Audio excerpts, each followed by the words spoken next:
Alright, check 1, 2, check 1, 2. I think that should be okay. Anyway, guys, hello, good morning, good evening, good afternoon, wherever you might be. I woke up like 30 minutes ago, and I had a really rough time trying to get to bed last night. I was actually working on some stuff for membership last night, and like I guess I it, I didn't realize how difficult it was to make badges and such. The dimensions for these things are extremely small. Like extremely small. You make so for emotes and badges. I mean, I'm not sure if anyone's seen them in YouTube per se, and maybe you don't notice it for the most part. But emotes, I think, are like around 48 by 48 pixels when you make them. However, when they get into YouTube itself, I think it goes down to 24 by 24. Thankfully, the few that I do need to make aren't too complicated and should be pretty easy to spot even from space. However, badges, 32 by 32 pixels when you upload it into YouTube, but when you actually see it on the channel. I think my voice is a bit low today. Let me lower the BGM a little bit because my voice is low today. There's no two ways about it because I just woke up 30 minutes ago, roughly 30 minutes ago. So don't want to increase the gain on that one. Anyway, so yeah, so the badges are like 32 by 32 pixels, and which is really tiny already. And then when you shrink that down to in YouTube, it goes to like 16 by 16, and I'm like, holy crap! Can you even fit anything in 16 by 16 other than like something extremely simple and extremely flat? And apparently, after checking out all the other after checking out some other people's channels and checking out their badges and stuff like that, they tend to be really simple, or at least very simply colored. Though when I went to one other channel, the badges look actually pretty darn nice. Maybe not the most detailed or most colorful thing in the world, but still, it gets the idea across. And maybe I'm just being a little bit too ambitious. Maybe I'm just being a little bit too ambitious on what I want to make. But still, it doesn't take away from the fact that, holy crap, these things are tiny. And holy crap, how am I supposed to fit this in such a small space and still make it look halfway decent in the what do you call it? In the chat window, in the chat thing where people's names are and stuff like that. I think I managed to make something workable. It still looks jank as heck. It still looks jank as heck, and it feels like I've lost some detail when it gets what do you call this? When it gets reduced down to half its size. So I need to figure that out. Possibly it's possible that I just need to add more pixels to account for the loss of resolution. I think that's what it actually is at the end of the day. Yeah. Anyway, I'm gonna have to figure that out after stream later. It's an interesting problem to think about, but also problems I didn't think I'd have to think about. Anyway, So for today, we are coming back into Shibuya Scramble, 428 Shibuya Scramble, and last time we left, there was a whole bunch of stuff that happened. The main takeaway with what happened last time is it all ends with a bang. And when I say it all ends with a bang, I do mean it ends with a car explosion, which is apparently all CG, but still, you know, it happens. It happened, and this is basically, I feel like, the turning point in the story to something else completely different. Like from the beginning of the story up to now, we've been dealing with a supposed kidnapping and trying to figure out why where Maria is. Well, we quickly found out where Maria was and what happens to Maria. But now that Maria has encountered said blue van, let me adjust the mic here a little bit. Now that Maria has encountered said blue van, it's like things are starting to come up from memory that she forgot, not just about her family, but also in the past and things. And it goes way beyond Shibuya, apparently. So, to recap on what happened, Maria saw blue van, starting to get back memories in the past. Aichi. In Aichi's case, Hitomi, Maria's sister, went to said blue van and to check it out, and Aichi couldn't stop her. And apparently Hitomi is like a carrier or something for the vaccine that was used for this really deadly virus, and they got a little bit of her blood so they can possibly make the vaccine again, and basically sell it for a lot of money. Basically, it's all about money. Anyway, that happened, and then the van exploded, and Achi is, I think, now carrying Hitomi off to hopefully safety. Not sure what's going through Achi's mind at this point. Minorikawa! We need to somehow prevent him. No, Kano. Why does Kano have a bad end on his part? I don't remember why Kano has a bad end on his part, but I am gonna have to assume it has something to do with why actually is it? Kano tried to get information from a man who was caught in an explosion. Right, okay, so that's the thing. Kano's bad end is related to Minorikawa's bad end. Minorikawa got caught in the explosion and basically died. So we have to figure out a way how to save Minorikawa in order to get Kano to be able to continue and Minorikawa also to be able to continue. Now, Osawa. We don't have anything about Osawa as far as where his story is ending up right now. But he's had to deal with Tanaka, his assistant, for the longest time. Quite possibly setting him up since a very, very long time ago. And now he's only finally realized, oh crap, this guy who I trusted with everything is actually not my friend, because he's got beef with me, and now I have to fix a lot of stuff. So what we need to do is check out Osawa's route first, and then we'll try to fix Minorikawa and Kano's route, because I have no idea how to save Kano right now. I thought I figured it out last time, but apparently that's not the case. So let's go check out Osawa. I'm gonna also bring the BGM back up. I'm hoping my voice increases in volume eventually. But also this part of the game is also very loud, so that's probably why.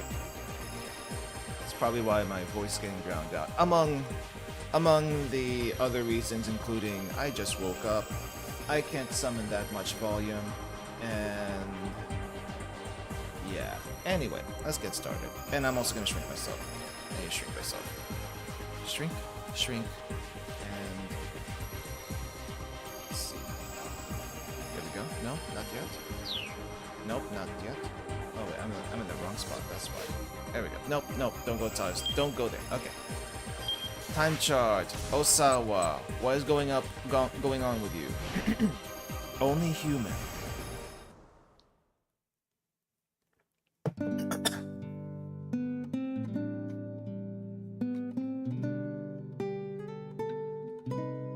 Is something wrong, Mr. Osawa? Kajiwara was leaning in, looking concerned. Osawa came back into the moment with a start and realized he had buried his face in his hands. No, he muttered, looking up. Just getting angry, yelling at people. I'm not good with that sort of thing. I don't like it. He picked up the music player and fidgeted with the earbuds as he spoke. Well, getting angry and yelling at people, I don't think there's anything wrong with that. I'm trying to figure out what happened here before. I think he got angry. No, that was Hitomi to Maria, but also probably something in his past with his kids. And he's regretting that from a long time ago. Right. I think it was Hitomi. Either Hitomi or Maria went out the house because one of them thought they didn't care. He didn't care about them. And when they came back, he slapped them out of maybe anger, maybe out of fear. Probably both. But what's done is done. What's in the past and what's in the past, and he's regretting it now from all that time ago. I think that's just human. It's human to do those kinds of things. I often said that he was cold and mechanical. Her sarcasm only underlined the fact he'd always lived with, that he didn't know how to conduct himself like a human being. Sick. Hello, Nekomika-chan, welcome. If you get angry, you should show it, Kajiwara said. If you get sad, you should show it.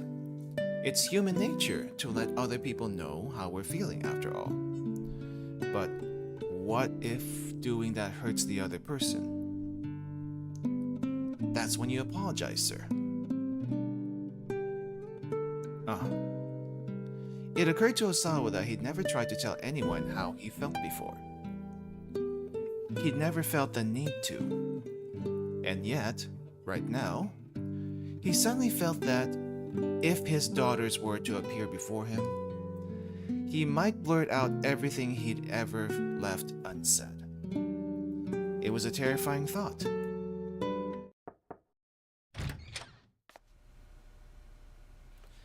Darling, the wife, the very, very annoying, maybe not so much annoying, the wife who is extremely difficult to deal with.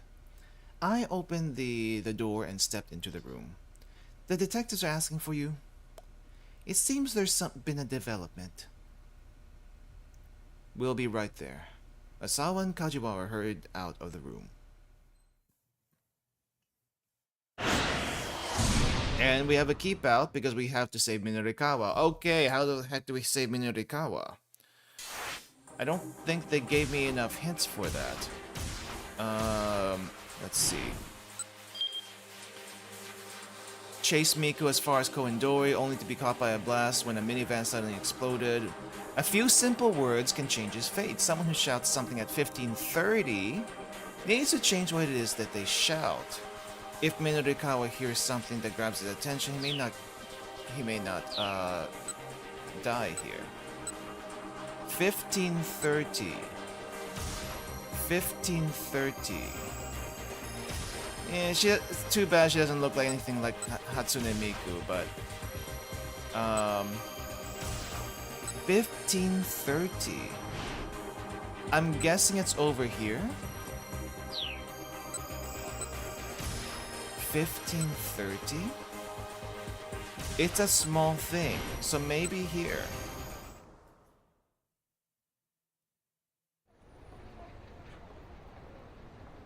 No thanks, I'll be fine. I'm the one who deserves to get hit.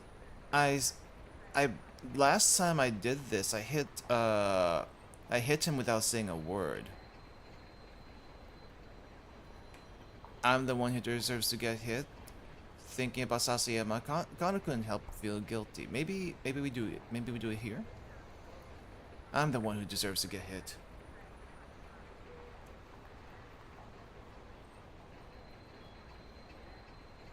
Asked who what? Thinking about Sasayama, Kana couldn't help but feel guilty. If I weren't such a bumbling clod, Sasayama could never have. Oh yeah, I think I saw you mention that. Who is Ruka from Vocaloid? You feel old. Miku, Hatsune Miku. Yes. I mean, to be fair, I don't think. If you think about it, Hatsune Miku, the whole Vocaloid thing, were our VTuber idols back in the day before VTubers were actually a thing. So we kind of grew up with them. These kids have not. And Sanae FaceTime is all I can say about that. Is all I can say about that. Hey, don't blame yourself, Stanley said. You guys have been doing better than I expected. More sarcasm, huh? Stanley's mouth curled up sheepishly and he held his hands wide. Kuze's voice suddenly cut in over the wireless. Okay, did that change anything?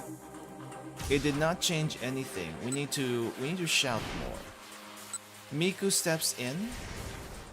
Okay, what about Miku? What do we need to do with Miku here? You just have to persevere until you win. There's a good opportunity to find something for yourself. Don't really have time to discuss this.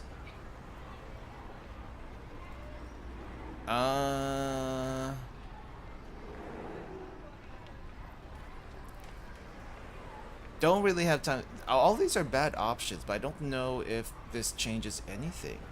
Don't really have time to discuss this right now. I need to get this copy wrapped up by 4 o'clock. This discussion? You're already a champion at that one pub, right? Maybe that's a good opportunity. You could just wash your hands of the martial arts world. Miku began to shake. And still slapped. You jerk! Miku delivered a blindingly fast slap to Minokawa's cheek. Why'd you have to put it like that? You're so mean! And then she rushes off. Bursting into tears, Miku ran off.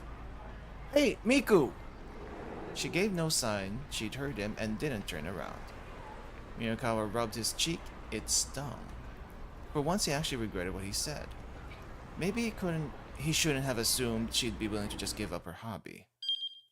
But I don't think that changes his own thing.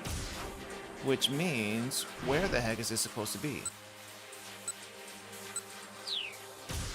I actually have no freaking clue. What's your name? Want a hint? Jump. Where are we jumping to here? Jump to sister. Oh, there's a jump to that guy? On to 1600. That's to be continued. Peep out. On to 1600.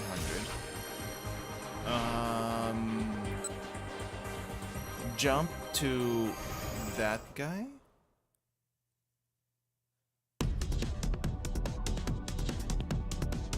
All out run.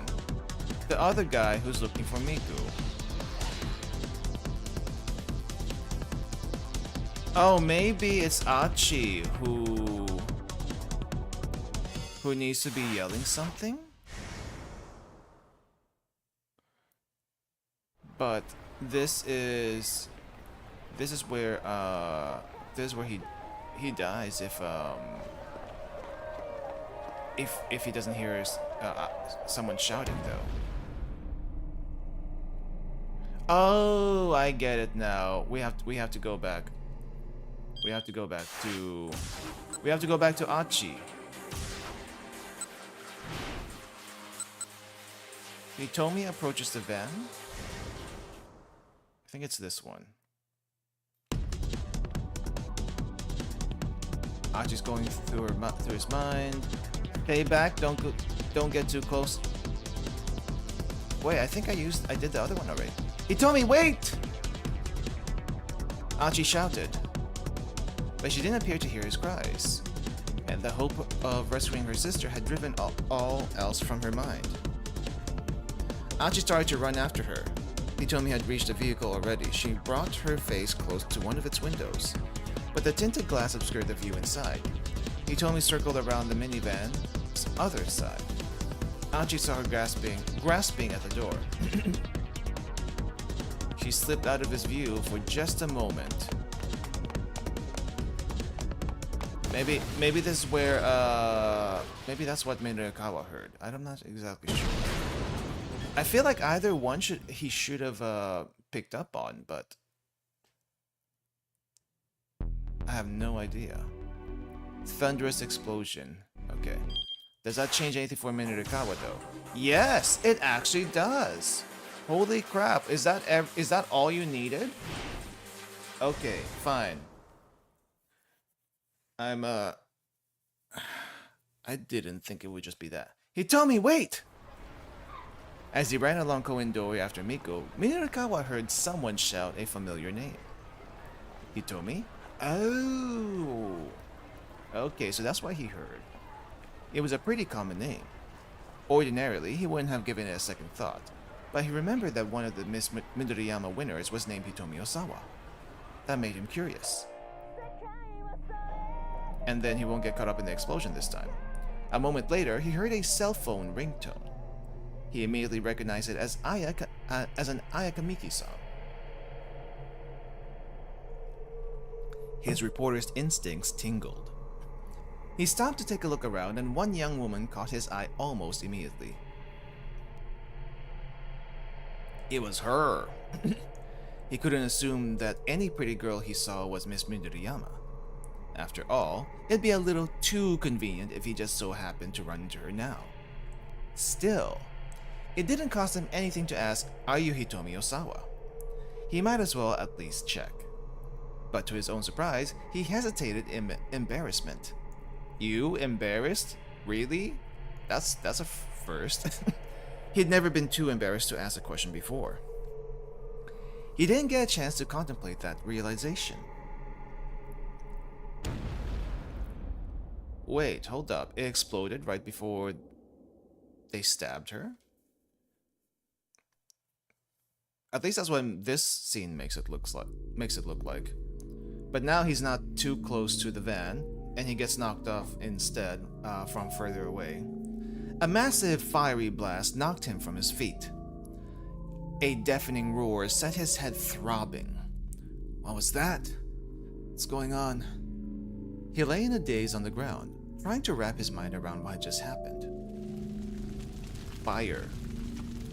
Behind him, there was a minivan, fiercely ablaze. A minivan. An explosion. The first thing to pop into his mind was the attempted bioterrorist attack on Kasumi Gaseki 2 years ago. An unoccupied minivan had exploded at an MPD station, and afterwards, a device meant to scatter a dangerous biological agent had been discovered near the subway. In the end, no one had been harmed, but there were rumors that the government had paid a terrorist organization a hefty sum to keep it that way. Right now, Minurikawa was a stone's throw from Shibuya precinct. Could this be a repeat of the Kasumi Gaseki attack? The entire area was in an uproar. People were running around in panic. Minurikawa could see several injured people lying on the ground, unmoving. And yet, despite the gravity of the situation, numerous onlookers were casually taking photos with their cell phones. Minurikawa got to his feet, then went to try to get everyone away from the scene of the explosion. Hey, you guys, get back! There could be another bomb! Mirukawa looked around as he pushed back the crowd. He was getting a strong whiff. He was getting the strong whiff of a scoop. He needed to write his copy ASAP, but he couldn't just turn his back on this situation now. Two young men were strolling towards the burning vehicle. They had the look of juvenile delinquents. Whoa, what the heck? Is this for real? Ain't this dangerous? Like, we're serious? These two. The pair tried to find an optimal vantage point. Hey, Mirukawa snapped. Don't get any closer. He spread his arms wide to hold them back. Not wide enough, apparently. The young man came to a halt, but otherwise paid him no heed. Oh, this is bad. This is for real bad. I think this is a terrorist thing? Yo, get out your phone! Come on! But like, you think there's a terrorist thing? Dude, shut up. Just hurry up and call Susumu. The taller of the two, dressed in red, was ordering around his blue-clad companion. Huh? The boy in blue huffed. Man, do it yourself. Say what now? Bitch, this ain't no time to get yourself all worked up. Mirukawa stood there, arms still held wide, getting more and more annoyed at their back and forth. Yo, just make the call, man. The young fellow in red scowled. He wasn't going to back down. Huh? Yo, what difference does it make if I do it or you do it? Doesn't make a difference, so it don't matter if you do it. Yeah, right, it don't matter. So in that case, you do it. Asserting dominance.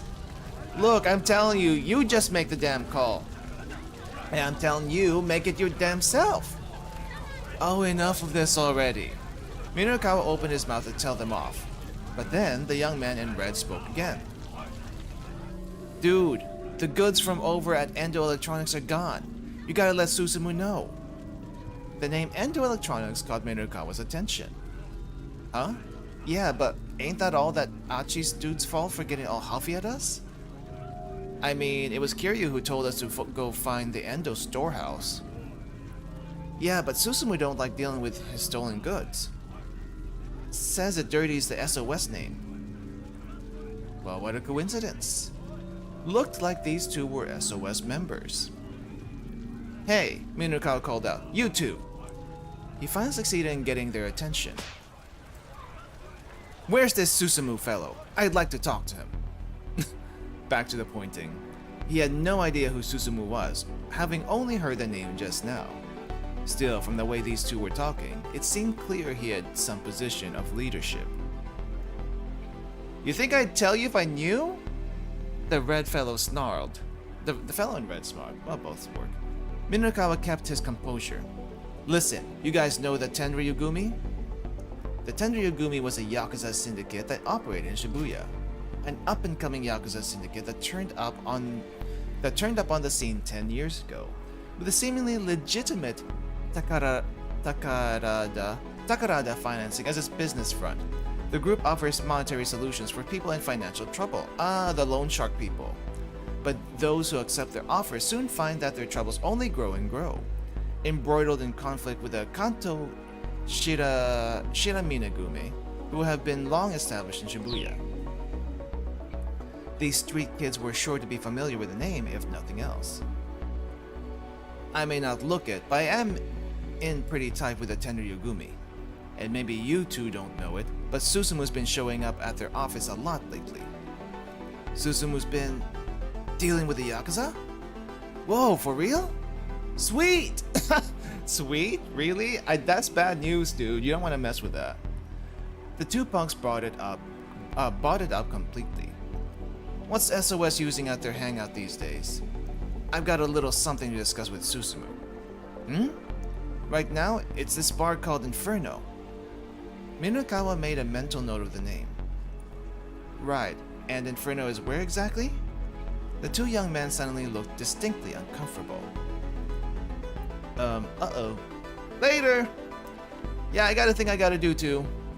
Backing away, they took off through the crowd. Hey, wait up!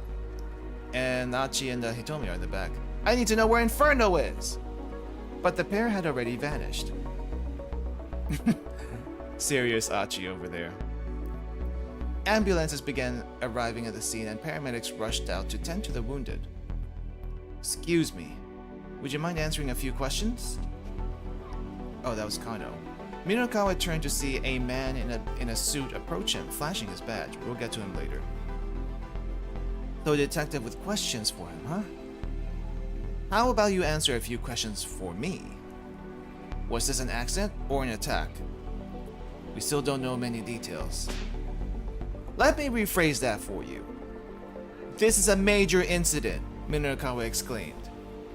Huh? The detective looked pretty flummoxed.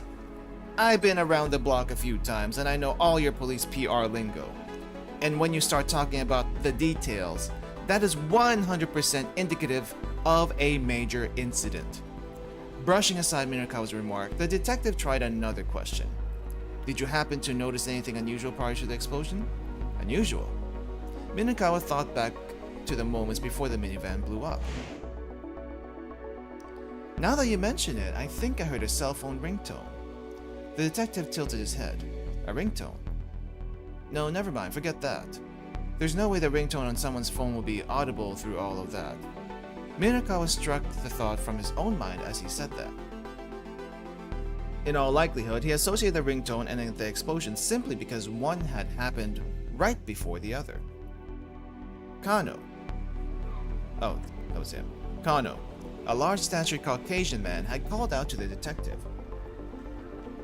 Evidently, the detective's name was Kano. Thank you for your cooperation, he said with a bow. Then he ran over to the foreigner.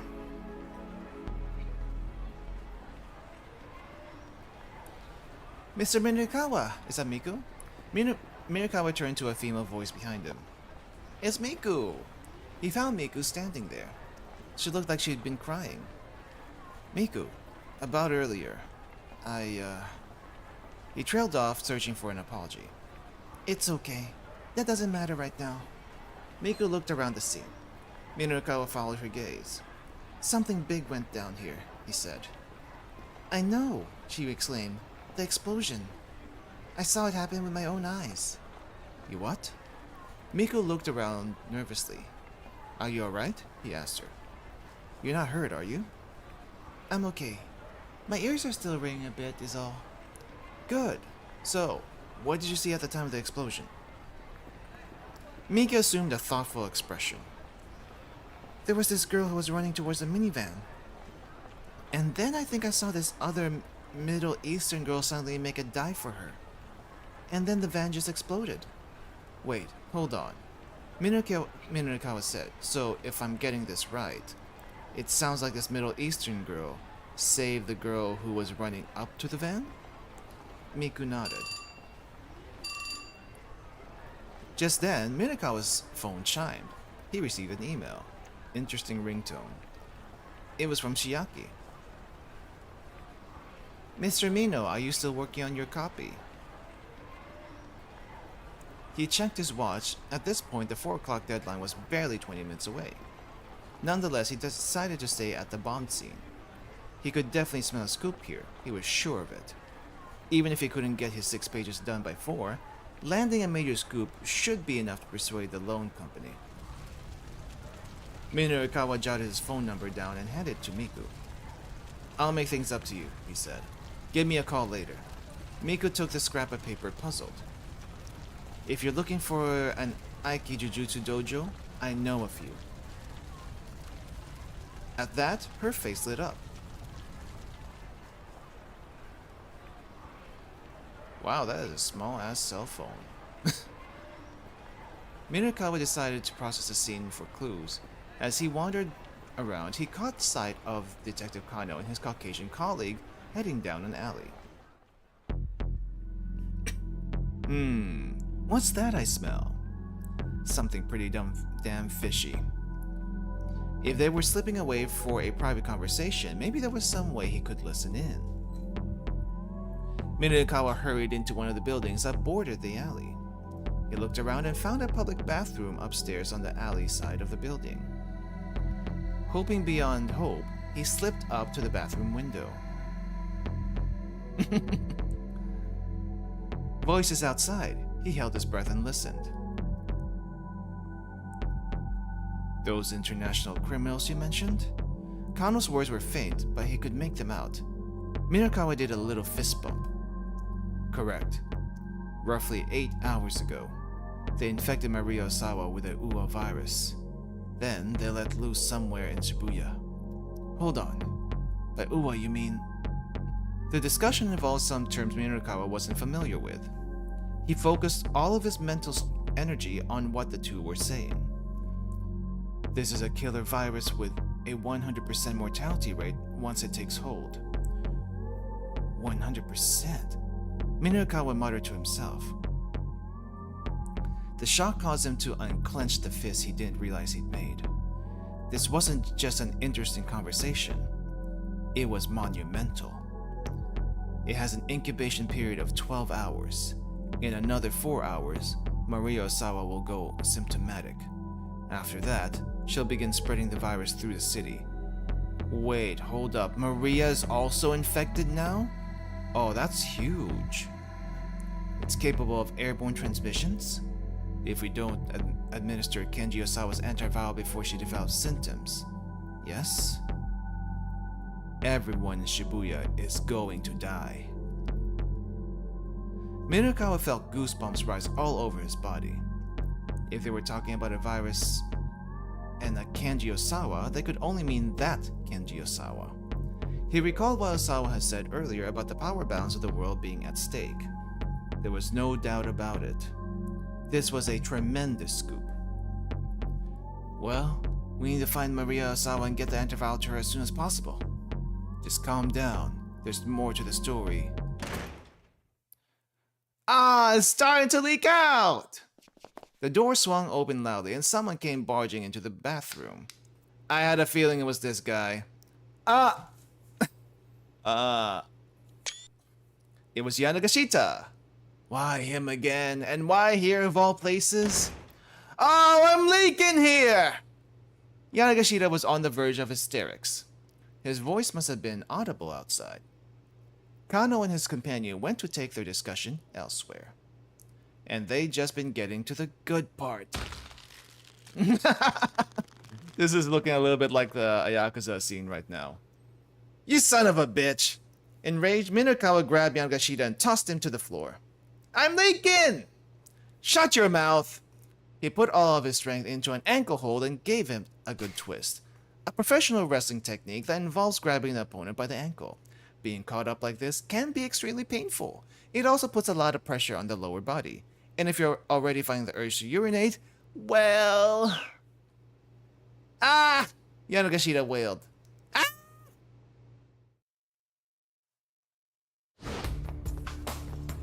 Well, that was a thing. Minakawa left the idiot blubbering in the bathroom and hurried out of the building. He hadn't heard the whole discussion, but he had a scoop on his hands anyway. This would be a tremendous score for Heaven Publishing, enough to let the company rebuild. He was certain of it. And if I'm the one saying it, it's gotta be true. Source me. As he ran along, Minakawa tried to plan his next steps. First, he had to get back to the editing office. He'd explain the situation to people from the loan company. Then he'd go find the paperwork for Osawa and have Chiaki check his copy. And then after that... Okay, so he still had a lot of things he needed to do. He swatted himself on both cheeks to get himself psyched up. His phone... I'm pretty sure that's a typo. His phone rang. It was Chiaki. Mr. Mino, something terrible has happened. Chiaki's voice was a broken yelp. Whoa, calm down. Over on Koendori, this minivan exploded. Yeah, I know. Yeah, I'm well aware. Thanks to that, I've got a big scoop that... Chiaki cut him off. Just now, I got a call from Mr. Toyama's daughter, Hana. This time, Minakawa waited for her to finish. He had a sinking feeling. Oh no, did Toyama get caught up in it? She said that Mr. Toyama was in there. It was... What? Wait, what? It was a suicide? Wait. Is that what happened at the very beginning of the game? With the explosion? Or was... Wait, or was the very beginning of the game a flashback from that first thing? No, that's gotta be... It's gotta be... No. Minorikawa's knees buckled. Tell me you're joking. No, I mean, the van explosion's all over the news. And Hannah was in tears on the phone and... Mr. Mino? Mr. Mino, are you still there? Toyama had killed himself? That doesn't sound like him. No, he was probably tied up.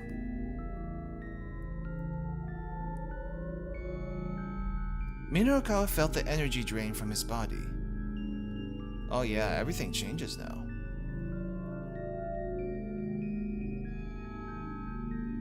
To be continued.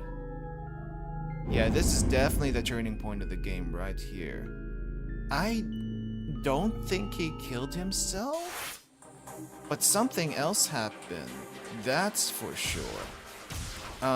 Anyway, let's go through Kano's route first, and then we'll make the jump, because I think Kasawa still needs to hear from Kano. Oh no, wait, we need to jump to Kano, I think. We'll jump to Kano when we get the prompt to do so. Anyway, let's go do this thing.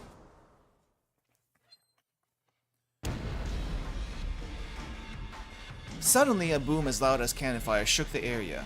Something's wrong, Kano thought. That's no ordinary city noise. And explosion again. A column of black smoke rose up from between two nearby buildings. Passersby stopped and stared, gasping in alarm.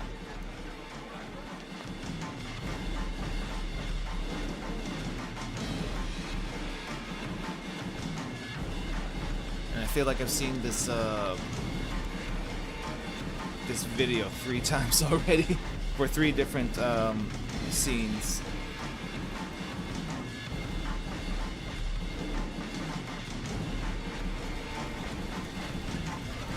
This game is going places I didn't think it would go when I first started it.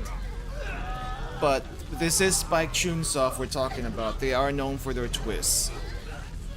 When Kano saw flames. This hadn't been an accident. Someone had set off an explosion. The Shibuya precinct wasn't too far from here. Kano recalled the attempted bioterrorism attack on Kasumi Gaseki, which I think we read that a while back. Having determined that the city bureaucracy was the target, Japanese government contacted terrorist organization responsible in secret, making a deal to put an end to the threat. Oh right, they did that. An incident had begun with a van exploding outside the Tokyo NPD station.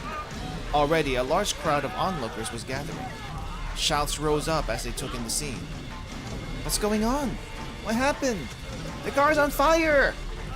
Kano called into HQ, then quickly slipped around to the back of the burning vehicle. It was a minivan.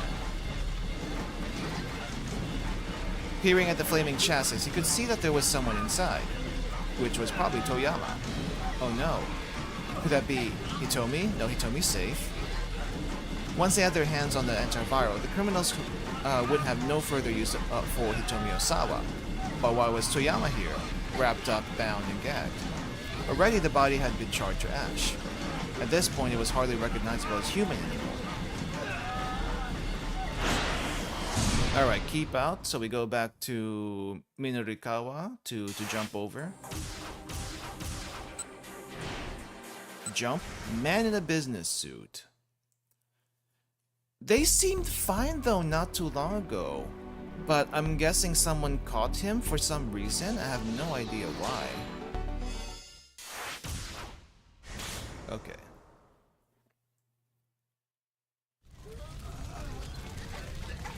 Several people were on the ground nearby, evidently injured by the explosion. A girl in a hoodie was crouched among them, doing her best to tend to their injuries. Miko Morita, while walking along, upset at Minorikawa for not introducing her to an Aikijujutsu dojo.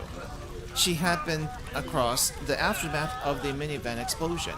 Unable to stand idly by when faced with such a horrific scene, she pitched in as best as she could to help the wounded. And if you did this first, you have to jump to Minorikawa. I gotcha.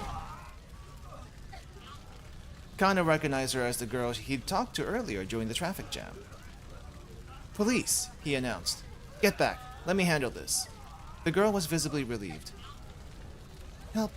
Help her," she said. She pointed at the figure lying on the sidewalk, a short distance from the burning minivan. It was a Middle Eastern girl. She appeared to be unconscious.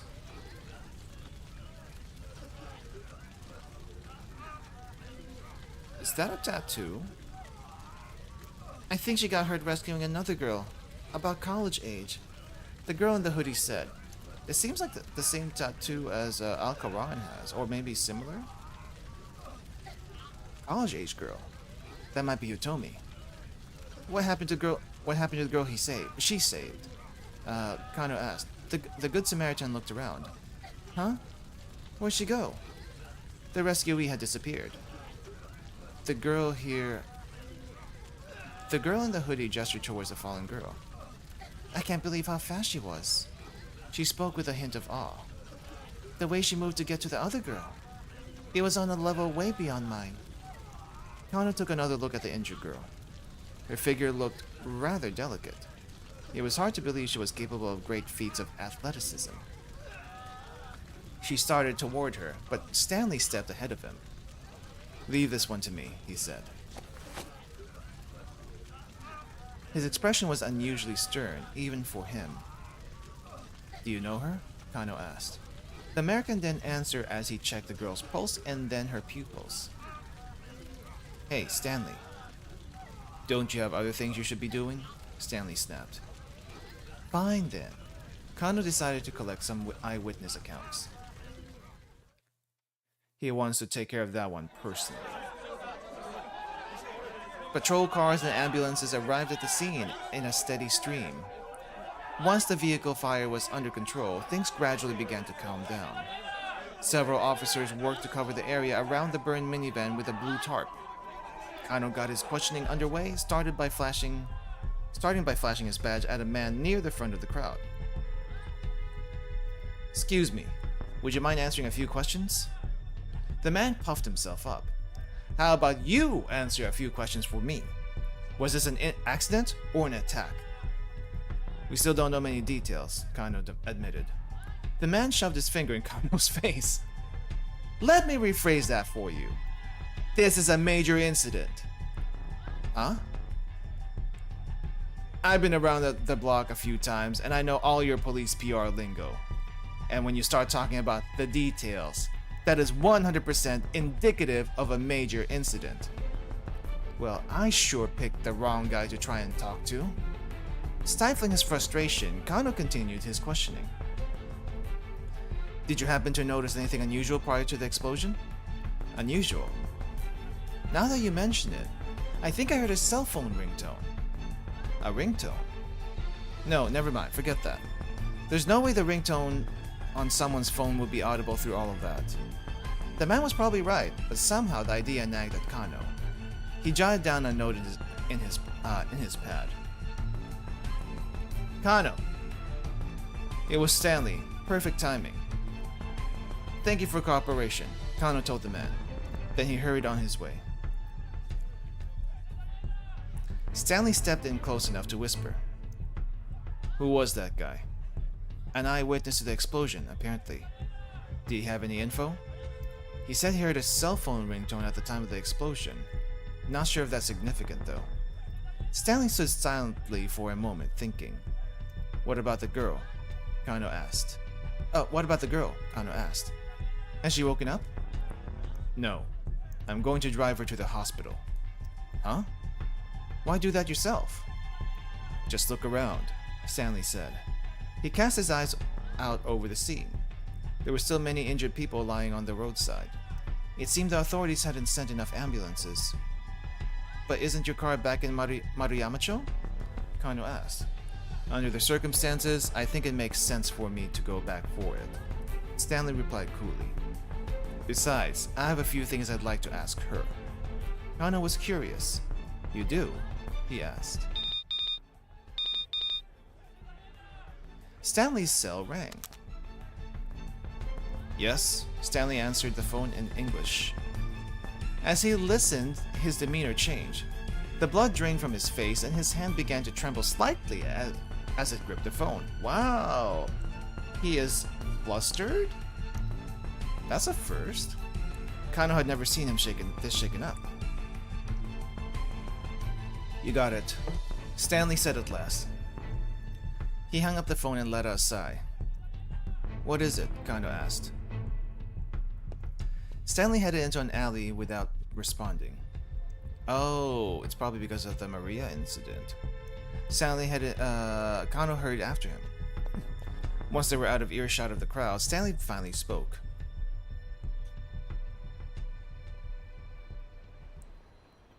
The call right now was from Gordon, my superior. He broke off there, and for a long while was silent. He appeared to be struggling with some strong emotion. Kano was getting impatient. What is it? If you're going to tell me something, then tell me. Kano decided not to press. Is it that difficult to talk about? You don't have to. I think we need to press him. Press him! Kano was getting impatient. What is it? If you're going to tell me something, then tell me.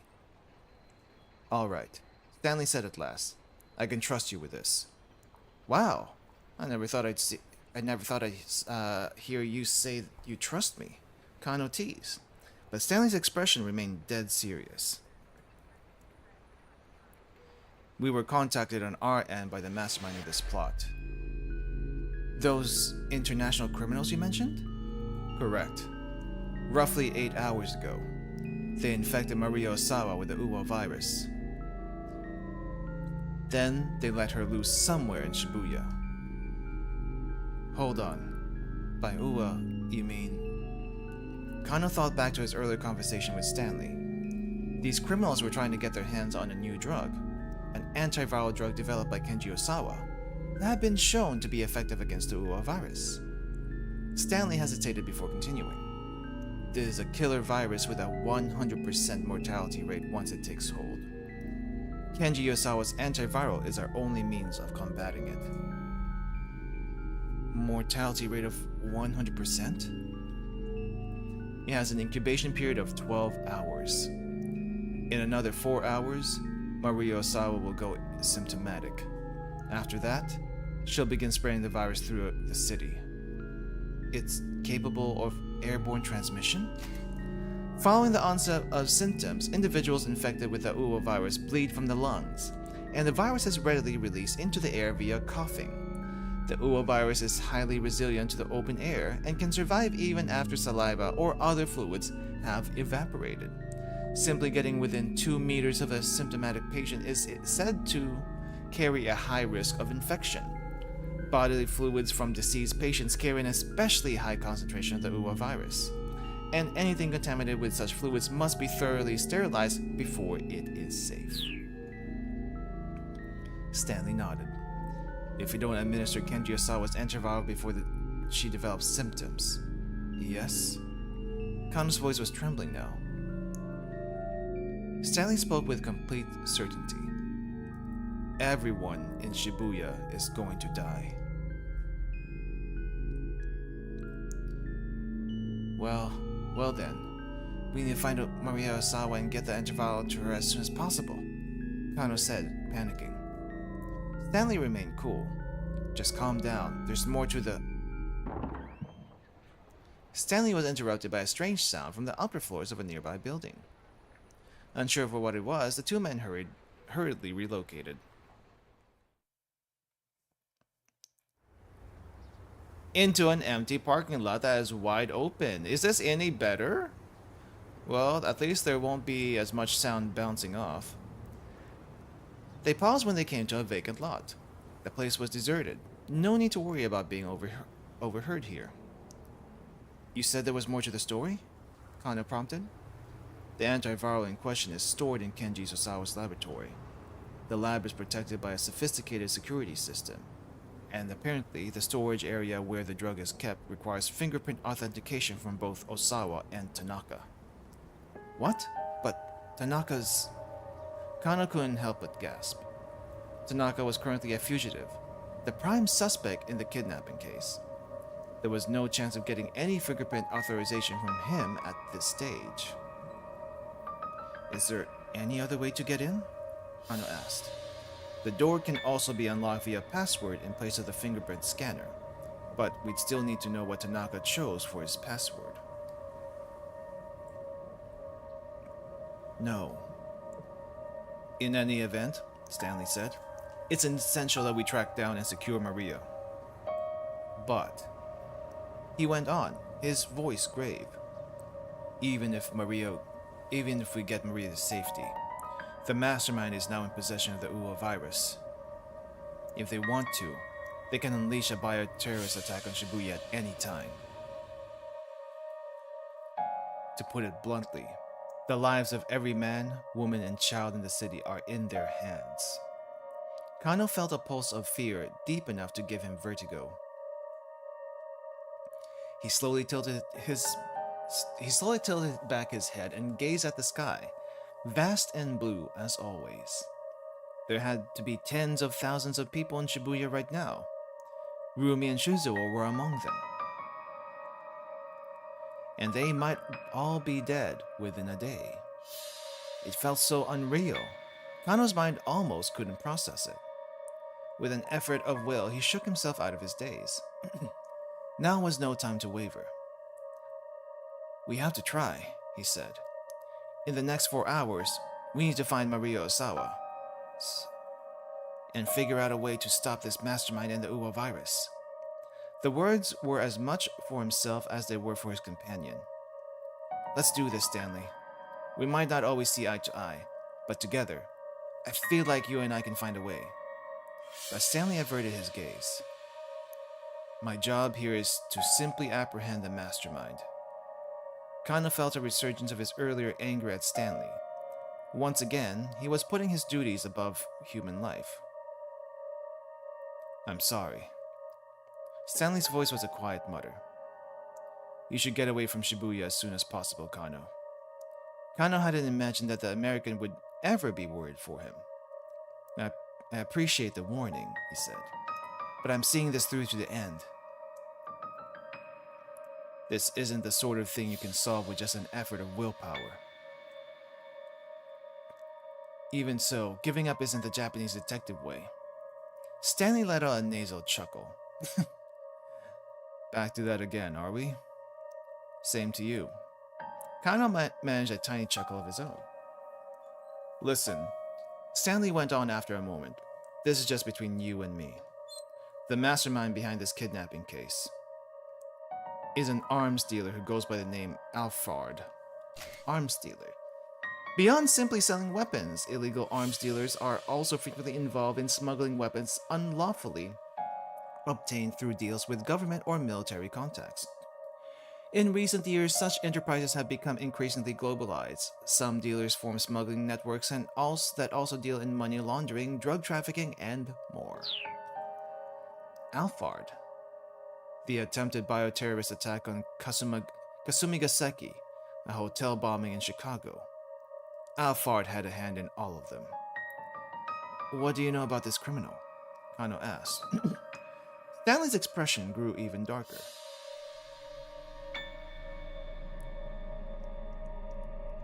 Alphard's signature is extremely meticulous planning. Excuse me, about to sneeze. Okay, there we go. But I don't mean meticulous in the same way you or I might normally think of it. Their plans are perfectly imperfect. Do you get what I mean? Kano shook his head. I don't know either. Alphard deliberately engineers accidents to make things complicated and unpredictable. It's difficult to get a good grasp of what's going on when the situation seems to be falling apart. People tend not to consider that coincidental mishaps might be anything but. In the end, they don't even realize they were playing right into the mastermind's hands all along. Kano could hear the intensity in Stanley's voice.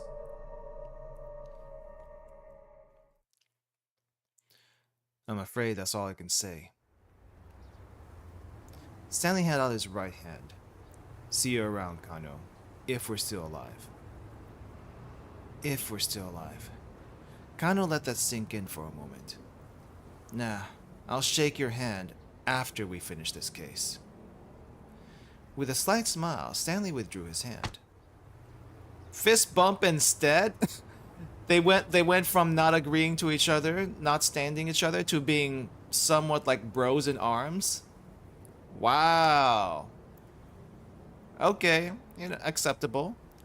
Then the two bump fists instead. Alright, we'll meet again, Kano. I'm sure of it. Yeah, see you then.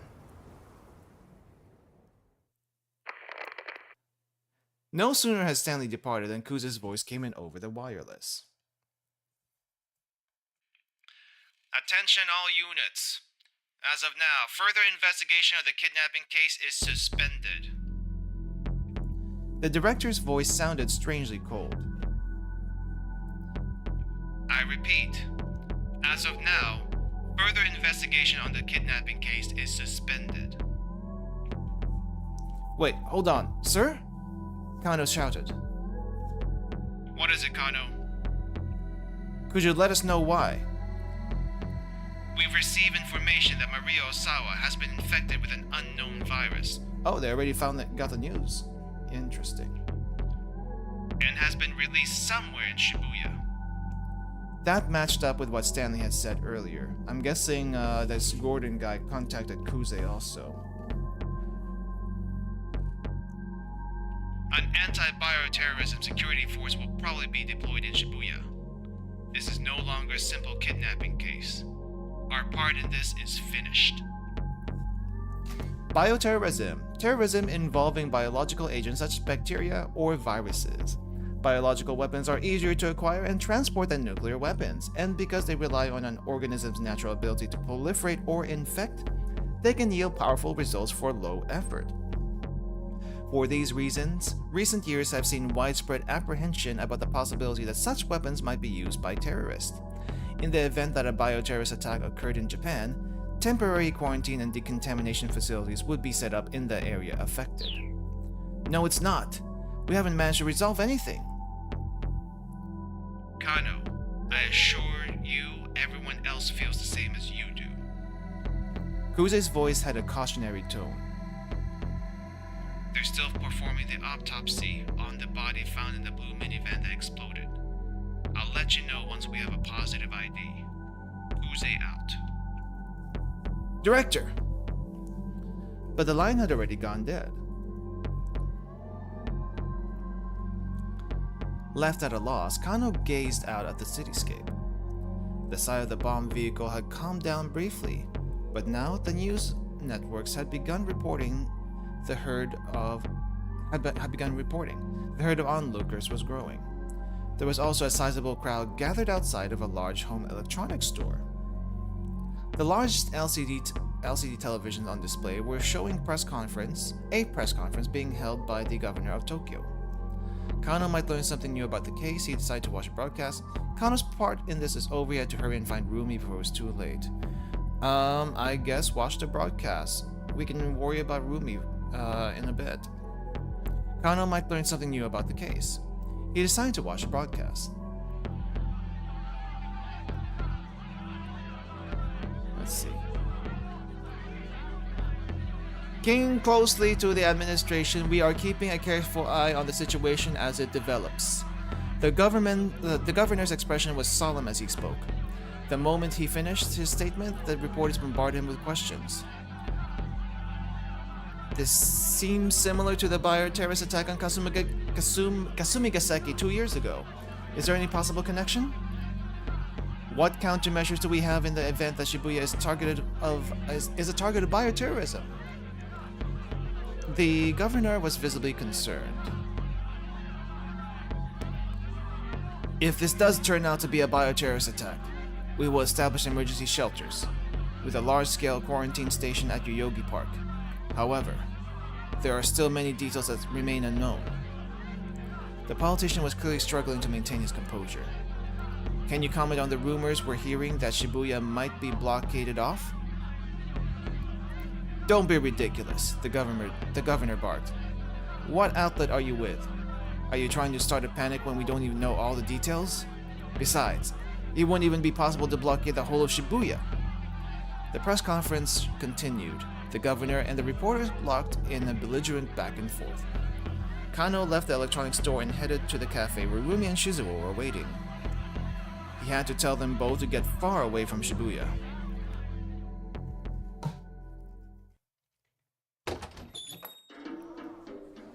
Hey, we're back to the cafe, and Kano's finally here!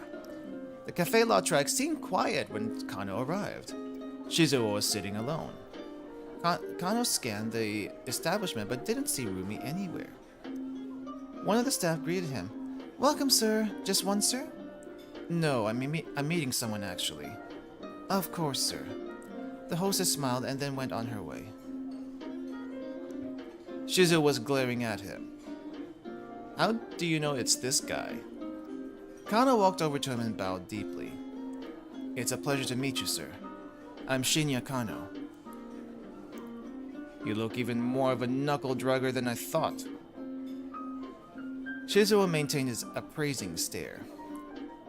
Rumi had something she needed to do, so she stepped away for a while. He said after a long moment. Kano sat down across from him.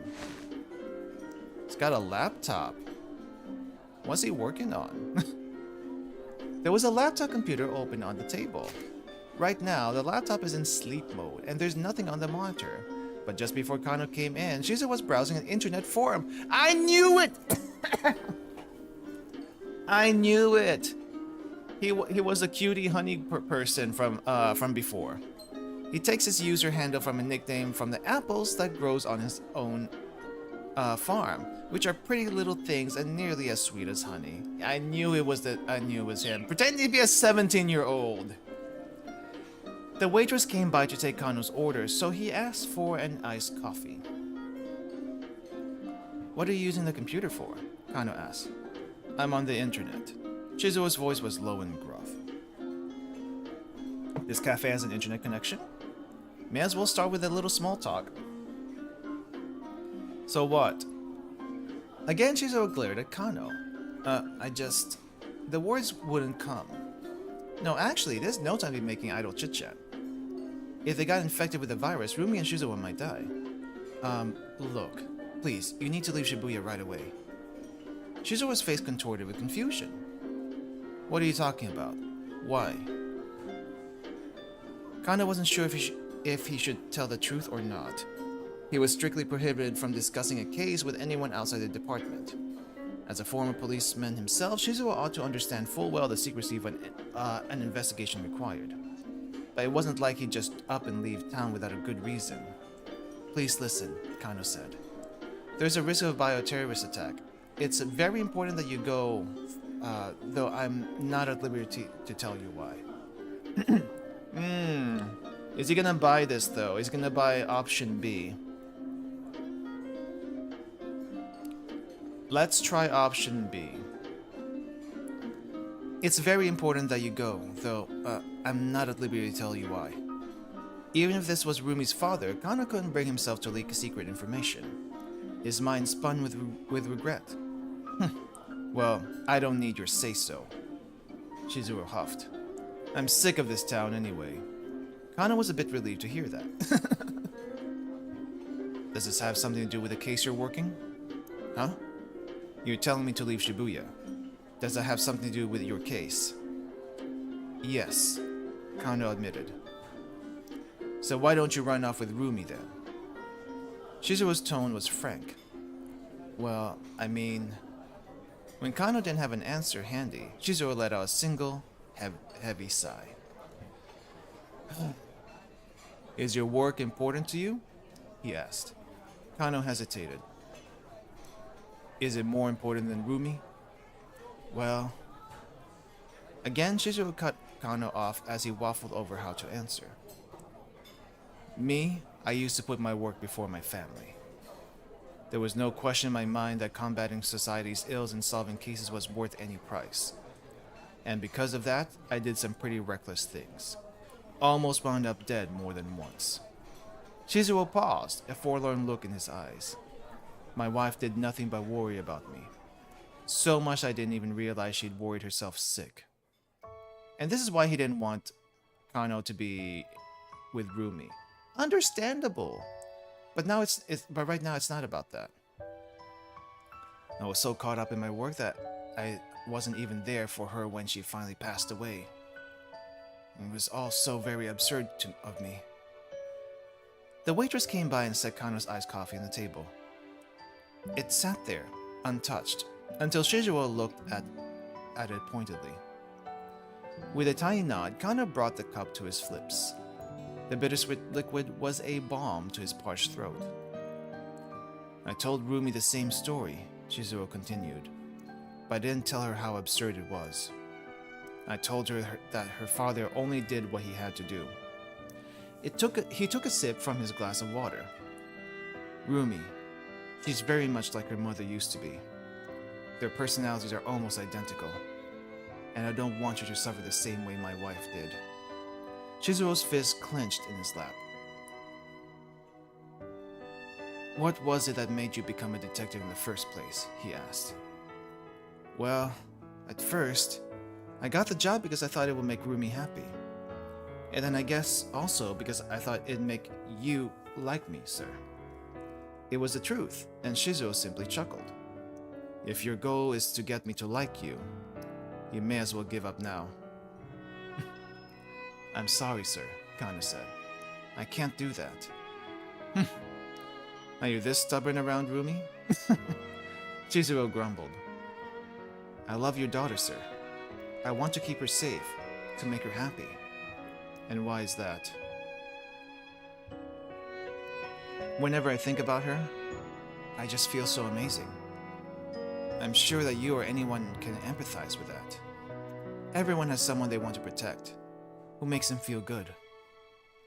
It's an admirable thing, wanting to be a detective and to protect the happiness of the people. But that doesn't mean you need to ignore your own happiness in the process. What you say may be true, sir. Earlier today, my partner was stabbed, and today is his wife's birthday. Shizuo arched his brow. Is he going to make it? We're not sure yet. Last I knew, he was in critical condition. This is why I keep saying that the life of the detective is... Shizuo's words trailed off into a lamenting murmur. Even so, Kano was unmoved. Dictum number 1. Never lose sight of what you're supposed to protect. Ever. What's that? Something that a senior detective I admire very much said. It's a fundamental guiding principle I've stuck to as a detective. But I was wrong about the real meaning behind it. My partner was stabbed, and there are people I want to rescue. So much has happened, and now I finally understand what those words mean. When you see someone in trouble, you help them. That's not something a good detective does. That's something a good person does. Kano took a good, long look at Shizuo's face. He had surprised himself finding the words to speak his feelings so clearly, and he wondered what effect it had on the older man. I'm sure that, from your perspective as my future father-in-law, my being a detective means that I'm putting my life on the line. But that's not entirely true. I can only be myself. This is the kind of person I am. I care about helping people. Even if I were a baker, or a brewer, or a bookseller, I'd still act the same way. You're being ridiculous. A baker and a detective don't assume anywhere near the same risk. I suppose that's true. Kano fussed with his hair sheepishly. Shizuo grumbled. I think I see what kind of man you are now. He sounded oddly defeated. Which is why now is no time to just futz around. Kano sat up straighter at Shizuo's weighty tone. A detective needs more than just passion. A detective can't solve all his problems with sheer determination alone. But at the same time, he needs more than just the ability to coldly assess a situation. So not Stanley. He needs the conviction to stick to a case when it might otherwise seem prudent to give up. There was something new in Shizuo's expression now, and a gleam in his eyes that hadn't been there before. Kano almost felt like he was being sermonized by a senior officer. You got that? You need a cool mind by fiery spirit. A detective without both of those is worth nothing. Do you mind if I write that down in my notebook here? Look, Shizuo said, sounding suddenly embarrassed. Aren't you in a hurry? Don't you have to get back to your case? Yes, sir. Please, I need you and your daughter to leave Shibuya right away. Yeah, I hear ya. Kano conjured up Rumi's face in his mind. There was a chance he might never see her again. He forced the thought away as best as he could. By the way, if I may ask, Shizuo said. Oh, that was him. What was it about Rumi that made you fall in love with her? What? Where's this coming from all of a sudden? Was it her looks? No, it wasn't just that. Kind of found himself tongue-tied again. I mean, she is pretty cute. Even if this is my own daughter I'm talking about. Shizuo shocked him by grinning from ear to ear. Well, yeah, she sure is, Kano replied, but it's more than just that. She's also very sweet and kind-hearted. Ah, she is, isn't she? Yeah, she really is. For the first time, Kano and Shizuo smiled at one another. You're a man who lets his emotions show in his face, Shizuo said. And for a detective, that's... Actually, that's not so bad. Thank you, sir, Kano said. He bowed to Shizuo as he stood up from his seat. Never lose sight of what you're supposed to protect, huh? I like that. Wise words indeed. Kano turned to look back and then bowed deeply to Shizuo one last time. Where's Rumi? We gotta see Rumi! Crap. Well, how's he gonna explain this to Rumi? The ability to coldly assess a situation. Kano knew that he needed what he needed to do. There was one thing that was nagging him. No matter how hard he thought about it, it still didn't add up. Why would Tatano let Alcaran go free? He needed to get back to the precinct and get the truth from Alcaran firsthand. As he walked along, he considered what he did know about the facts of the case. Kano's route after the explosion is pretty darn long. Just what sort of plan was Alpharad put into motion here? It seemed that Tanaka and Osawa held the keys to understanding it. There had been relay handoffs of the phony attaché case. A relay that Tanaka had been complicit in. Then there was Hitomi missing, carrying the antiviral. Osawa had confirmed that himself. Okay, so we're going to jump to Osawa later. Kano was starting to form a vague picture of what Alphard was up to. If the mastermind's goal was to acquire the antiviral, then obtaining the cooperation of Osawa and Tanaka was vital to that plan. After all, their fingerprint verification was required to physically access the drug. In order to overcome that hurdle, Alphard had presumably managed to win over Tanaka somehow, and had then kidnapped Maria Osawa to provide leverage against her father. No doubt that was how they got Hitomi to take the antiviral with her to Hachiko. While the police were distracted by following the attaché case, Alphard would then take the antiviral from Hitomi. Holy crap, I'm having a hard time reading. That was the general plan, as far as Kano could surmise. Just then, a call from Kuze came over from the wireless. Again? We've identified the body found inside the blown-up minivan. Kano's hand tingled as it gripped the wireless.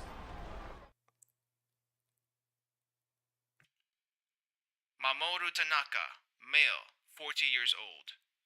An employee of Okoshi Pharmaceutical. Positive ID was obtained from the subject's personal belongings. Wait, hold up!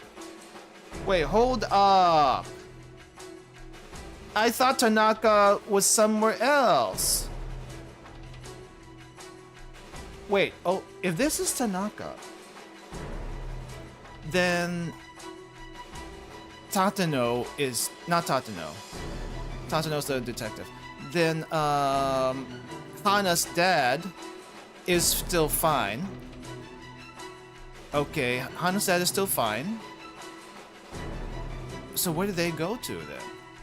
Okay, so okay, Tanaka being blown up in the minivan makes sense in that they wanted to make sure that they couldn't get the antiviral somehow. And now how else do you get in to get the antiviral? Well, Tanaka's dead. What? Kano gasped. If Tanaka was dead, it would now be almost impossible to access an antiviral drug in the laboratory. At this point, the only antiviral they had any chance of obtaining was whatever Hitomi was carrying in her body. Kano thought back to what Stanley had said earlier. Even if we were to get Maria to safety, the mastermind is in the possession of the Uwa virus. If they want to, they can unleash a bioterrorist attack on Shibuya at any time. To put it bluntly, the lives of every man, woman, and child in the city are in their hands.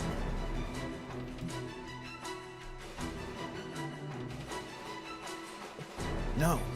A chill ran down Kano's spine. If someone did release the Uwa virus, there would be no way to stop it from spreading. If Alphard really was planning a bioterror attack, Shibuya would well and truly become a city of the dead. He couldn't help but feel that the whole department was playing right into Alphard's hand. Kano staggered, physically, stricken by the realization of just how terrifying a foe they were up against.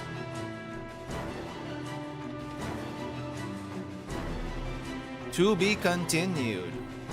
Holy crap. Okay, I think we have one more route to go through. Osawa. Yep, we gotta jump to Osawa. It's time. Wonder what they're gonna get on their end. Let's see. Tanaka and Osawa. There have been a relay of handoffs. Attaché case. Complicit. Hitomi missing. Antiviral. Osawa again. Going back.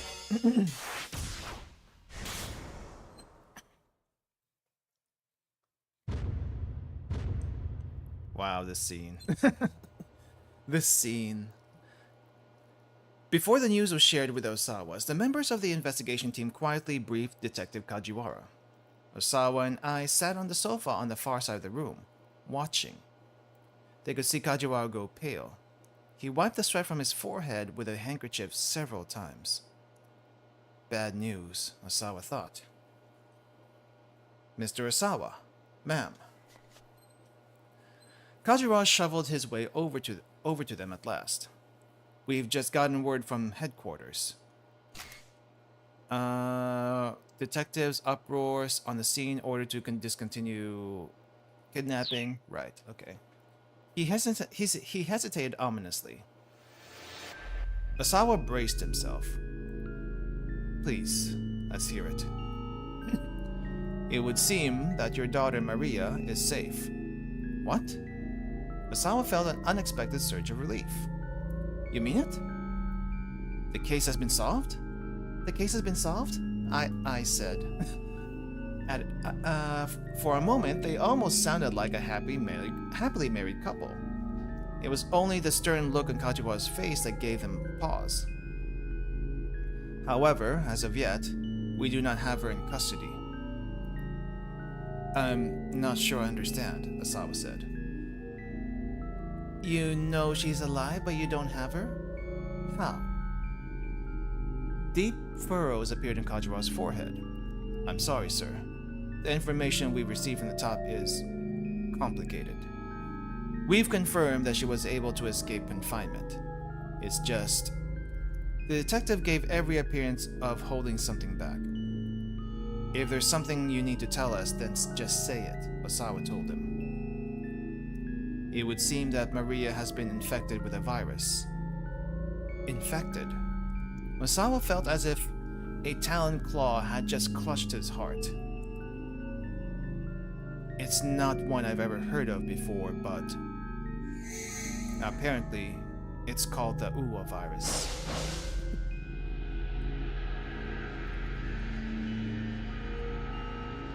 Osawa's vision went dark. He felt as if he'd plunged into a black void of despair. Darling? I asked raspily. Even she knows how serious this is. She didn't need to put her fears into words. Osawa felt them just as plainly in his own gut. You're an expert on virology, aren't you, Mr. Osawa? Kajiwara said. Are you familiar with this Uo virus? Osawa held up a hand to forestall further questions. There was no time for that. How many hours ago was she infected? He demanded. I wasn't told that much. Is that important to know, sir? Very important, Kajiwara. Depending on when Maria was infected, we may or may not still be. Osawa trailed off abruptly as the reality of the situation struck home. This wasn't the same as when Hitomi had been infected. Right now, there was no way of getting Tanaka's cooperation, which meant there was no way of accessing the antiviral storage. In other words, getting the cure to Maria would be impossible. Osawa's head swam. Detective Kajiwara, I beg of you. Your people need to catch Tanaka as soon as possible. I can't share the details, but if you don't, something terrible is going to happen. About Tanaka! About that Tanaka situation. Just then, Kajiwara's cell phone rang. He picked up quickly. What did you say? The detective's shout shattered the anxious silence that had fallen. I shuddered visibly at the outburst. Kajiwara nodded sharply, still listening. More creases formed in his forehead. Understood. I'll let them know. He hung up. All eyes were on him. That was headquarters. Osawa swallowed a lump in his throat. It's kind of fancy inside here now that I look at it. He could feel himself quaking all over. A minivan we believe belonged to the syndicate exploded near Jinan in Shibuya. A body was found amongst the burning wreckage of the vehicle. Who was it? Osawa interjected. Tell me. Please don't let it be Maria. Please don't let it be Hitomi. It's worse. Kajiwara took a breath before speaking. We've conclusively identified the remains as Mr. Tanaka's. I can't tell if this is supposed to be a serious face, because it seems like he's smiling just a little bit. But I think this is supposed to be a serious face.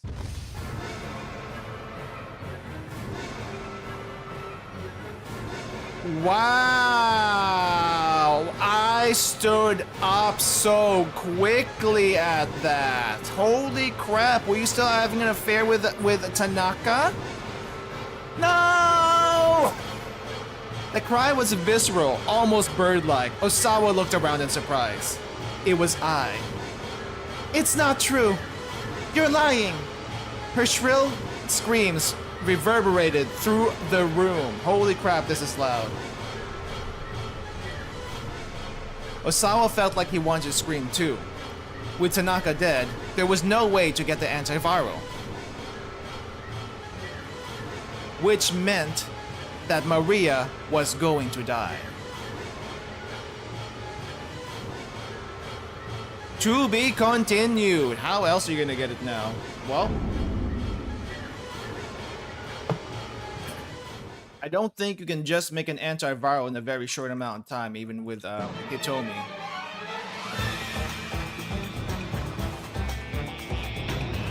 Okay, well then, next chapter.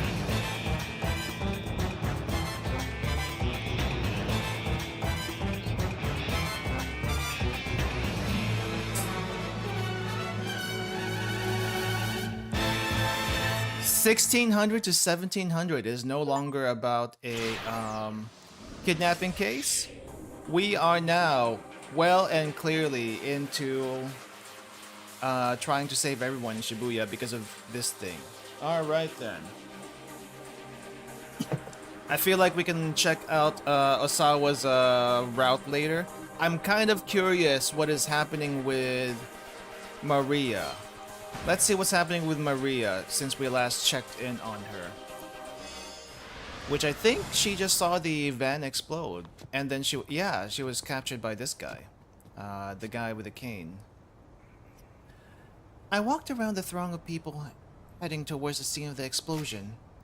The explosion happened in Shibuya-ku, Jinan Ichichome, near the intersection of Koendori and Oregon Hill.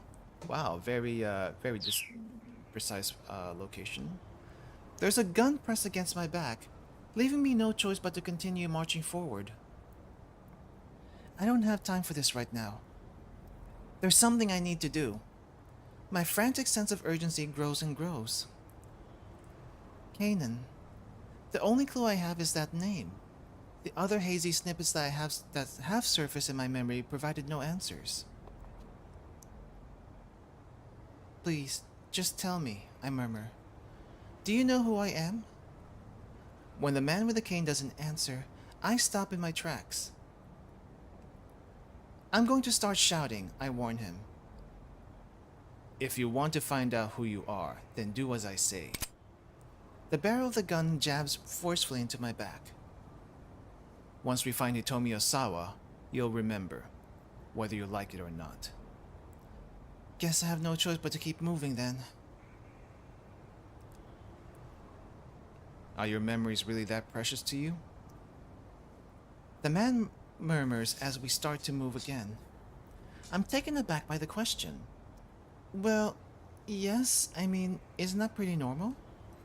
There's a bit of a pause before he replies, his voice sad and distant. You're not going to remember just the good times, you know. What do you mean? I mean that sad and painful memories are going to resurface too. I guess I hadn't really thought about that. But still, whatever kind of memories they are, they're all a part of me. I'm the person I am now because of the sorrow and pain too. I want to remember. I want to remember who I am. The gunman directs me dispassionately along a series of quiet side streets. Right here. I stopped at his words.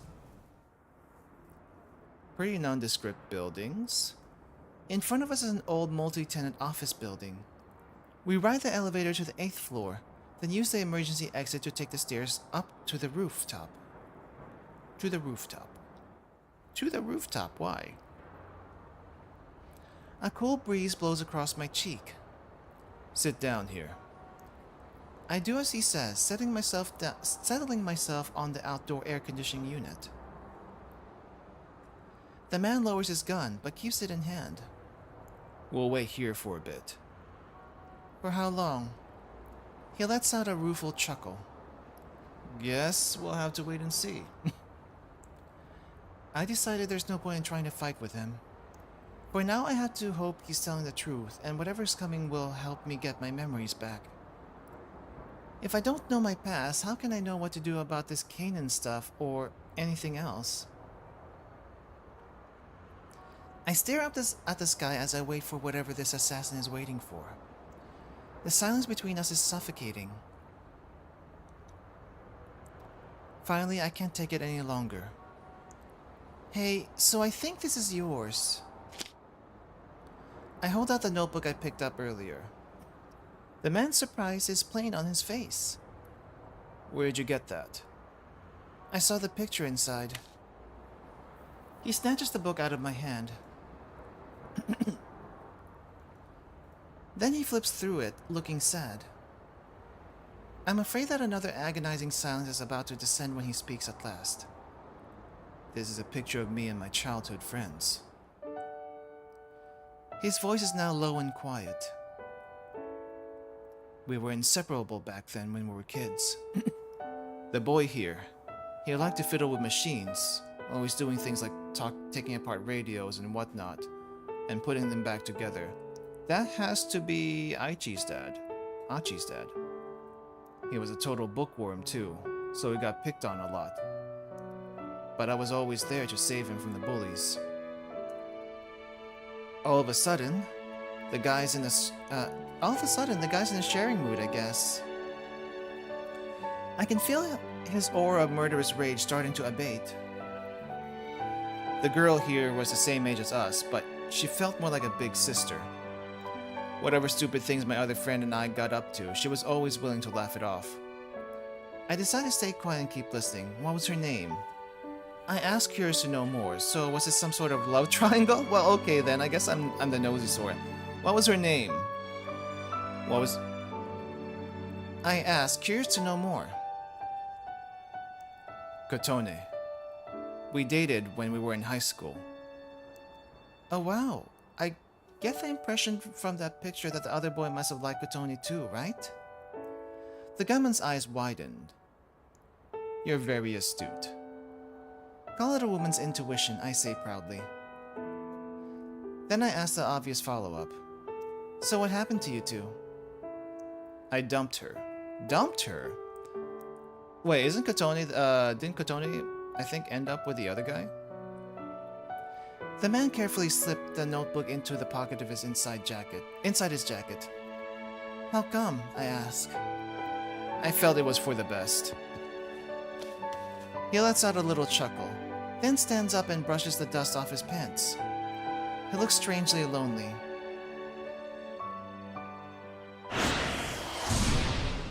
And that is one of the fastest keep out we've ever seen. Strangely lonely? Okay, so I guess let's see what Achi is up to. So Achi right now has Hitomi. Hitomi is knocked out, and Achi is very serious looking at the moment. So I have no idea what he's going to be doing. So let's see what that's going to be about. Achi could hear ambulance and police sirens wailing on the main road. He looked down at Hitomi, slumped on the park bench beside him. You sure you're not hurt? He asked quietly, offering her a bottle of water. Oh, she's not passed out. He was just overly worried. I'm okay. Hitomi took a sip from the bottle. Thanks. I think I managed to calm down some. Some of the color had finally returned to her face. So, Achi began hesitantly. Inside that minivan. Maria wasn't in there. There was relief in her voice, but also a note of pathos. I got a look in through the windshield. There was a man laid out in the back seat, but nobody else. The dark cloud lifted from Achi's face. So, it wasn't your sister? No, I didn't see his face. Just that he was wearing a business suit. Achi felt the tension ebbing from his body. That's good then. That it wasn't her. I've been worried. It was a shame about the poor devil who had been killed, though. Who was it, and why has he been there? Why had he been there? So, I guess now we're out of leads. Oh, so now I guess we're out of leads, Hitomi murmured. She hung her head. We could try the surveillance center again for now, Achi said. It'd probably give us better odds of finding your sister than just walking around. I guess you're right. Shall we then? Hold on. Achi had a sudden flash of inspiration. My house is a lot closer from here. Maybe I should ask my dad if we can check the cameras from home. You can do that? We have the same system at our house. I'm sure my dad will let us use them. I wonder what his dad's up to now, though. The two got up and headed for Endo Electronics.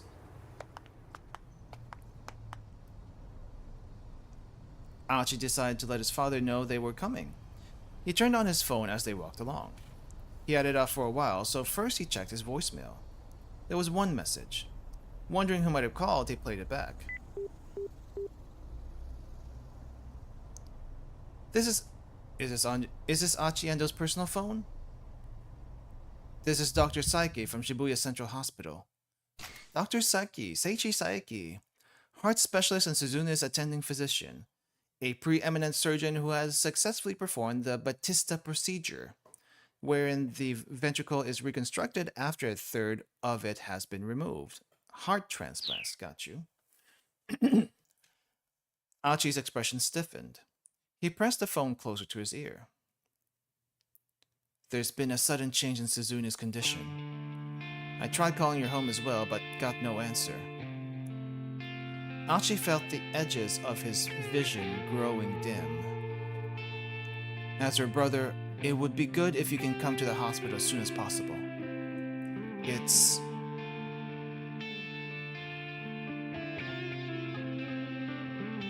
Achi? He told me his voice was full of concern. Sorry, I just gotta make a call here. Fingers trembling, Achi dialed his house.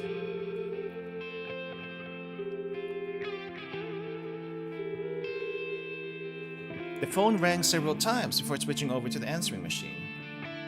Damn it! Where the hell are you, Dad? What's wrong? Hitomi asked. It's Suzune. It sounds like things have gotten pretty bad. Well then, we need to get to the hospital right away, Hitomi said. She sounded as anxious as Achi was. We can't go yet. Achi shook his head quietly. First, we have to save your sister. Hitomi bristled angrily at that. What are you talking about? She grabbed Achi by the arm and shook him. Right now, we need to be thinking about your sister. I can't. I made a promise to Suzune. I promise to help people and see things through to the end when something important is on the line. He struggled to get the words out. If I break that promise, then I really am no good to her. But Hitomi didn't look like she was going to back down. Oi! Get back here! A threatening shout rang out from nearby. Achi looked around, startled, and saw a boy about high school age bolting out from behind a building on a side street. Several slightly older young men were hot on his heels. Achi knew their faces all too well. All members of the SOS. They caught their quarry right before they could make it out of the main road. Gotcha, newbie. So the kid they were after must have been a member too. Let me go! Oh, we'll let you go, alright. After you pay up. One of the young men snatched the boy by the collar and shoved him against the wall of a nearby building. Ow! The boy's face scrunched up. What are you talking about? Playing dumb, huh? Interjected one of the onlookers. We told you that all the members have to pay monthly dues, yeah? The privilege of getting to call yourself SOS don't come free after all. Oh no, really? This is how you're making money? Achi felt his blood boil. SOS was trying to pull a shakedown on the new kid under the guise of calling it dues. Slang for extortion, a full-fledged crime. Naturally, the direct shakedown, give me all your money punk, is quite unpleasant, but more roundabout ways of being shaken down can still leave a bad taste in one's mouth. Someone who was surrounded by on the street by 8 people in pompadours who said, begging your pardon, but could you please hand over your money, might suffer no physical harm, but would still be the victim of a shakedown. It would have been unthinkable of them to do something like this back when Achi was running the show. Hey, he barked, let the kid go. He marched towards the group. Say what now? They turned to look, their faces immediately going pale. Oh, hey, Achi. Let him go. Achi focused his glare on the fellow holding the kid until he released his grip. You guys always go around doing this stuff? None of the gang members answered. They merely turned their gazes glumly to the ground. Hey, Achi turned to the younger boy. Since when have they been doing this? But of course he realized there was no way the newbie would be able to tell him. Never mind, you can go. Achi gestured toward the main road. The boy was quick to run off. Achi waited until the boy was gone before turning back to the others. Does Susumu know you're going around collecting dues like this? He asked. Man, we don't gotta tell you that, one of them muttered. Not since you deserted. What'd you just say? Achi leaned in close, getting right in the guy's face. He was met with a defiant sneer. This ain't the old SOS anymore. Not the old SOS. Achi thought back to the other gang member he'd run into earlier, with a malicious gleam in his eyes. That guy. Pretty sure he said his name was Kiryu? Back then, Achi had been with the SOS. He'd never let a guy like that get away with acting all high and mighty. Suddenly, Achi heard a voice from behind him. Well, well, if it ain't our legendary founder. Oh wow, this guy. An instant later, he took a hard blow to the side of the head. I was just out looking for some small fry, but looks like I landed a big one. Achi's head swam, his vision fading in and out. Before he had a chance to recover, something smashed into his knee. Oh wow, he got speed up here. He lay crumpled on the ground, unable to retaliate as kicks and punches rained down on him. Even after Achi could no longer move, the beating didn't stop. His ruptured eardrums could barely make out the sound of Hitomi screaming. Bad end. Hitomi, run. With his final plea silenced before it reached his lips, Achi felt his consciousness battered away. Bad end. That was quick. I'm guessing we need someone to stop these guys. Kiryu's ambush. Kiryu turned up out of nowhere and gave Achi a beatdown with a piece of timber. Oh, I thought he just punched him. But just before he attacked Achi, Kiryu had run into someone else. That person said something that changed what Kiryu did. The individual in question needs to say something different to ensure Kiryu doesn't go to Dogenzaka while Achi and Hitomi are there. Ah, I got you. Alright, well that was a quick detour. Let's see who else might be able to help us. So Maria not quite bad end, Achi bad end, Kano I could check on later. I want to check out what Minokawa has to say. Oh, he's very scuffed up right now. He's very scuffed. So let's check on what Minokawa is up to after hearing that the guy he's supposed to be helping might have died. But that wasn't actually the case. Minokawa needed to get back to the editing office right away. But despite the urgency, he barely stumbled along. He was swaying on his feet, only half aware of where he was even going. No, this is all some sick joke. He just couldn't accept that Toyama was dead. He let out a lifeless sigh. A cynical smile crept onto his face. The man always did insist on having his own way, but killing himself. Back when he was still a novice reporter, Minokawa had written a piece about a middle school girl who committed suicide. The school had made a statement denying that bullying had been a factor, and so most of the media reported that she had suffered a nervous breakdown over entrance exams, a period of mental illness manifesting as panic disorder, stress-induced anxiety, or the like. The term is commonly used to refer to serious health issues such as schizophrenia or bipolar disorder, manic depression, as well as build-up or more minor stresses as part of everyday life. Because it is so broadly and vaguely defined, it is generally avoided in psychiatric contexts. But something about the case had kept nagging at him. Had her death really been a suicide? The more people he interviewed about the incident, the more his doubts grew. The city news editor, however, would not allow him to conduct a follow-up investigation. And the reason was simple. This was the sort of thing that happened every day. They couldn't waste time on a case that was already on the books. It was more important for a reporter to find news stories than to squander time engrossed in a case that was old news. Minokawa understood the editor's decision well enough, but that didn't mean he had to like it.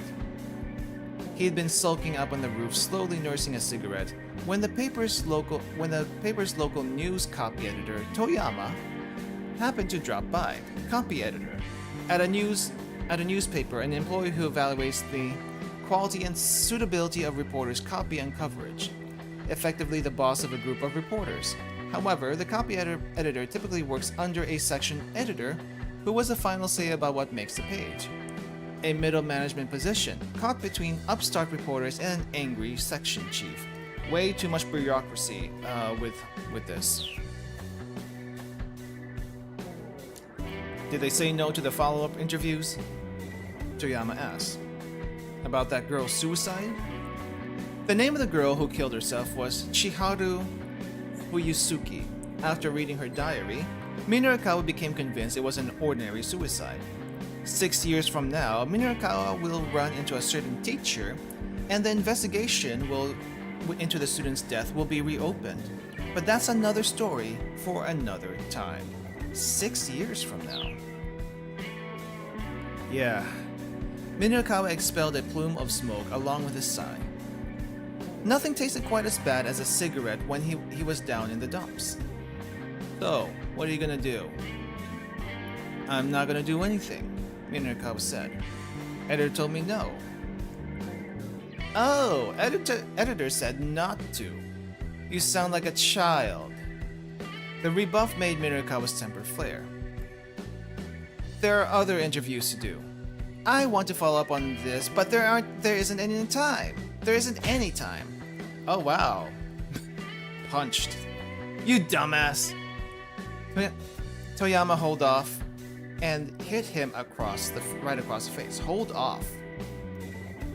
Hold off and hit him? What the heck kind of phrasing is that? What happened to I write about what I feel in my heart?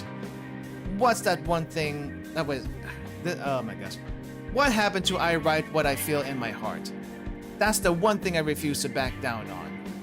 What happened to that guy who used to bitch at me like that? Toyama's words hit the mark with painful precision. The interviews aren't over until you have what you need. No, you refuse to let them be over. You go after the truth no matter what anyone tells you. Isn't that what being a journalist is all about? Minurikawa scowled in chagrin. The man was exactly right. Until you have what you need. Those words had struck with Minurikawa ever since. In fact, he had quit the paper to become a freelancer because he couldn't do his job the way he wanted while trapped in that hierarchy.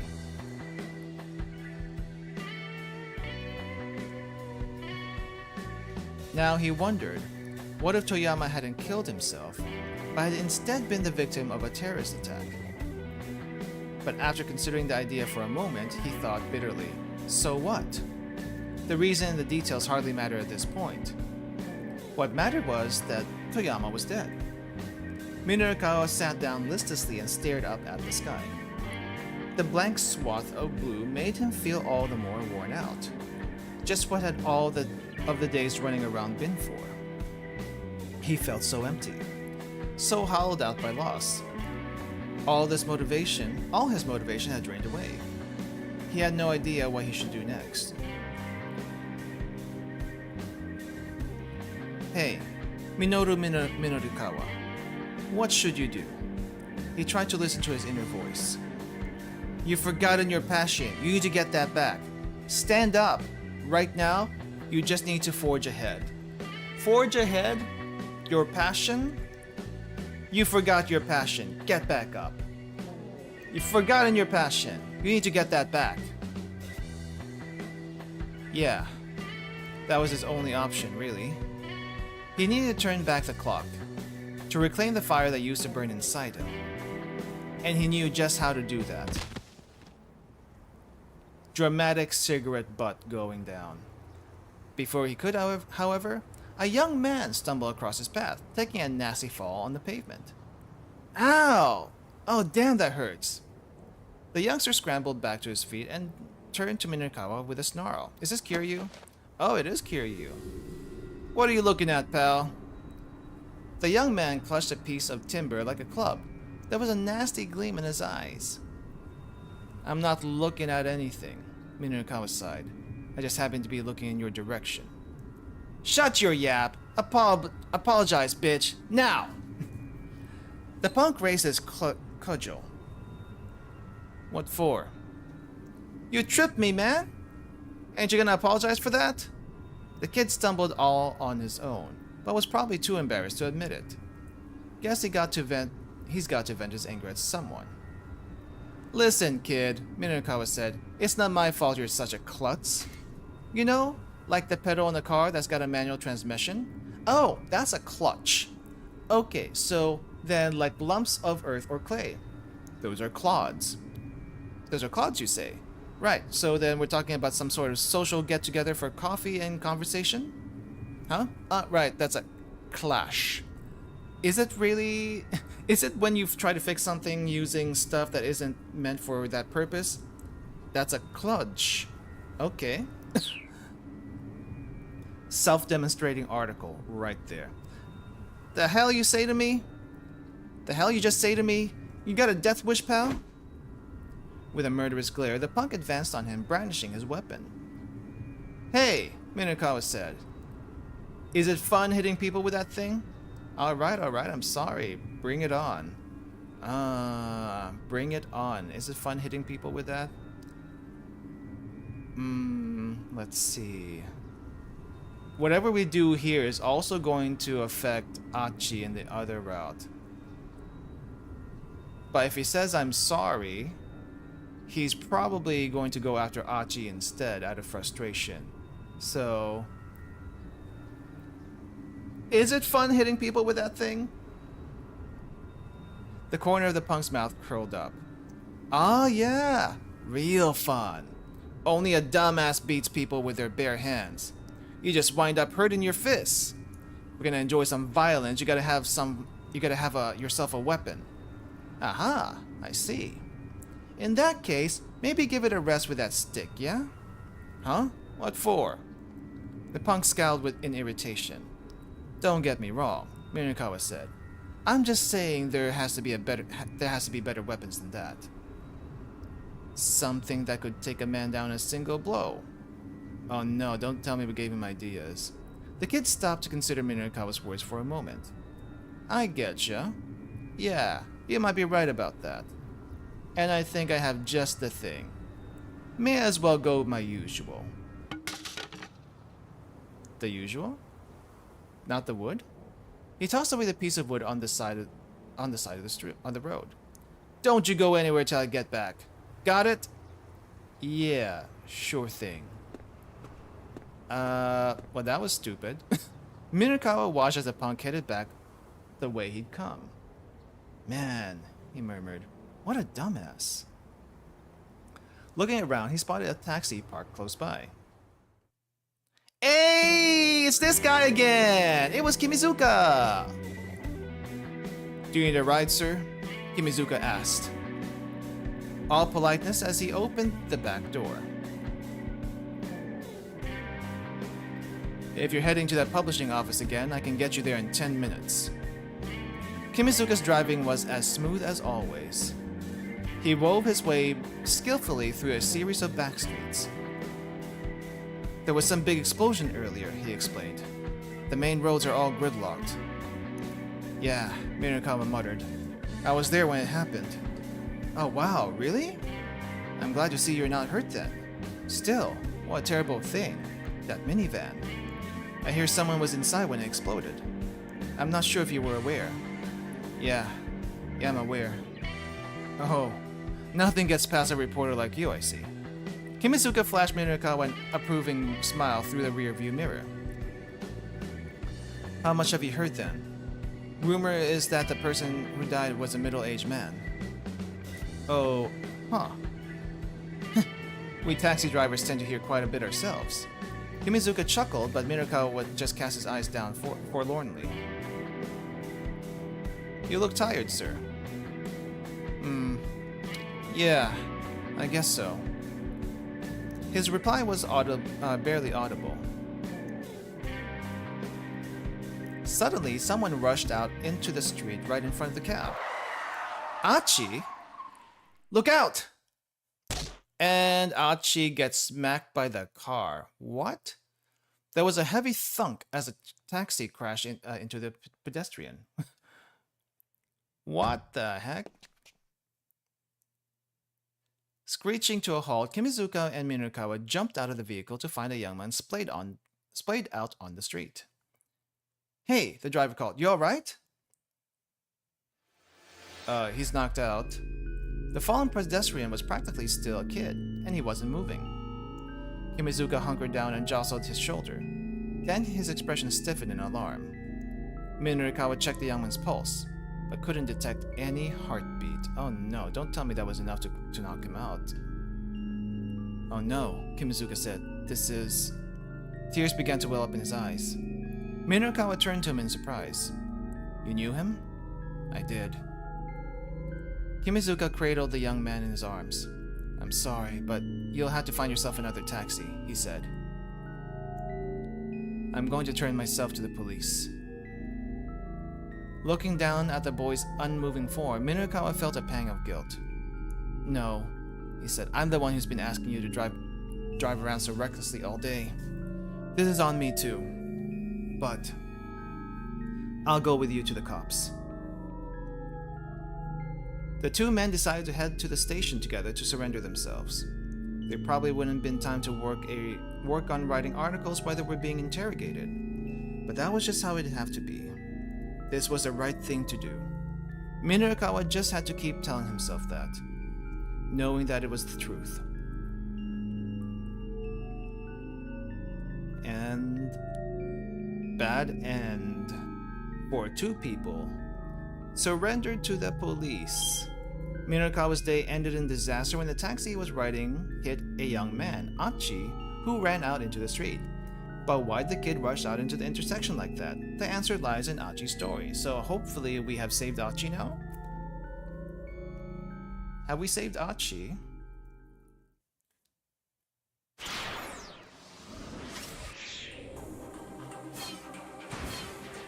Okay, Achi, did we save you yet? Oh, we did save Achi by getting the guy to find something else. Alright then, continue.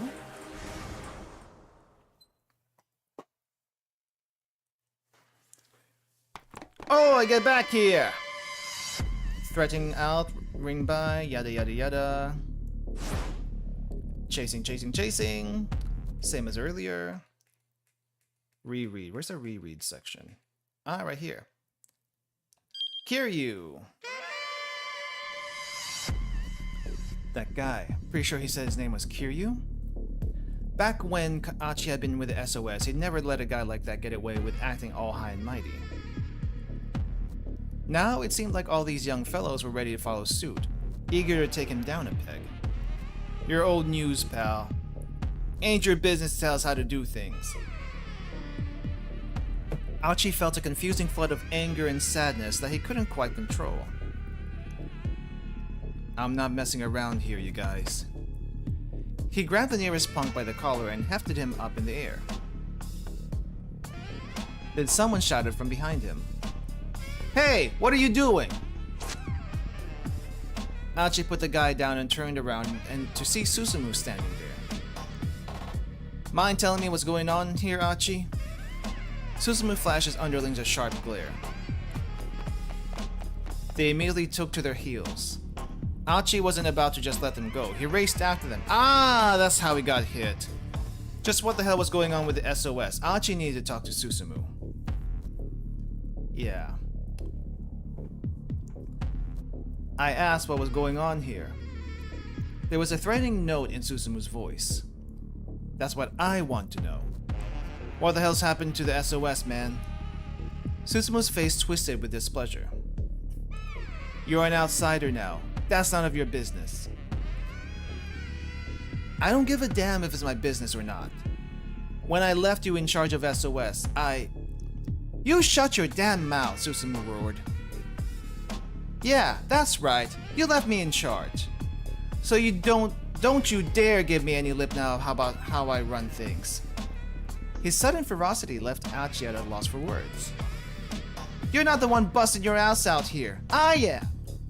Susumu stalked towards Achi, his face red with emotion. I've had to work so hard to keep things going with you gone. Do you have any idea what's it been like? Do you know what I've had to put myself through to keep SOS together? There was nothing Achi could say to that. He just kept his mouth shut and let Susumu talk. You were gone. I thought maybe I could do things like you did. All at once, Susumu seemed to deflate a little. He hung his head, hiding his face. And if I couldn't be like you, then... Hey man, I get it. And I'm sorry. But Susumu kept his face averted. Please, he muttered. Stay out of our business. Then he turned on his heel and headed off without looking back. Achi watched him leave, leaving a painful sting.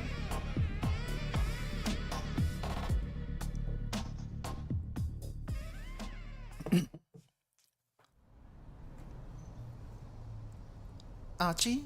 Hitomi asked after Susumu was gone. Are you sure you're okay leaving things like this? Achi shrugged heavily. Susumu said he's doing what he can. It's not my place to butt in. He turned his back on Hitomi. He still needed a moment. Achi, you're being unreasonable. About what? He felt like he'd been wounded to his very core, and he wasn't sure what to do about it. You want to help people who are in trouble, right? Hitomi asked quietly. Yeah, I guess. Achi's voice was glum. Well, I'm in a whole lot of trouble right now. Yeah, I know that. No, Achi, you don't. Hitomi's tone was clipped and firm. Please go to your sister. What are you talking about? That doesn't matter now. Yes, it does. Hitomi's shout stopped him in his track. Achi, right now, the thing I'm having the most trouble with is that you won't go to the hospital. Don't you get it? How can I possibly be happy with you helping me if you have to sacrifice your own sister to do it? Achi couldn't answer that, and he knew it. Please, go to the hospital. I'm asking you to, and I'm definitely someone in trouble.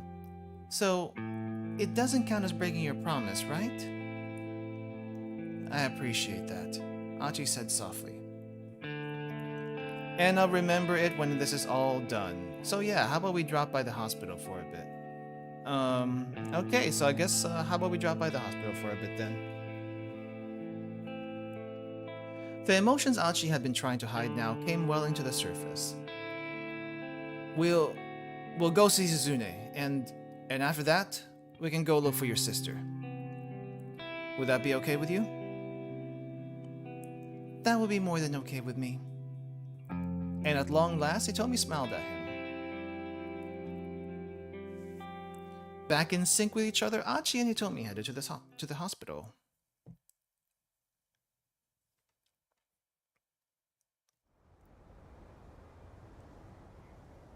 Okay. Let's see. Can I read that?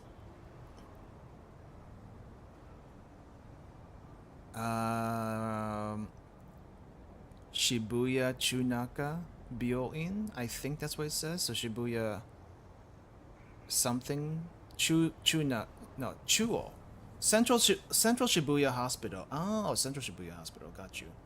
Shibuya Central Hospital, oh, it actually says this, was one of the foremost general hospitals in Japan, outfitted with top-notch medical facilities and staffed by highly skilled personnel. Individuals like Suzune with rare blood types were sent to the hospital from far and wide because of its cutting-edge hematology center, the hospital division that deals with blood. Its goal is to provide high-end care to patients with blood disorders, including blood screening, blood treatments, transfusions, and management and supply of blood products, and other related services. Achi asked Hitomi to stay in the waiting area while he headed on to the hospital proper.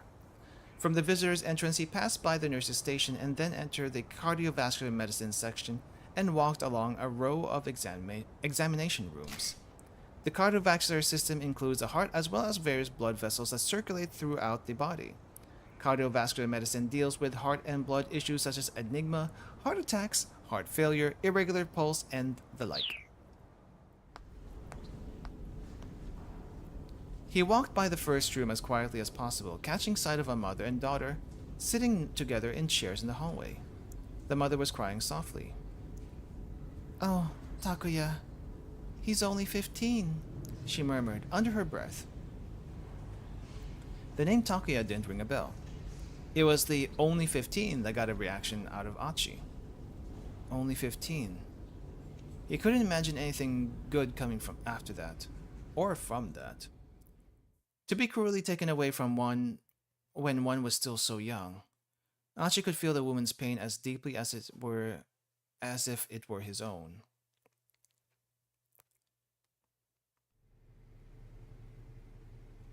When he reached Suzune's room, Dr. Saiki, the attending physician, explained her condition. The doctor did his best to keep his explanation simple, but Achi was too worked up to process much of what he said. He did manage to wrap his head around a few things.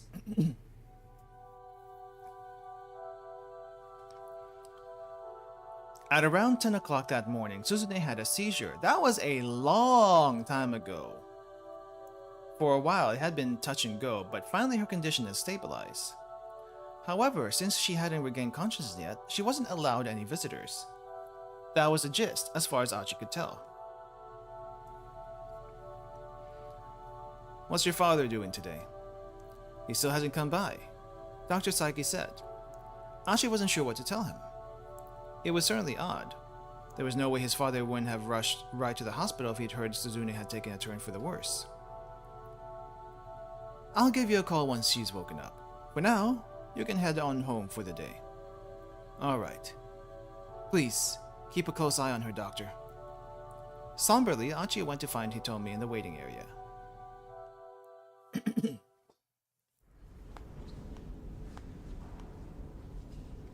Outpatient reception had closed for the day, leaving the hospital quiet. His footsteps echoed softly in the corridors. Then, as he walked along, a peculiar sound drew his attention. It had come over from by the base of a nearby stairwell. None of those make sense. Achi took a peek around the corner. Oh, this is not the scene I was expecting, but I guess it also kind of makes sense. Stanley said he was going to bring, I guess, Kanan to the hospital. The sight that greeted him nearly made him gasp aloud. In the dim light up ahead, he saw Kanan, and she had some white guy pressed against the wall, a knife to his throat. Achi quickly yanked his head back out of view. Could it be? Was this the man Kanan said she was after? Achi had to resist the urge to go charging out there. Hey GNG, welcome. How's it going? We finished the previous chapter, and now we are in full bioterrorism plot, trying to stop said bioterrorism, because Maria apparently is infected by the virus. And we have 4 hours left before things go really, really bad for all of Shibuya and maybe possibly all of Tokyo. So yeah, that's where we are right now. Achi right now has gone to the hospital where his sister is, after being after being convinced by Hitomi to do so, because she has taken for the worse. And now that visit is done, we run into this. So yeah, we've also checked out a few other routes, but we'll get to it when we get to it.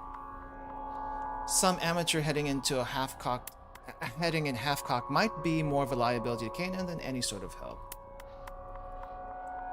24 show split countdown and sound. 24 show split? What is that? Split screen? We know nothing about Alpha Rad's background, nationality, sex, age. Oh, the show 24. I still don't know that show. Achi could just barely make out the words, but since it was all in English, he had no idea what they meant. But we do know that whoever they are, they have connections to Langley.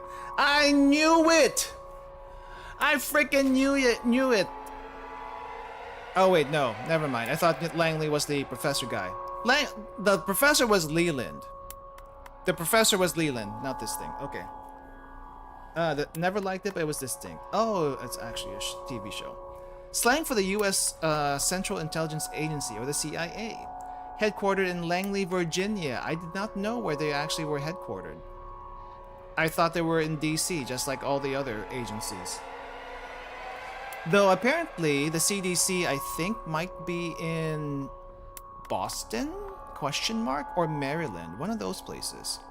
Similar to referring to the Japanese government as Nagatacho, the CIA has other nicknames including the company, the agency, the second government, the invisible government, and the coup makers. They're all over the coast? Yeah. It seems to be they're in the East Coast because that's closer to where the White House is. Achi peeked out again, very cautiously, in time to see the man raise an eyebrow at Kanan's words. Interesting. That doesn't mean you need to threaten me at knife point, though. He flashed her... Oh, that was him saying that. He flashed her a thin smile. It does, actually. Because I happen to know that you're a CIA agent. Well, we knew that from the beginning when we met him. Technically known as officers, the CIA refers to its own spies as agents. Someone in charge of directing agents is called a case officer. Case officers are stationed at embassies across the world in the public guise of diplomats, soldiers, and the like. Oh, who threw who? No sooner were Kanan's words out than the man grabbed her arm and tried to hurl her against the wall.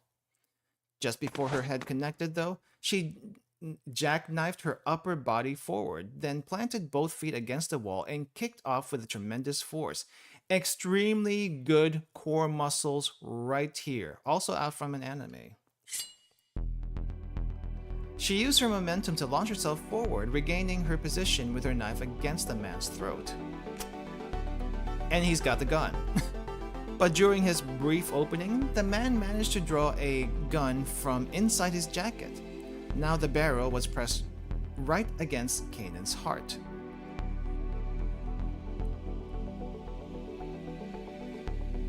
Ashi swallowed a lump in his throat. And they don't know they're getting watched by Achi. How about we call a truce? Kanan said softly. She withdrew her knife. Yeah. Sounds like you and me are both after the same thing. The man likewise lowers his gun. With a faint smile, Kanan turned her back on him and vanished down the adjacent stairwell. Achi had no idea what had just happened. They stopped fighting, though, so this guy probably wasn't Kanan's mastermind after all. If only Achi spoke a little English, he might be able to follow their conversation. He found himself wishing he'd taken school more seriously. You hear that, guys? Take school seriously. Learn English if you don't already know English. Could help with CIA spy missions like this. When he looked again, he saw that the man, too, had disappeared. They're both quick.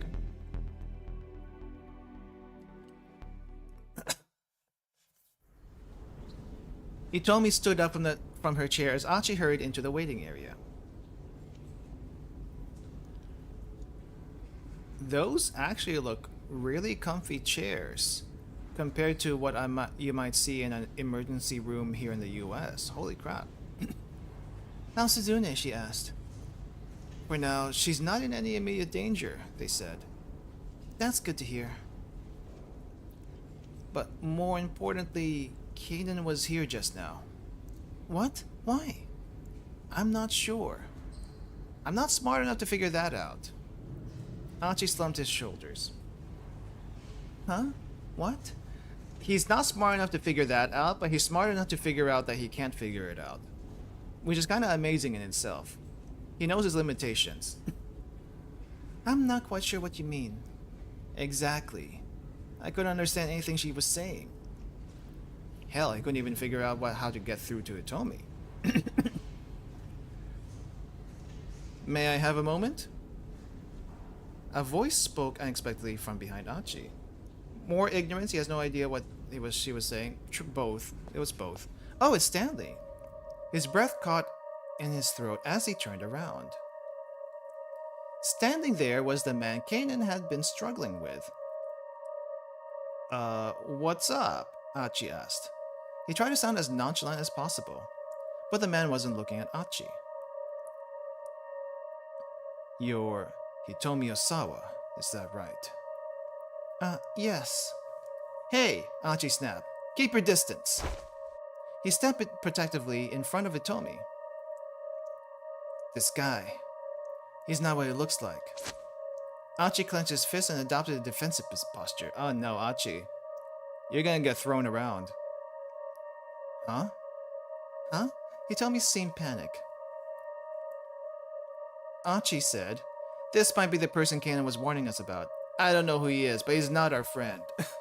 This might be the person Kanan was warning us about. I think both lead to the same conclusion, but let's try the first one. This might be the person Kanan was warning us about? Oh ho, so you know Kanan, do you? The man spoke without changing his facial expression. She let a few things slip herself. Look, who the hell are you? Achi demanded. The man calmly reached into his jacket pocket. Fearing he might be about to draw his gun, Achi braced for action. A badge. My name is Jack Stanley. I'm a security assistance officer with the U.S. Embassy. By the way, Stanley and Kano have parted ways at this point. So, just FYI. Achi held back his punch as the man held out his ID card. Diplomats issued diplomatic passports and diplomatic ID cards by their home governments. Japan Ministry of Foreign Affairs also issues its own form of diplomatic identification. The CIA provides such identification to its operatives working overseas to help maintain their false identities. Right. The ambassador is John Hancock. Yeah, it says Jan Hancock on the signature, and it says Stanley on the name. But here's a joke here. I think some people, when you ask them for their Jan Hancock, slang for signature in the U.S., some people will actually write John Hancock for the signature, and it will still be accepted by people, despite it not matching the name. Embassy. What does someone from the U.S. Embassy want with me? Hitomi asked timidly. You're being targeted by a dangerous criminal. I'm here to take you into protective custody. Custody? Custody? Achi's temper flared. Buzz off, pal. We're busy here. Busy searching for Maria Osawa? Stanley asked. Achi and Hitomi exchanged glances. I know the full details of the trouble you currently find yourselves in. Well, alright then, Achi said. Then you should know that we don't have time to get taken into custody. I'm looking at the side over here, on the posters. It's kinda weird. There's like stuff in English and stuff in Japanese. More importantly, information is in English while the rest of the information is in Japanese. Why does Japan do this? I think they use both interchangeably whenever it suits them. I'm just puzzled a little bit. I'm afraid you don't understand the current situation. I'm afraid you don't understand the situation we're dealing with. We're up against a dangerous international criminal here. Taking reckless action is only going to put her life in danger. Don't be a fool. There's no time to play the knight in shining armor. Hey! Achi was infuriated, but he couldn't think of a comeback. After all, it was true that Hitomi had run into danger time and again, while she was with him. But I'm already safe, Hitomi insisted. I'm only here right now because Achi has been protecting me. She eyed Stanley sharply. I've got Achi with me. I don't need your protection.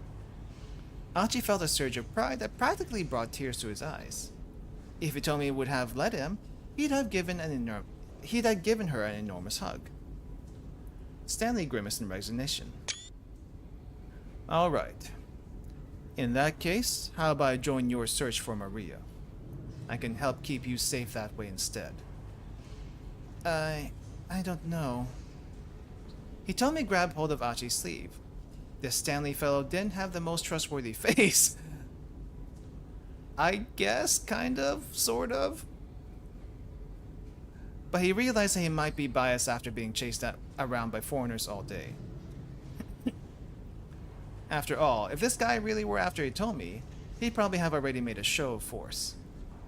Not only did he have a gun on him, he was sufficiently skilled in martial arts to hold off his own against Kanan. He'd have no trouble taking down a single unarmed opponent like Achi. He told me, I get the impression this Stanley guy is not our enemy right now. Hitomi gave a slight nod. Alright. I trust your judgment on this Achi. Well, new party member get. Now then, what's the plan from here? Stanley asked. Not wandering aimlessly around town, I hope. There was a trace of snideness in his voice. You can just keep your mouth shut, Achi replied. We can wander around town all day if we feel like it. Two can play that snarky game, he thought to himself. Poor Hitomi looked distressed. Very well. If that's what you want, I can stay quiet. But first, I need to inform the police that I have Miss Osawa in my custody. Wait, hold on, Hitomi blurted. That isn't a good idea. Stanley inclined his head. Why is that? Well, since you already seem to know most of the story, Hitomi quickly explained the kidnapper's threat and described the search for the minivan. Stanley remained quiet, listening with obvious interest. I see, he said when she'd finish. Still, when that minivan exploded, didn't that make your promise to the kidnappers a moot point? Hitomi nodded. I suppose it did, didn't it? Let me just ask one more question. Do either of you know a detective by the name of Tatano? No. We haven't run into any detectives. Yeah, exactly. The only folks we seem to run into are guys who are after Hitomi. I see. A grim expression crossed Stanley's face. I wonder if Tatano's the guy with the cane. You'd think someone would have figured that out. Actually, Kano and the guy with the cane have never run into each other, but we've also seen Tatano in a flashback. So that can't be Tatano. Who is that guy? Right, I'm going to get in touch with the investigation task force. I'll have them contact your parents for you. Would you mind speaking with them so they can confirm it's really you? Sure, alright, Hitomi said. Stanley got on his wireless and described the current circumstances to the police.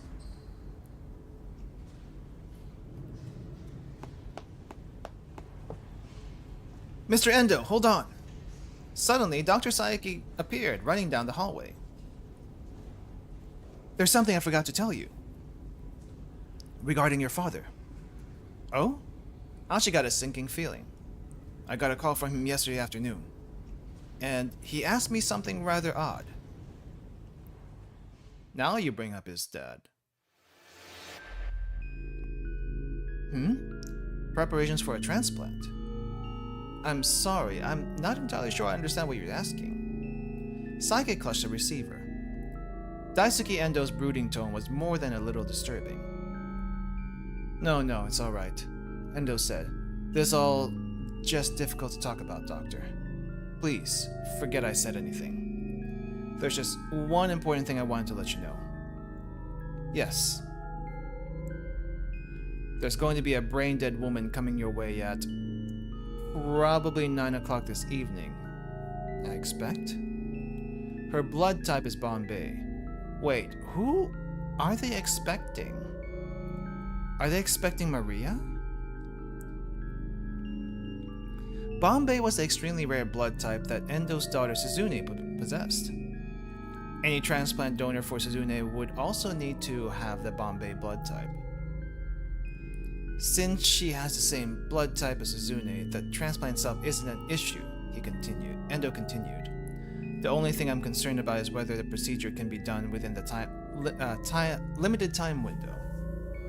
And I hate to trouble you, but I just called because I think it would be best to prepare for the surgery as soon as possible. The more Saiki heard, the more disturbed he grew. Where are you getting this body? How do you know they're going to be brain dead? How can you tell they're going to be brain dead at a certain future? It felt like he was listening to this man go on about some strange delusion. Doctor, please, just take good care of Suzune. With that, Endo hung up.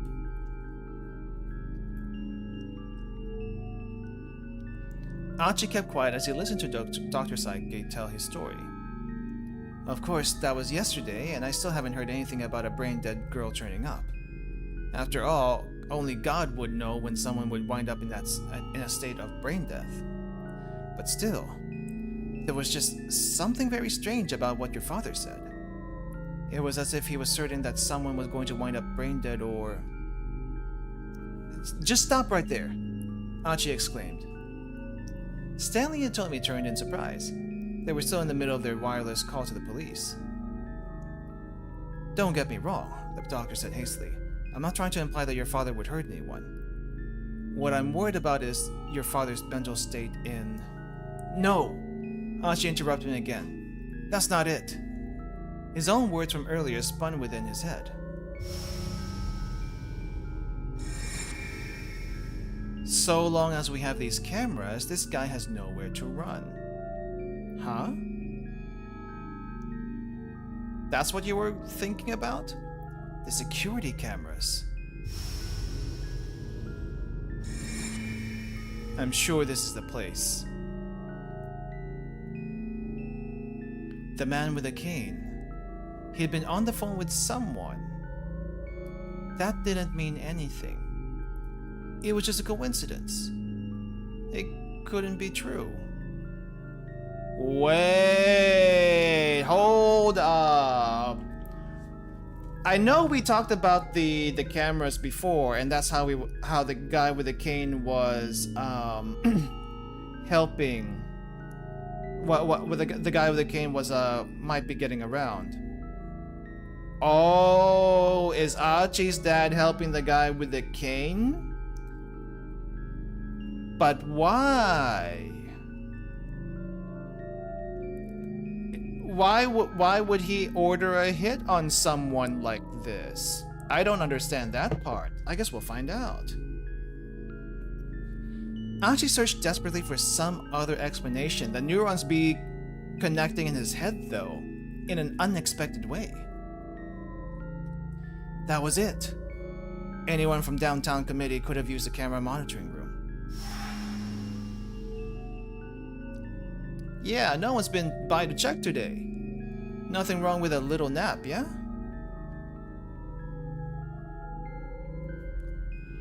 No dice. No one from downtown had been by the surveillance room today. It couldn't be. It couldn't. Achi began to tremble. Is something the matter? Hitomi asked. Achi, you're pale as a ghost. Achi gazed beseechingly back into her face. With just one simple question, he could clear this whole thing up. Please, tell me I'm overthinking this. He prayed inwardly before asking. Hitomi, would you mind telling me your blood type? Why do you ask? Please, just tell me. I have a sort of weird blood type, Hitomi said. It's called Bombay. Cue dramatic music and dramatic realization. Wow. The last piece of the puzzle fell into place. He says he's not smart enough to figure out what they were talking about, but he is smart enough to figure this much out after being given all the clues, vague as they might have been. Give yourself some credit, Achi. Yorokobe shonen. Your wish will come true now. There was no longer any room for doubt. Achi found himself facing a sad and painful truth.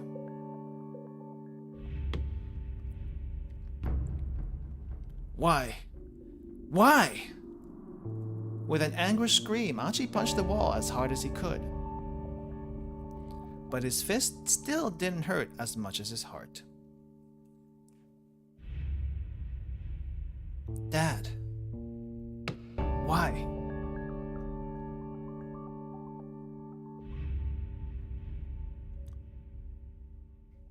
To be continued! So quickly!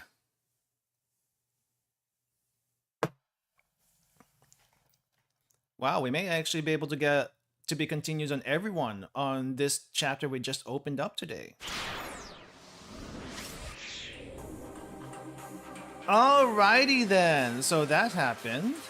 For Maria's route, we still have a keep out here.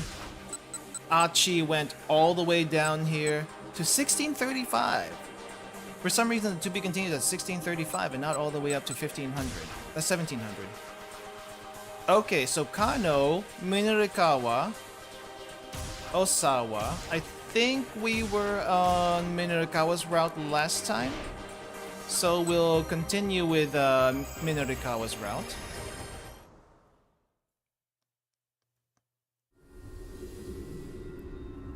And skip all this text. So now we are at the, what do you call it? Where the taxi cab driver found Minorikawa, asked if he needed a lift, and so lift has been commenced. Initially, Achi was chasing some people, and he got hit by the taxi. But now that Achi is no longer being hit by the taxi, we can continue on as if nothing happened. You look tired, sir. Yeah, I guess so. Right now, Minorikawa is still convinced that Toyama, his ex-boss / friend, committed suicide in the minivan explosion thing, but that wasn't Toyama. That was Takano.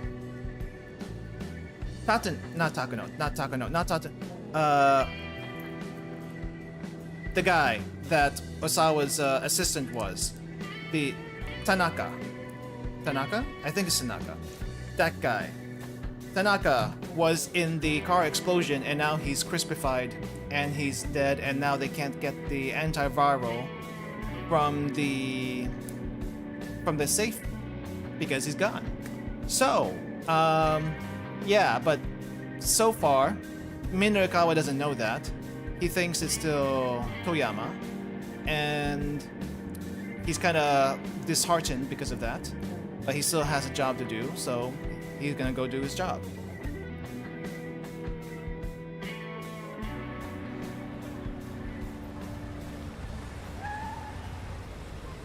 The taxi stopped outside of Heaven Publishing. Minorikawa left a 1,000 yen bill on the seat and exited the cab. He was bumbling his way towards the building when someone called out to him. Mr. Minorikawa! Is it Irie? No, Miku. Oh. Osawa. For a moment, Minorikawa didn't recognize the man now idling his sedan at the curb. But when he took a look closer, he realized it was Kenji Osawa. He actually stepped outside the house! For real! This time. Oh, Mr. Osawa. Sorry, but I haven't been able to look into that thing you asked about yet. I see. That's quite alright. Osawa looked pale and haggard. Minorikawa's reporter sense started tingling. This guy is the key to something. He recalled what he'd heard the detective and his buddy talking about back at the scene of the explosion. Roughly 8 hours ago, they infected Maria Osawa with the Uwa virus. If we don't administer Kenji Osawa's antiviral before she develops symptoms. You're caught up in something big, aren't you? How do you know that? Because, the reporter said simply, I'm Minoru Minorikawa. Osawa rolled his eyes. Well, That'll make things simpler, I guess. Get in. I'll tell you everything. He was gonna go write a paper, and now he's being taken along for the ride. This guy just gets into one situation after another. Minorukawa hesitated. This might be his big chance to land a beyond incredible scoop. Yet it felt like it was too late to matter. Still, landing a major story, selling out an issue of 4-star general gossip, and putting Heaven Publishing on the road to solvency, all that was the least he could do in Toyama's memory. You don't drop a story until you have what you need. Maybe it was too late to save Toyama. But Minorukawa got in the car. Osawa's tale was beyond anything Minorukawa had imagined. So, they send you threatening emails, devise a plan to kidnap your daughter in order to get the antiviral, and now that's failed, they're turning to bioterrorism. Finally, Minorukawa was able to flesh out the story beyond the conversation he'd overheard earlier. And as he did, he could feel a growing sense of exhilaration. So basically, they're now effectively holding all the people in Shibuya hostage and demanding the antiviral. Is that it? Before Osawa could answer, a new idea occurred to Minorukawa. Wait, hold on. Why didn't they just start by holding the whole city hostage? Why did they need to go through all the trouble kidnapping your daughter? I don't know, Osawa said, shaking his head. Perhaps they wanted the ransom money? For a mere 50 million yen? I can't imagine international terrorists bothering for that much. You can't know how terrorists think, Osawa spat. Let's just assume, though. Could there be some other reason they abducted your daughter? Osawa didn't reply. He was probably too preoccupied with finding a way to save his infected daughter to think about anything else. Still, something about the course of events didn't quite add up to Minorukawa. But whatever the case, if the criminals were after the antiviral, then sticking with Osawa ought to bring him closer to the truth. Minorukawa was still mulling that over when they arrived at the laboratory. Oh, who caught them? The two men hopped out of the car and were immediately rushed by a pair of security guards who subdued them in a matter of moments. Hey! Minorukawa protested. What the hell is this? Unhand me, Osawa yelled. I'm Kenji Osawa. This is my lab. But evidently that didn't matter to the guards. Oh no, it's the boss. Another man emerged from the building. He and Osawa exchanged a few brief words. Judging from the tone of the conversation, this was someone who outranked Osawa at the company. Take him away. As the newcomer looked on, the guards dragged Osawa into the building. Hey! Minorukawa shouted at the man as he began to walk away. Don't you know what's going on to happen in Shibuya? Don't you care? If you just stand by and let the people of the city die, Okoshi Pharmaceutical is going to be held responsible. The man stopped in his tracks. And if that happens, you'll be ruined personally too, Minorukawa added. You know I'm right. That will be up for the police to decide. Oh, really? He's just gonna let it happen? You're going to regret this. Don't be a fool. Minorukawa's resolve was unwavering. His pen would mete out justice. He might have come close to forgetting what he once stood for. But now the old fire was back. I see. This isn't something to leave unchecked. The man gestured with his jaw. Take him as well. More security guards surround Minorukawa. Hey, stop! Let me go!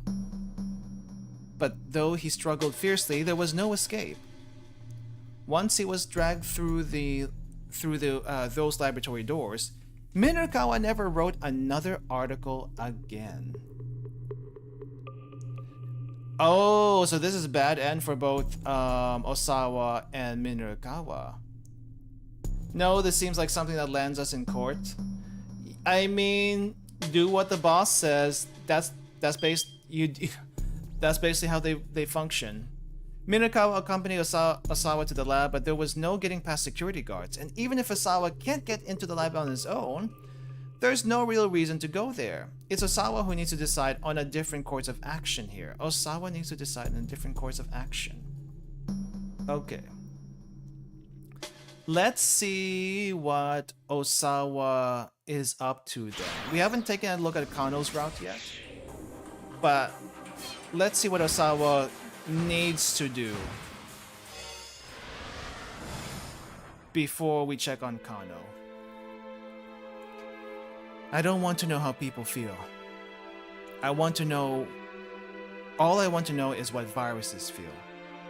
I prefer viruses, because they make no move to encroach on me from the outside, from the other side of my microscope.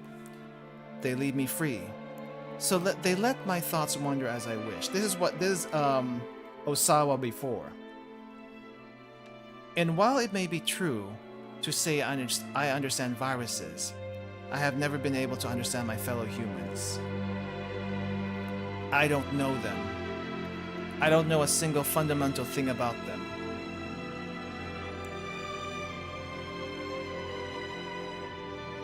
But now he's having second thoughts. With Tanaka dead, trying to use the backup password for the fingerprint scanner had become a hopeless endeavor. The only remaining means of getting entry to the storage area was to issue an emergency unlock request to the electronic lock manufacturer.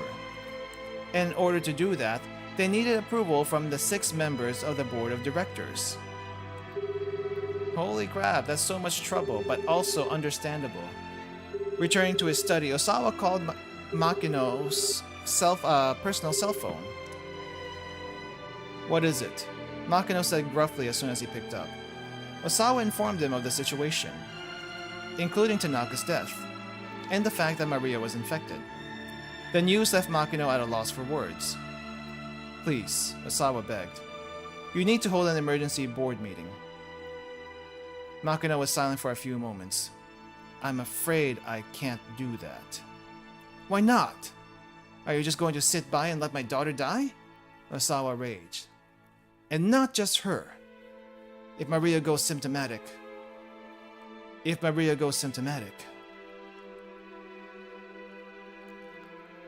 That was still only an if, but Osawa was reluctant to put his fears into words. If she goes symptomatic, the Uwa virus will sweep through all of Tokyo, not just Shibuya. I realize that, Makino replied. But one of the board members is overseas on business. Holding a meeting is impossible. Oh, conveniently overseas on business! Wow! They're probably dead too! Despite the gravity of the situation, he sounded astoundingly nonchalant. Osawa couldn't back down. There must be some other option, like a web conference or something. That doesn't help us if we can't get in touch with him, Makino huffed. He went missing a few days ago, what'd I say? In the middle of his business trip.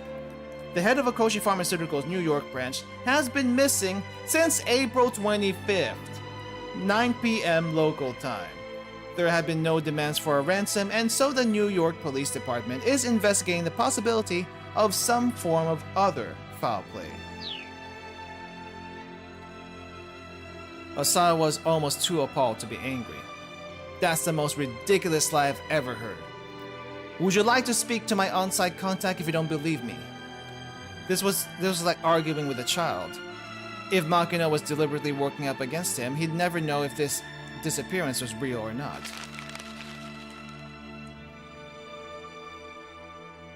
In that case, can you please appoint a representative instead? Osawa pleaded. Selecting a representative is a complicated process. Darn you, bureaucracy! Even if we started right now, it would take until sometime tomorrow afternoon to complete. Tomorrow afternoon. By then, it would be too late for any of this to matter. Sir, can't you see how absurd the things you're saying are? What would you have me do? Makino barked. These are the realities of corporate politics. I understand, sir. You will do nothing for my daughter. That's what you're saying. That's not what I'm saying, Makino replied. Look, I'll see what I can do to appoint a representative more quickly. He hung up. Really? I don't trust the guy. His tone had suggested that waiting for an appointee wouldn't be a terribly hopeful prospect. I have no more allies, Osawa thought. All I have left now are foes. He couldn't just count on anyone anymore. Osawa was just going to have to get the antiviral himself. This is what lands him in a bad end. So, instead, still, he just had to take Makino at his word. Right now, that was his only course of action. Yeah, just take him at his word.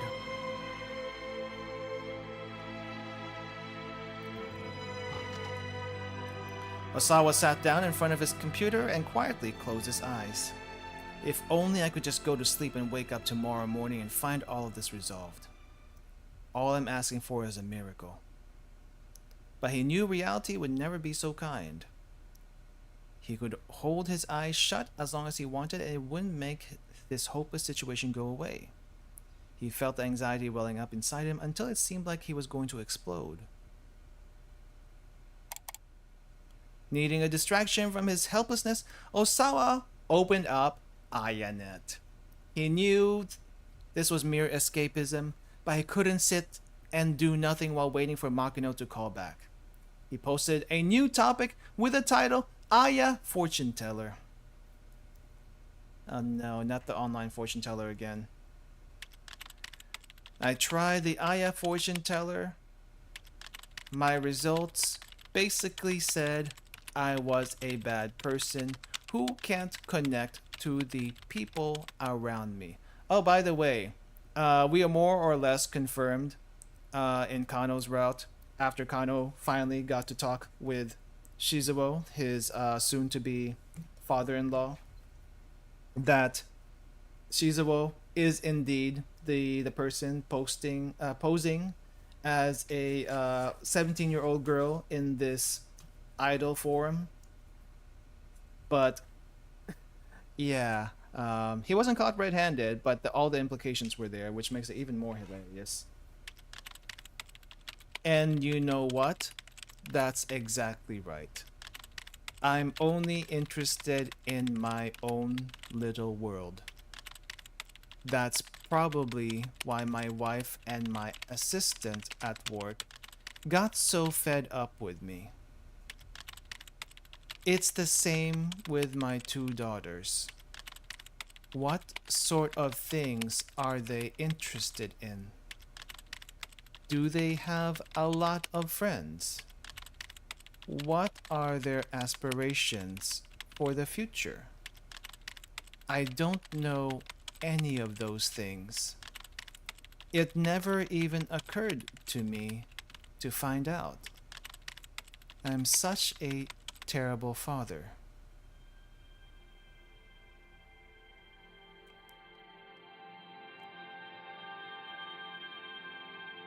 Ah, they're cute. Osawa's fingers ceased their tapping on the keyboard as he thought back to when Maria and Hitomi were younger. Daddy, Daddy! The two girls would follow him around like a pair of puppies. Their father was their everything. That much was clear just by looking at their faces.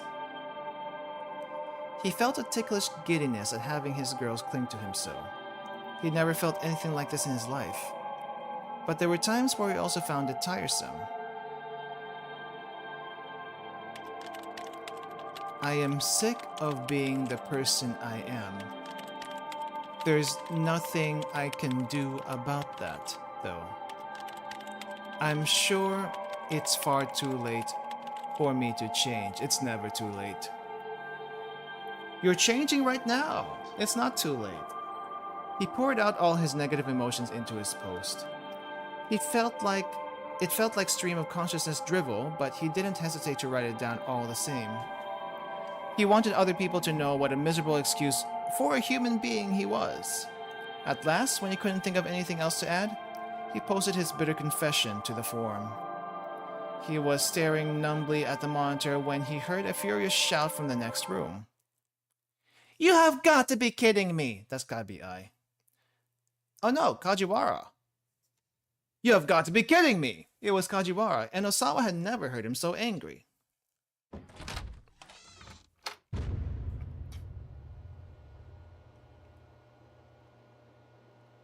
What is going on?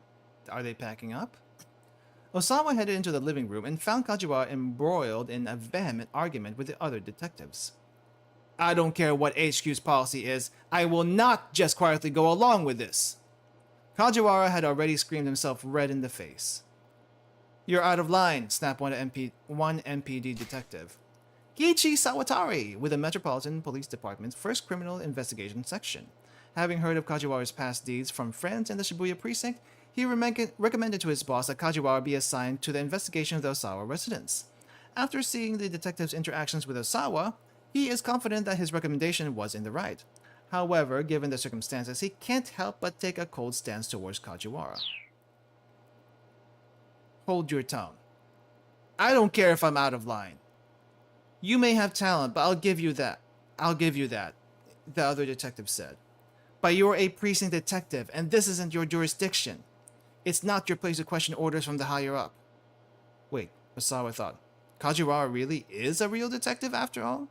Yeah, didn't you know, despite all his weirdness? Go on. Explain the situation to Mr. Osawa. Kajiwara bit his lip in frustration at the other detective's orders. Very well, he said. But before he could say more, Osawa noticed that the police equipment had all been cleared off of the table. Hold on, Osawa said. What's going on? Has something happened? Allow me to explain, sir, Kajiwara said. His bitterness showed plainly on his face. Does it? I cannot tell. He seems he seems the same as always. We've been recalled, sir. MPD has established a security force headed by members of the Public Security Bureau to deal with the bioterrorist threat. Because the kidnapping task force has not yet found Maria, and she is infected with a virus, the task force personnel have instead been absorbed into the security force, and will continue their work under its direction. Osawa narrowed his eyes, fighting to keep the confusion from his face. What do you mean by that? He was shaking, terrified to have his suspicions confirmed. I'm truly sorry, sir, for having been unable to help you.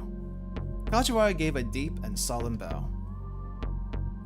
But Maria, what's going to happen to Maria? Another unit has been tasked with bringing your daughter into custody, sir. That much, at least, Osawa could process. You're going to place her under quarantine, aren't you? Kajiwara's lips stiffened, but he nodded. In order to minimize the spread of the virus, so I'm told. No, Osawa cried. You can't do that. If you do, there won't be any way to save her. His head spun. Please, I beg of you. You need to get Maria to me. I might be able to save her. When Kajiwara didn't respond, he turned to the other detectives. Please! Don't! You can't place Maria under quarantine. But the detective's only answer was to avert their eyes. Why are you all ignoring me? Please, you have to listen. If you bring her to me, I can figure something out. I know I can. He plunked himself down on the floor, yelling and flailing his arms like a child throwing a tantrum. Well, everyone else leaves except for Kajiwara.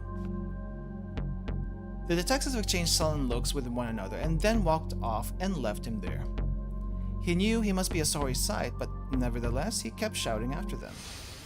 Please, don't stand by and let my daughter die.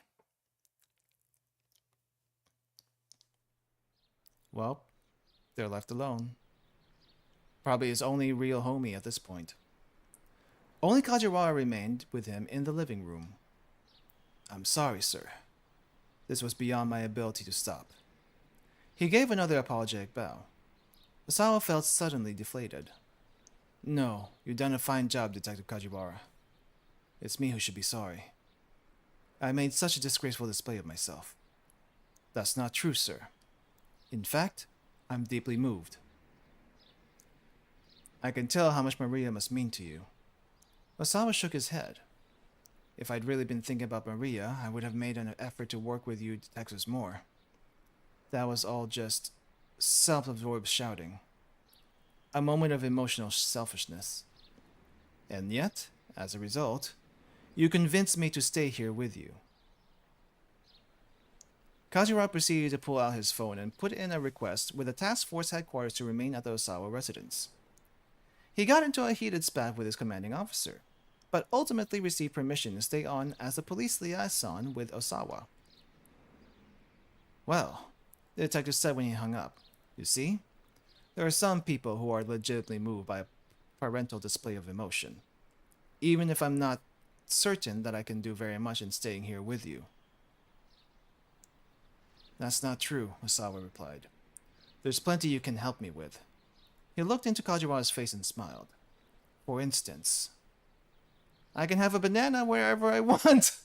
You find things that have gone missing. That fried egg on the rice you made me was delicious. You find things that have gone missing seems more useful than the other two. The other two are very sentimental, but this one seems like it could spark some ideas. You find things that have gone missing. Ah, like that plane ticket, you mean? Kajiura gave a bashful smile. Yes, I'd never found it if you hadn't been there, detective. Well, like they say, you can never find something when you're looking for it. Indeedy. Then a hint of sadness came to Kajiura's eyes, and his voice grew quieter. My daughter. She had this little toy ring that she loved, and she lost it in our house somewhere. I didn't realize you had a daughter, detective. She just started grade school this year. Oh, really? She must be adorable. Well, I don't get to see her as much as I'd like. A lonely sort of smile crossed Kajiura's face. Why's that? Doing this job caused me to neglect my family. Finally, after about 2 years ago, my wife hit me with the divorce paperwork. I wanted to be able to keep our daughter with me, but, well, the law tends to favor the mother when it comes to custody issues. The detective pulled 2 bars of chocolate from his pocket. This kind of explains why he is the way he is. Also, did you bite into that? Osawa accepted one, but said nothing. The toy ring she lost, I'd bought it for her as a birthday present. She loved it so much, she cried and cried when it was gone. I looked all over for it. The detective bit into his own chocolate bar with a soft snap. So then, later, this toy ring. I found it after my wife took our daughter away. And do you know where it was? Osawa shook his head slightly. Under my darling daughter's mattress. Fell out when the bed was being taken out of her room. Isn't that funny? That it was somewhere I never would have found if she stayed. Another sad smile came to Kajiura's face before he went on. I guess there wasn't much point though. Finding it after she was already gone. The man had lost his daughter. Osawa couldn't help but sympathize. Here was someone he could really talk to. He was sure of that much now. Detective, I apologize.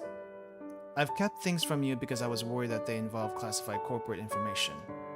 Oh. Kajiura's eyes glimmered with interest. Earlier today, I received some emails. They could be pertinent to the case. Would you mind letting me see them? Osawa shook his head. On the contrary.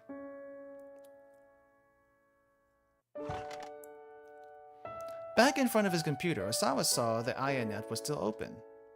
Pretty Honey had responded to his forum. Oh no, what did Dad say? One moment, let me just read this. This was no time to be looking at the internet. Let me just read this. Osawa read the response.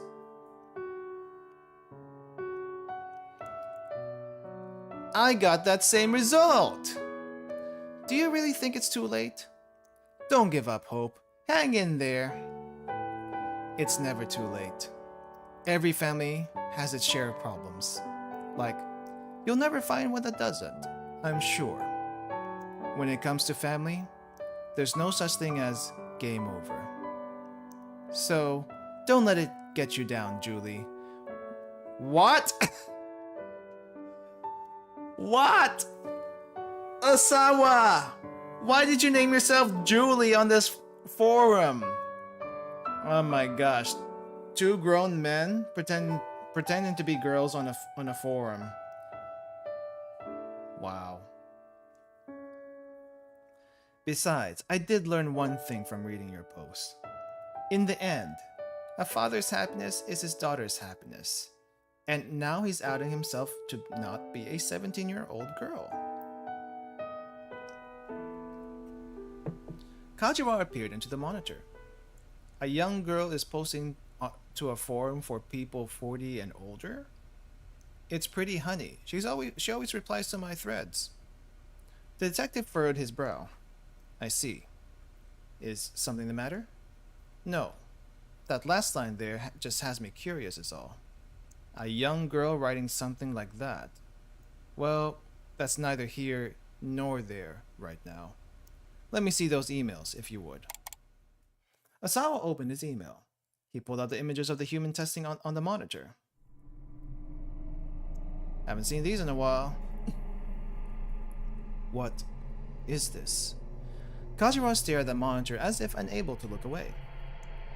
These are images from unauthorized clinical testing of an antiviral drug I developed, carried out by my company without my knowledge.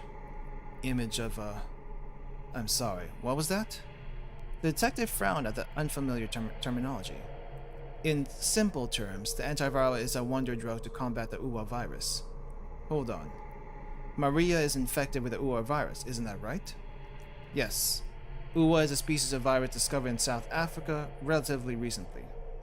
Roughly 12 hours after infection, patients develop a cough, then a fever, then begins vomiting, and ultimately begin to bleed uncontrollably from all over, resulting in death. The mortality rate is... Osawa was reluctant to say it. Kajiwa held his breath, waiting. It's nearly 100%. Kajiwa shuddered. But wait, he said after the moment. If you have this wonder drug, then Maria... Osawa shook his head. Without Tanaka, I have no means of getting it out of the lab. Kajiwa's frown deepened. I see. It may not be much to go on, but I think we can put together at least one piece of our little mystery here.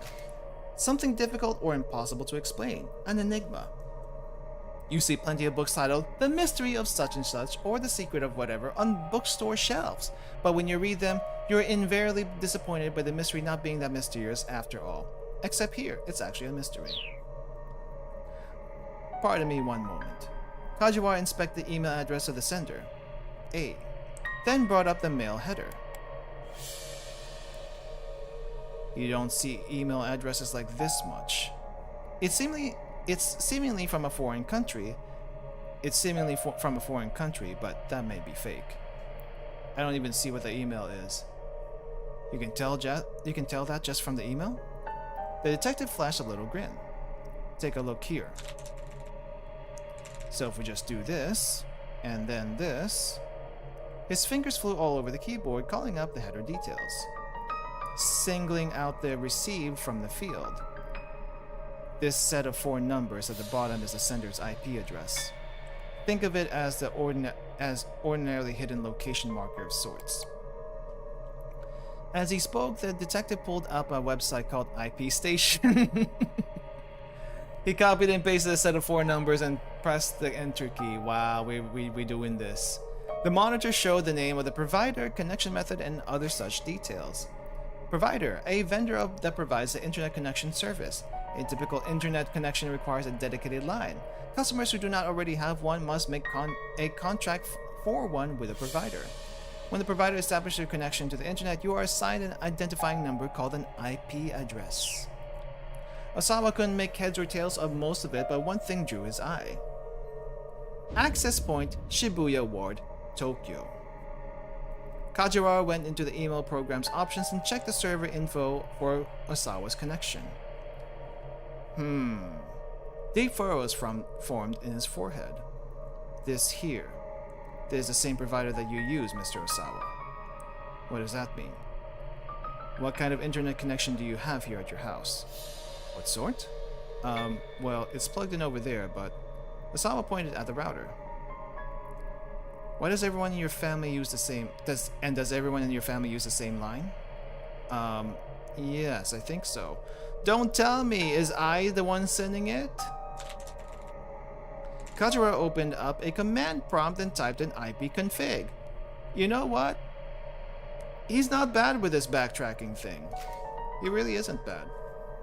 A literal prompt for users to issue computer control commands via keyboard instead of mouse. Also frequently used to refer to the window as program or following or such. I think I mangled that explanation, but okay.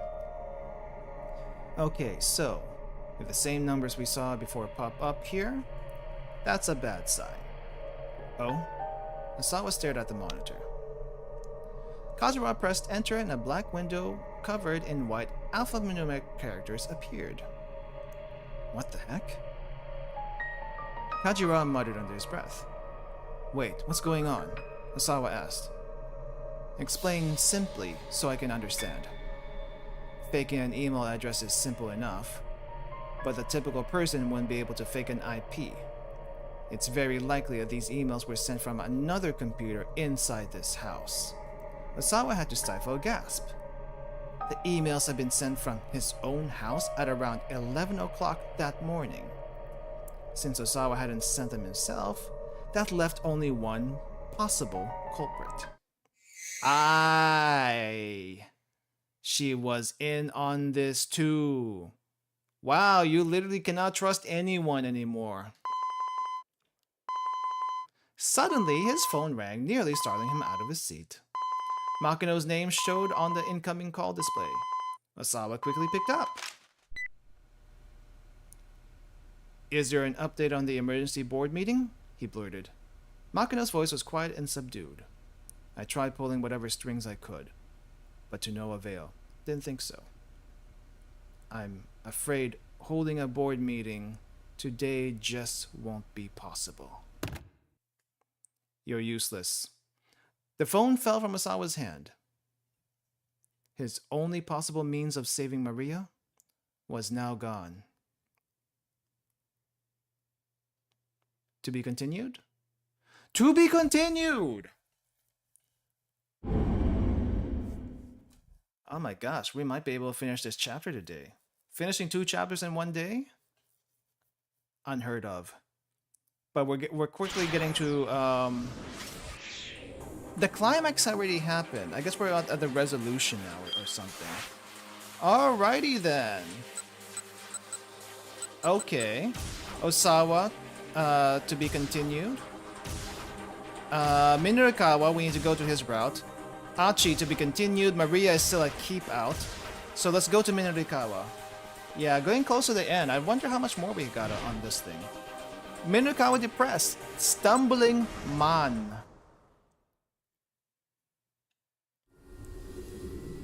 Okay, we're gonna skip this part because all we're doing here is redirecting the Achi's attacker to somewhere else. And so now getting picked up again by the taxi driver. Look tired, sir? Yeah, I guess so. Reply was barely audible. So now we are at Heaven Publishing, maybe, soon. The taxi stopped outside of Heaven Publishing. The trip had taken 10 minutes on the dot. Thanks. Minurikawa left a 1,000 yen bill on the seat and exited the cab. Sir, the driver called after him. Minurikawa turned back around. Kimizuka was leaning out of the window to point at him. It isn't called work because it's fun, sir. The day will be over soon enough. Just hang in there a little bit longer. The driver finished with a knowing grin. Minurikawa cracked a ghost of a smile. Maybe his spirits had been lifted just a tiny little bit.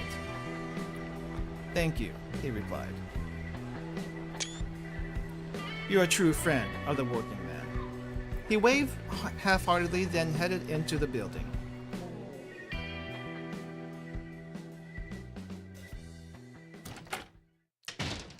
Watch him find Toyama inside. Or maybe not Toyama. Mr. Mino! Chiaki threw herself at him as soon as he opened the door to the editing office. News of the explosion was playing on the television. Minorikawa marched straight to his desk and opened up his laptop. He looks very out of it. While booted up, he tried to get a handle on the current situation. "Where are the folks from the loan company?" he asked. "They're here," Chiaki said. "I have them waiting downstairs." "They know Toyama is dead?" "I'm sorry? I kind of let that slip." "What about Hana?" "I'm not sure. I haven't heard from her since she called earlier." With a tiny sigh, Minorikawa started typing at his laptop. By some miracle, 6 pages of the copy were nearly wrapped up. Still, he needed to do whatever it took to see his job through to the end. That would serve as his final tribute to Toyama's memory. He loaded his copy into the DTP software in order to set the layout. Bit by bit, actual magazine articles began to take shape. And here are the loan sharks. Then the editing department door swung open. "Hey!" snarled the young man who barged in first. He kicked over a stack of books. "How long you gonna keep us waiting, huh?" "Honestly, Sagawa, must you be so rowdy?" A middle-aged man stepped in alongside him. "Are you Mr. Minorikawa then?" he added as his eyes fixed on the journalist. He held out his business card. "A pleasure to meet you. I'm Asao Ozu from Takarada Financing. My deepest sympathies about Mr. Toyama. Black market lending firm that offers loans at an interest rate above what the law allows. Well known for taking whatever steps necessary to collect whatever is owed. Its business card slogan, got bad credit, but you need a loan? Call anytime. We'll put together a loan that suits your needs. However, I am afraid that we do need you to give us back the money we loaned." Despite his polite tone, the threat in his voice was plain. "Look, next month's issue of 4-Star Journal Gossip is definitely coming out. Couldn't you please wait for the repayment until we have the funds from those sales?" Minorikawa asked. That was exactly what Toyama's plan had been, after all. "Well, we certainly aren't monsters. If the magazine's going to be making you money, we wouldn't mind delaying another month." "You really mean it? You really mean it?" Chiaki chirped. "To clarify, that would be the case if Toyama were still alive. Releasing the next issue is all well and good, but with Toyama gone, so too is the company. That will make full repayment of what we're owed impossible, I expect." "Then what do you want us to do?" Minorikawa asked coldly. "How about we just cut to the chase?" growled the younger man Sagawa. "Dig out your ears and listen up." Chiaki recoiled in panic, and Minorikawa held up an interposing hand. "Knock it off. You're scaring the young lady." A thin smile came to Ozu's face. "All we want to know is where Mr. Toyama's daughter is." "That's right. Yeah, that's right," Sagawa said. "Tell us where the girl is." "No way," Chiaki squeaked in protest. "Hana's just a little kid. She doesn't have any responsibility to pay back the..." Ozu didn't let her finish. "We're aware of that. Nevertheless, we'd still like to know where she is." The law didn't matter right now. Guys like this had all sorts of ways of wringing money out of people. Oh no, she's gonna get sold off. It was clear from the looks on their faces that Ozu and Sagawa had some wicked scheme up their sleeve. Unless, of course, you would prefer to take on Toyama's debt, Mr. Minorikawa. You are quite the accomplished reporter, after all. Take on his debts, huh? Minorikawa didn't know how much Toyama had borrowed, but only took one look at these guys to tell him it was no small sum. "How about it?" Ozu asked. "The way you land scoop after scoop, I'm sure you'll be able to repay us in full before you die." Minorikawa fiercely returned his stare. "Alright, I'll take on the debt. I'll consider it. Could you give me some time? Can't we just call it even?" "I'll consider it. Could you give me some time?" I wonder if they'll go with that. Chiaki went pale at Minorikawa's response. "No, how can you even think about taking their offer?" she cried. Sagawa stepped in, drowning her out. "No way! We've waited long enough! Give us your answer now!" "Yes or no? What's it gonna be?" Now. Let's just calm down, Ozu chided. He said he'd consider it. That's a step in the right direction. Wouldn't you agree, Mr. Minakawa? Yeah, sure. Then I suppose we can wait at least a little while longer? Minakawa had hoped to put them off for several days at least, but it didn't look like that was going to happen. Well, as long as they're gonna get off our backs for a little bit, that's all that matters. But now they are uncomfortably settling themselves in the office. This would be awkward. The two men from Takarada Financing plunked themselves down on the editing department's sofa.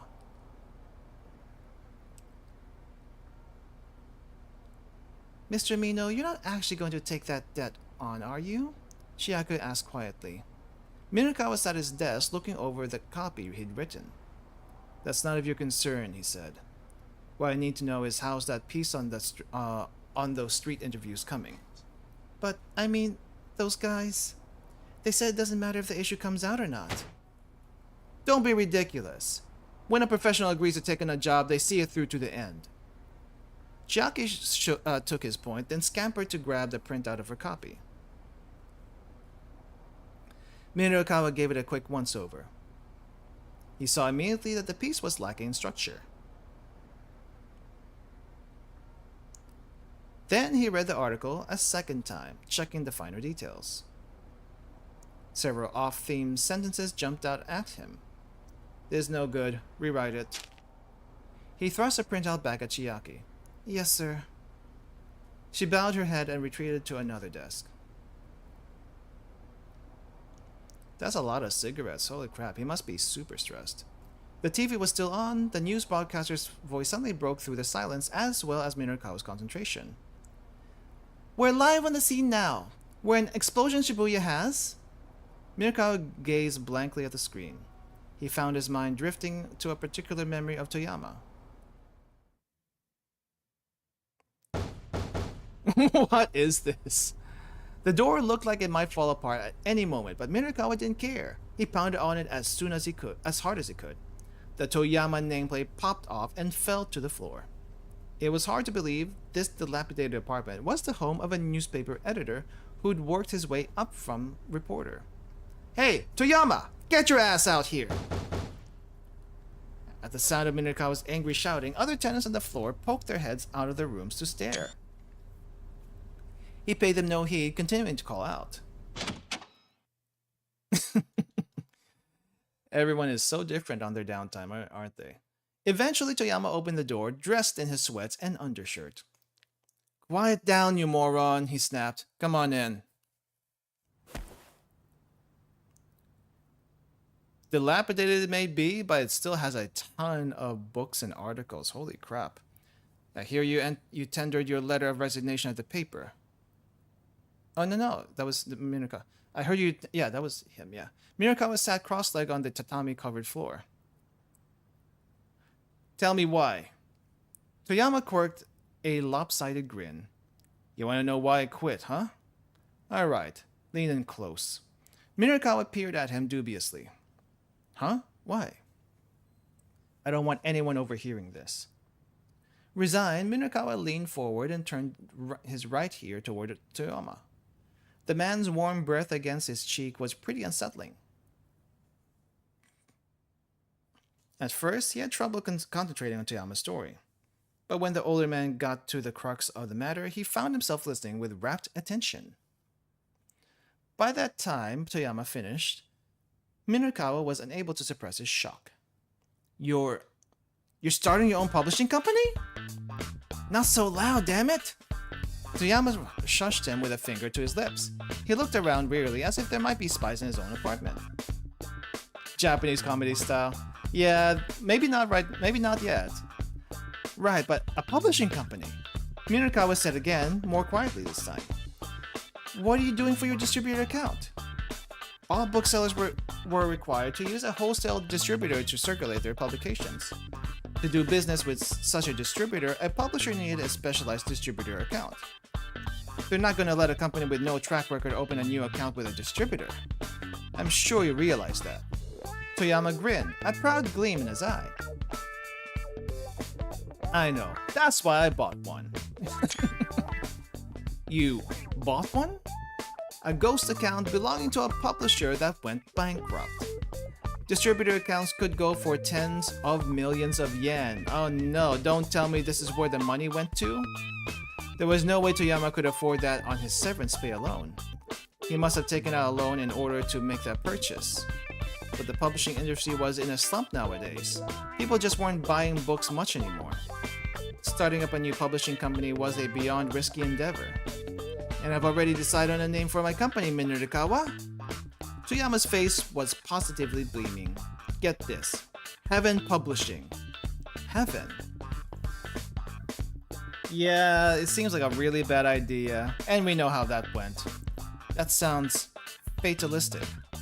The idea is that people who work for me will feel like they're in paradise. For all his kvetching. What does kvetching mean? I feel like that's I feel like kvetching is a Yiddish term. I don't quite know what it means. For all his kvetching about keeping quiet, Toyama was now exclaiming pretty loudly himself. I mean, I can appreciate your willingness to take the risk, but...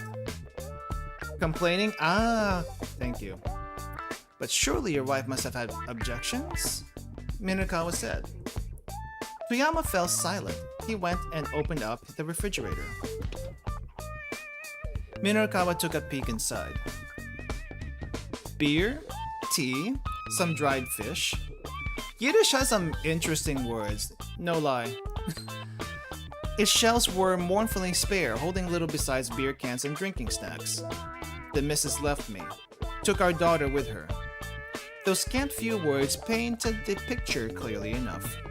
Toyama grabbed a can of beer and tossed it to his guest. But no more sob stories, he went on. He briskly cracked open his own can of beer. Weak foam bubbled from the top. Cheers, Minorikawa, to Heaven Publishing's big debut.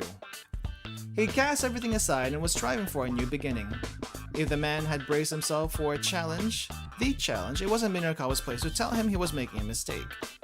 Even if it was an uphill battle, he had little chance of winning. Congrats, Mr. Toyama. Minorikawa pulled the tab on his beer can. Cheers! The two of them clanked their cans together. I see. 1 year had passed since Toyama founded Heaven Publishing. Minorikawa poked his head into the editing office, a bag from the convenience store in hand. Hey boss, how's business? Wow. How does it look like it's doing? Toyama sat amidst a veritable mountain of returned stock, his expression bleak. Yeah, we kinda saw this coming. Bookstores do not purchase the books they sell, but rather take them on consignment. This allows them to return to the publisher any books that do not sell. Makes sense. The books were all bulky, non-fiction tomes, not exactly the sort to fly off the shelves. The man couldn't even muster a smile for their reunion. It's been like this for every non-fiction book we put out. Wow, starting off, right off with the bleak stuff, huh?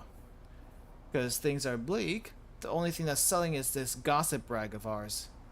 Minorikawa pulled some beer cans from his bag, handing one to Toyama. Toyama lifted an issue of 4-star journal Gossip from atop his desk. It was Heaven Publishing's one breadwinner, the only thing keeping the company afloat. But the Gossip now seemed like it was buried in the red of the publisher's non-fiction releases. I really did have higher aspirations than this, Toyama sighed, gazing in disappointment at the piles of unsold books. But here we are, with our Gossip magazine as our only viable publication. The beleaguered bookseller chugged his beer. Daddy, I'm hungry. Minorikawa was startled to hear a young child's voice. Ah, Hana's even cuter before! Holy crap! Or maybe it's just a different outfit, but still. He turned around to see a little girl nestled between the stacks of returned stock. That's my daughter, Hana, Toyama said. It's complicated, but she's living with me now. I see. Minorikawa couldn't press for more details with Hana right there. In all likelihood, things with Toyama's ex-wife hadn't been going well. Go on, introduce yourself, Toyama said. This is one of Daddy's work friends. Hana turned to Minorikawa with a bright little grin. Hello, my name's Hana. I'm 6. She's so tiny. She's writing her book report on the laptop. Cute. You want some of this? Minorikawa held out a pack of dried squid he brought to go with the beers. Sure. Hana greedily stuffed her cheeks with the squid. Toyama flashed a sheepish grin. Do you like living with your daddy, Hana? Minorikawa asked, giving the girl's hair a gentle ruffle. Uh-huh, I do. My daddy's amazing. He runs a company. Toyama let out a tiny involuntary sob at his daughter's ready praise. I'll keep at it, looking into his daughter's smiling face. Hana is more precious to me than any high aspirations I might have had. I'll keep shoveling out copies of the gossip, and at least make sure she's always got something good to eat. Daddy, this is really tasty. Hana held up the pouch of dried squid. Tears welled in Toyama's eyes. Next time, I'll make sure she has some sashimi instead of something like this. Hey, what do you mean something like this? Minorikawa grumbled. I'm the one who bought it. Toyama and his daughter laughed together. It was a heartwarming sight.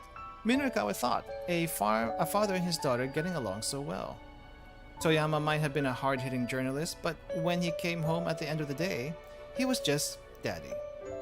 It was only natural for the man, as a father, to put his child above anything else. Ah, that's cute. After gorging herself on snacks, Hana fell asleep on the sofa, looking well and truly satisfied.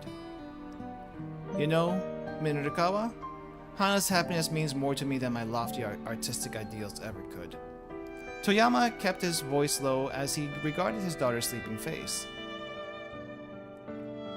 And from that day forward, Heaven Publishing has shifted its focus to scandal rags, with 4-star journal gossip at its pillar. That had been for good. Had that been for good or for ill?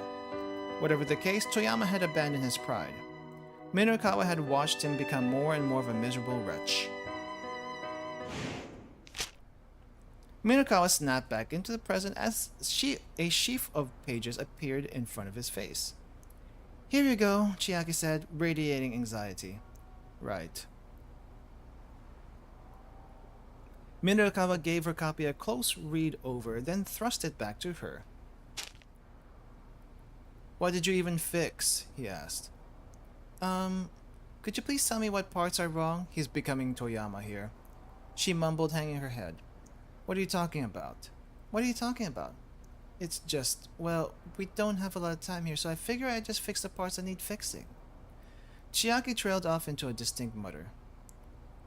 Is that always how you go about fixing your copy? Yes. Then you're never gonna get any better. If someone tells you it's no good, you rewrite the whole thing from scratch. Just making fiddly tweaks here and there is what an amateur does. Chiaki dipped her head even deeper, cringing at the reprimand. Minorikawa let out a tiny sigh. Look, what I just told you? That's what Toyama told me when I was first starting out. There were times he'd have me do dozens of rewrites. At first, I thought he was just pushing me around. But after rewriting things over and over, I realized something. There's a whole lot of ways you can write about the same thing. And that's what helped me hone my skills as a writer. Chiaki raised her head back up. Oh wow, really?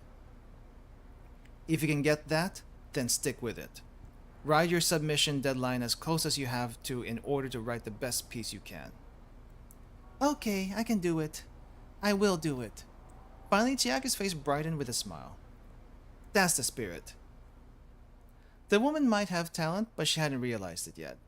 She needed to be able to stick to an assignment even when things got tough. If she didn't have that kind of resolve, she'd never make it as a freelancer. And this guy just be clapping.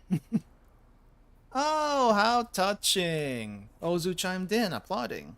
I'm almost moved to tears. They'll make a movie of this for sure. See? We had only been acquainted with that sad sap Toyama. We never knew there was such an upstanding fellow here who was so good at tough love. Minorikawa shot to his feet and pounded his fist on the desk.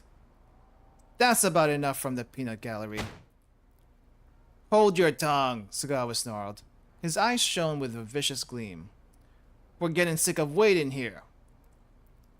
Sugawa, you really are a short-tempered guy, aren't you? Ozu chuckled disapprovingly at his underling, then slid a sheet of paper into Minorikawa's desk. Nevertheless, I'm afraid we do require a decision now. If you'll just stand here, we'll be on our way. Chiaki stared down at the document. This is a bond of recognizance? Yeah, that's right. That's what you write when you're transferring a debt. Sugawa... Oh, that was Sugawa. Sugawa puffed himself up proudly. Minorikawa silently looked over the contract. If you don't have a stamp, we'll gladly accept a signature as well, Ozu pointed out. Face it, pal, Sugawa added. If you don't hurry up and sign, we're never gonna stop going after Toyama's daughter. Minorikawa snatched up a pen. Mr. Mino, you can't do this. Think about what you're doing, Chiaki shouted. If you go through with this, you'll wind up like Mr. Toyama. I won't. Yes, you will. Just who do you think the hell I am? I'm Minoru Minorikawa, damn it. I'm going to land so many scoops it'll make your head spin. I'm going to pay back this debt and rebuild Heaven Publishing. But why would you take on such a risk? Chiaki sobbed. Minorikawa lowered his voice. Because I owe him so much. I can't stand by and let these scumbags kill his daughter. Aha! Before Minorikawa could sign, Sugawa startled him with a sudden exclamation. There she is! Looking up, Minorikawa saw that the loan sharks had seen little Hana standing by the door. Get her! On it, boss! Ozu and Sugawa rushed at the girl. Run! Minorikawa shouted. Wow, these two. Hana bolted right back out the door, but Ozu managed to snatch her up just as she reached the stair. Is that supposed to be Hana? That looks like a rag doll. That's actually probably a rag doll. Let's be on our way, shall we? A vile grin came to Ozu's cruel face as he headed down the stairwell. Stop! Let her go! That looks like a rag doll, honestly. Minorikawa rushed after them, trying to grab the girl, but Sugawa drove a punch right into his face. Yeah, they were about to go after them. Ugh. The pain staggered him. Nevertheless, he managed to press on. Get your hands off of that girl. Oh no. Oh no. Shut your damn mouth. Something hard slammed into his chest. His vision went dark. He felt himself slipping from consciousness. Just before he blacked out, he heard Hana's voice. I'm sorry, Uncle Minorikawa. Sorry? No, I'm the one who should apologize. But before his thoughts got any further, Minorikawa passed out. Bad end. How do we prevent said bad end? Hana gets caught. Showed up at the office only to get caught by the moneylenders, and Sugawa drop-kicked Minorikawa into unconsciousness when he tried to save her. It turns out Hana had been at the police station just before this, trying to decide if she should tell the police her father had been killed in the explosion. Then someone brought her to Heaven Publishing, which was clearly a mistake. Oh no, Kano, you freaking idiot! This might have been your fault. Okay, we gotta check out on Kano now. So got a little bit of time, so we might even be able to finish this today. We'll see. Kano, we haven't checked on you the entire time. What's going on? Arriving back at the Shibuya precinct, Kano hurried to the interrogation room. With the investigation currently on hold, he knew that taking any official action would be tricky. If he was going to break through this stalemate, he was going to need Tateno's help. The abduction, the ransom, the attaché case relay, Maria's release, and then Tanaka's death. Maybe Tateno would be able to figure out how all these elements were related. But first, Kano needed to check something for himself. Tateno would never have let Alcaran go free. Kano needed the prisoner to set the record straight.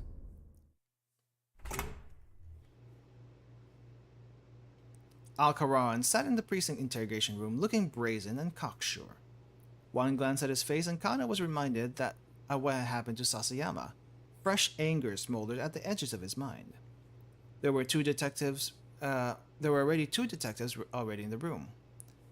It seems he wasn't privy to the details, one of them told Kano. Sounds like they were following orders, carrying that attaché case around, the other added. Kano sat down across from Alcaran. There's something I'd like to ask you, he asked. We were just paid to do a job. I don't know anything more than that. His Japanese was imperfect, but he understood the language well enough. Tell me, how did you manage to escape from Detective Tateno? Escape? I didn't. A faint smile came to Alcaran's lips. There's that smile. He let me go free. Liar! Detective Tateno would never do that. Kano slammed the desk with his fists. I didn't have handcuffs on, did I? He took them off for me. This has to be a lie. It's not like there weren't any other ways to remove a pair of handcuffs. After he took off the handcuffs, Alcaran continued, he pointed his gun at me. Cut the crap. Kano grabbed the prisoner by the collar. But Alcaran went on unperturbed. He kept the gun pointed at me, but he didn't pull the trigger. So that's when I ran. Why would Detective Tateno want to shoot you? Because I saw him. Saw him? Saw him do what? Let me tell you something interesting, Alcaran said sardonically. There was that girl who was carrying the ransom, right? Kano pictured Hitomi standing anxiously beside the statue of Hachiko. That guy Tateno was trying to kill her. Oh wait, was that Tateno the entire time? He looks so different from the flashback. It never occurred to me that was Tateno. In a fit of rage, Kano drove his fist into Alcaran's face. His colleagues rushed to interpose themselves. Kano, calm down. Knocked to the floor, Alcaran gingerly fingered his split lip. And after I gave you such good info too, he grumbled. Detective Tateno was assigned to protect Hitomi Asawa. Kano shouted. You can't expect me to believe you're rubbish. The photo shows that they were already holding him back, just not doing a good job of it, I think, yeah. He lunged around the table, ready to throw another punch, but his fellow detectives held him back. Alcaran looked away indifferently. It's your Detective Tateno you should be arresting, not me. That girl's going to get killed. You need to step in line, pal, Kano bellowed. Kano! His colleagues shouted. You're the one who needs to step in line. Go and cool off for a bit.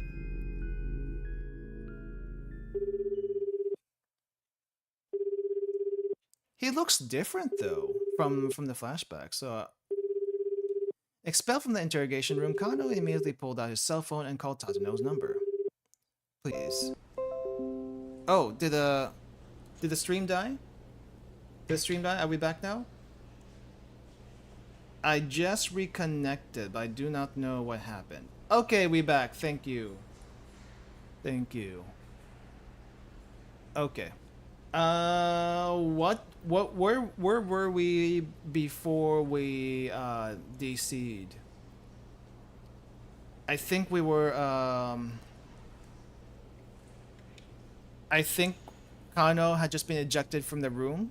Nothing much has changed. Yeah, he was calling. Yeah, okay. So it's not. So we're right after the call failed to connect. So yeah, we're just right at there. Kano sat down in a chair in the hallway in a bit of a daze. He found himself holding the present Sasayama had gotten for his wife. I have to do something. I just don't know what I'm supposed to do. His restlessness gnawed at him like a rabid animal. Hey Kano. Who's this guy? Oh, that's Kuze. He looked up to see Kuze standing beside him, his expression grave. I have an update on Sasayama. The director began. Kano swallowed a lump in his throat. It seems a knife went in deep enough to do some organ damage. He's in critical condition, still. Okay, he's not dead yet. I see. Kano bit his lip hard. His handkerchief, red with Sasayama's blood, clung to the wrapping paper of Sasayama's present. Kano peeled it away, carefully so as not to tear the paper beneath. What's that? Asked Kuze. Sasayama had me hold on to this for him.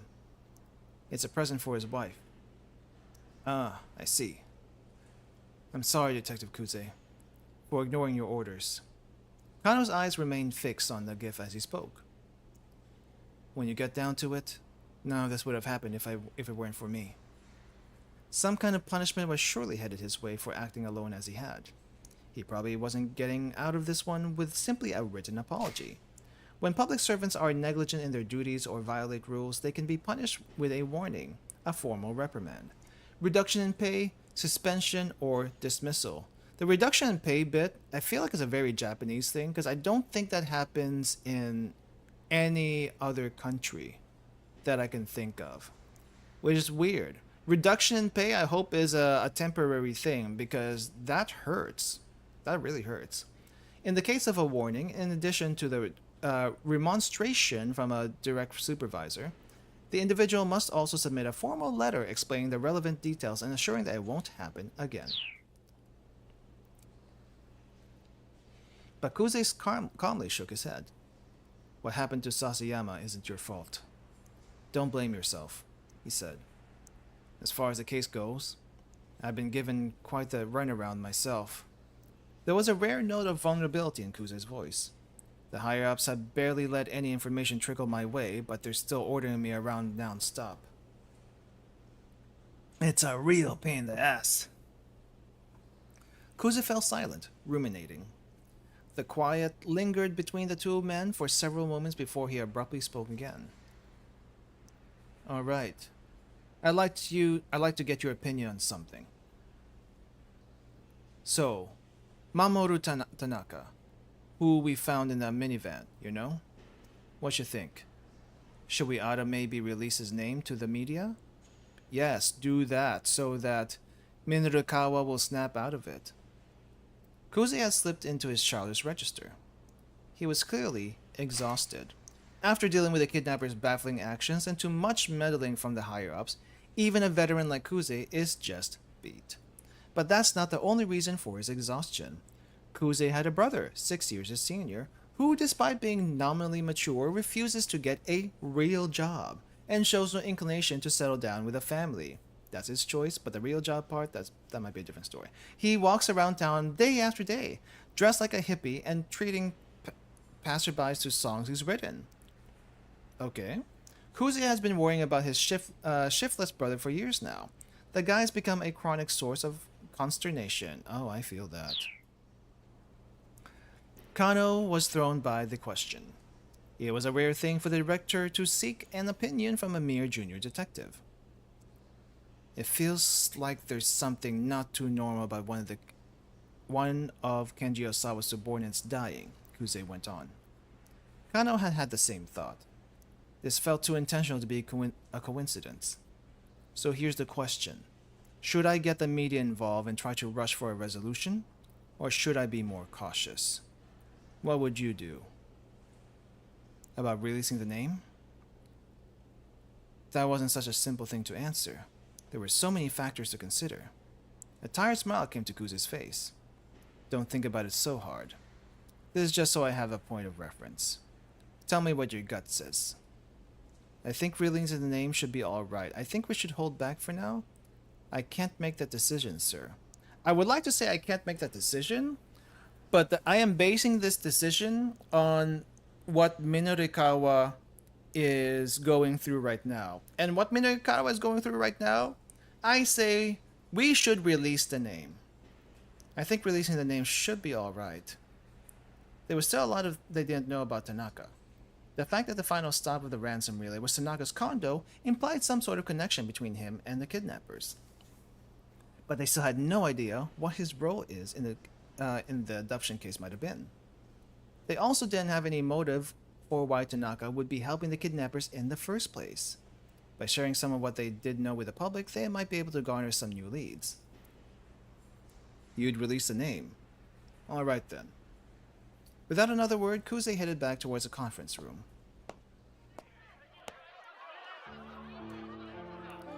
On the TV, the governor's press conference was still going on.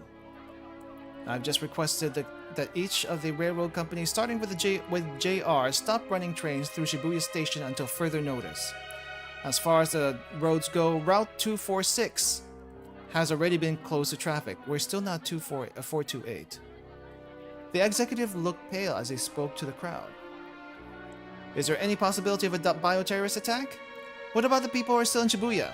The reporters unleashed a barrage of questions. The governor's face crunched up. As I've already made clear, this is not a complete blockade, because modern Japan does not have a system for enacting martial law. There are few ways that the government could effectively quarantine Shibuya. In the case of a potential viral infection, the infectious disease law allows for the city to be partitioned into areas of restricted movement.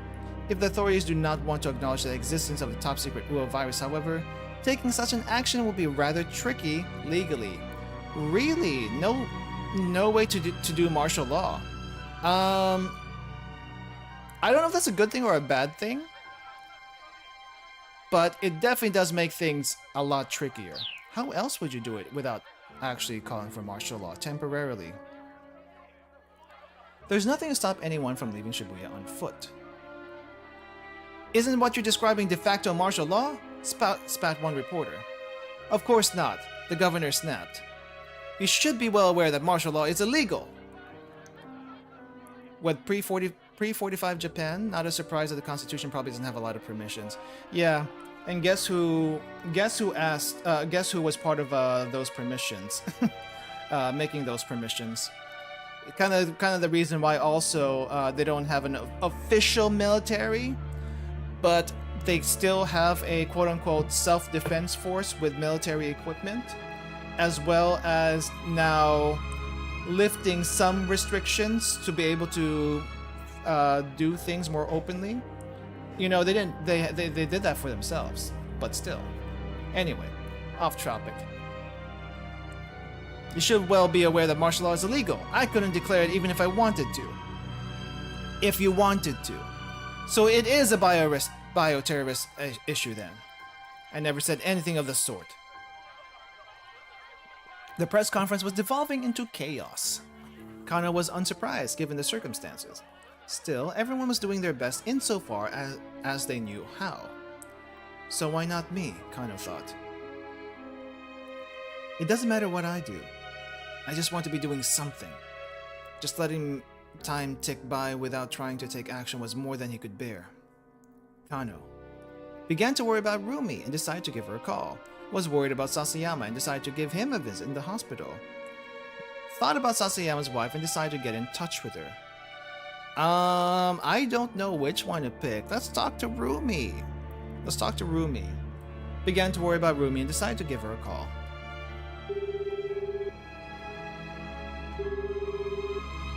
He didn't see her off last time when he said to the father-in-law, soon-to-be father-in-law, to have them get out of town. But, you know, this is probably more important right now for him personally. The phone rang several times before it went to voicemail. The fact she hadn't picked up made Kano all the more anxious. It is now 4:30. He was still staring at his phone when he got a call of his own. When he peered at the incoming call display, his heart nearly stopped. I'm trying to read the name. And I want to say it's Tatano, but I'm not entirely sure if it's Tatano.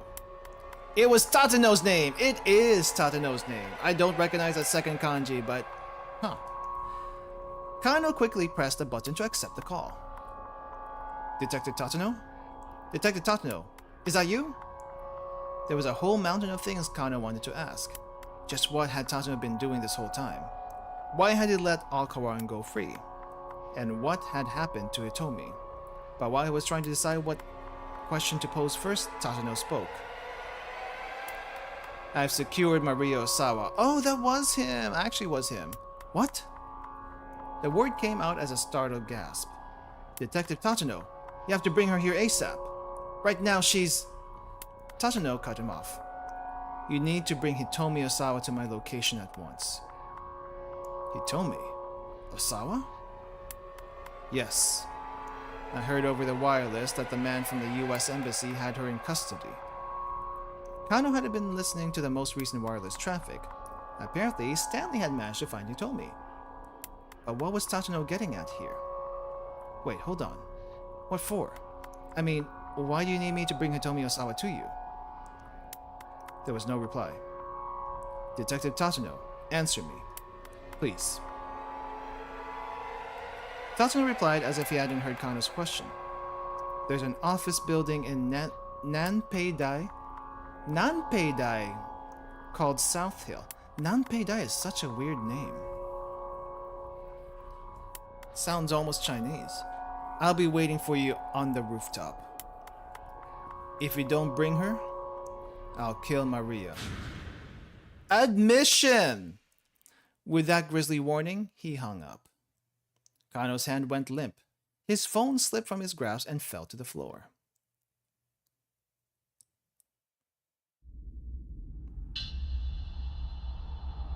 Kano went to South Hill and Nanpei-dai alone. Building takes its name from rough translation of Nanpei-dai. Nan, south, Pei-dai, I think is hill, but in Chinese. The name of the area where it is located. The official name is South Hill Building, but since this is awkward to say, it is frequently shortened. He hadn't brought Hitomi as Tatano had demanded, nor had he reported the situation to Kuze. First, he wanted to meet with Tatano and find out what was going on. He took the elevator to the 8th floor.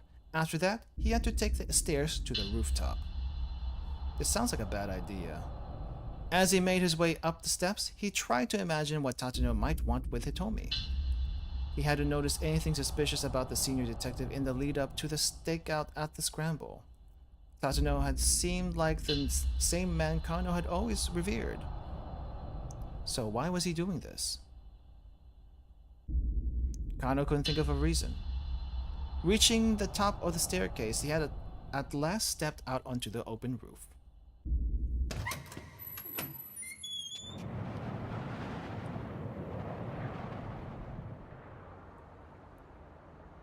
The time for half-baked conjecture was past. Kano would lay his doubts at Tatano's feet. Then soon enough, everything would become clear. Inwardly, Kano did his best to convince himself of that. A warm breeze blew against his cheek. He took a look around but saw no sign of Tatano. Detective Tatano, where are you? Getting no response, he began to walk around the rooftop, calling out several more times. It's Kano. I've come as you asked. Where's Hitomi Osawa? Kano whirled around when he heard the voice behind him.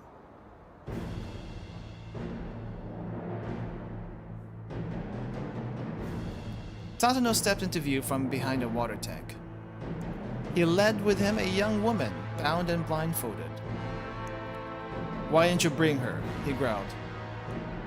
Kano stared in shock. And she's just taking this because she wants to meet Hitomi. Detective Tatano, why are you doing this? Is that really Maria? Jump! We'll jump later. Tatano responded by removing the young woman's blindfold. There was no doubt about it. She looked very much like Hitomi Osawa. A surge of frustration rushed through Kano. Detective Tatano, what is the meaning of this? Kano fought to remain calm. He felt like he was on the verge of falling to pieces. Bring me Hitomi Osawa, and I'll let this girl go. Why? What do you need Hitomi for? But Tatsuno's only answer was an icy stare. This isn't like you. It's so weird. The detective Tatsuno who I know, who you know. Tatsuno cut him off. What do you know about me? I know what sort of detective you are, sir. Because I modeled myself after you for my whole career. The older man's expression remained stony. Don't you remember? Kano went on. That time you risked your life to talk down that man who barricaded himself inside the office? Ever since then, you've been my... Tatsuno interrupted him with a sudden burst of laughter. You really are gullible, you know that? You can only see things the way you want to see them. What do you mean by that? The truth is, I didn't even care if I died doing what I did. That's why I doused myself in gasoline. Tatsuno's voice had gone low and quiet. That was no display of heroics. It was more attempted suicide than anything else. I had a feeling that was the case, actually. But why? I wasn't thinking about the other people still inside the building. It was just a coincidence things turned out the way they did. So then, if you made a single misstep, then everyone in that building might well have burned to death. You're lying! That can't be true! Kano shook his head insistently. I don't have time for this conversation. Tatsuno pressed the barrel of his gun to Maria's head. If you don't bring Hitomi Osawa to me, believe me, I'll blow her brains out. Please stop this! Kano shouted. But there was no hesitation in Tatsuno's eyes. He looked like he really would shoot Maria if Kano didn't do as he asked. Hurry up! Bring Hitomi to me! Can't you at least tell me what's going on? Go now, or so help me, I'll shoot. Kano drew his own gun from his jacket. I know you, Detective Tatsuno. I know there's something meaning behind all this. Kano's words came out as an imploring croak. You think you can shoot me? Tatsuno spat. Letting Alcaran go free? Taking Maria hostage? This has to mean something. Sweat made Kano's hands slick where he clutched his gun. I asked if you think you can shoot me. I've always looked up to you.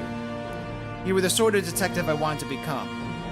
Kano's view of Tatsuno began to blur as tears welled in his eyes. Can you shoot me, Kano? He wants to die! I can. Even as he cried, Kano stood resolutely, doing his best to stare down the older man. He wants to die, but for what reason? He set his finger squarely on the trigger and pointed his gun at Tatsuno's forehead. Wait. But why is he after Hitomi? Well, no, he's after Hitomi because of the Bombay blood thing, but that doesn't... Would he really help? Would he really help Achi's dad just for that?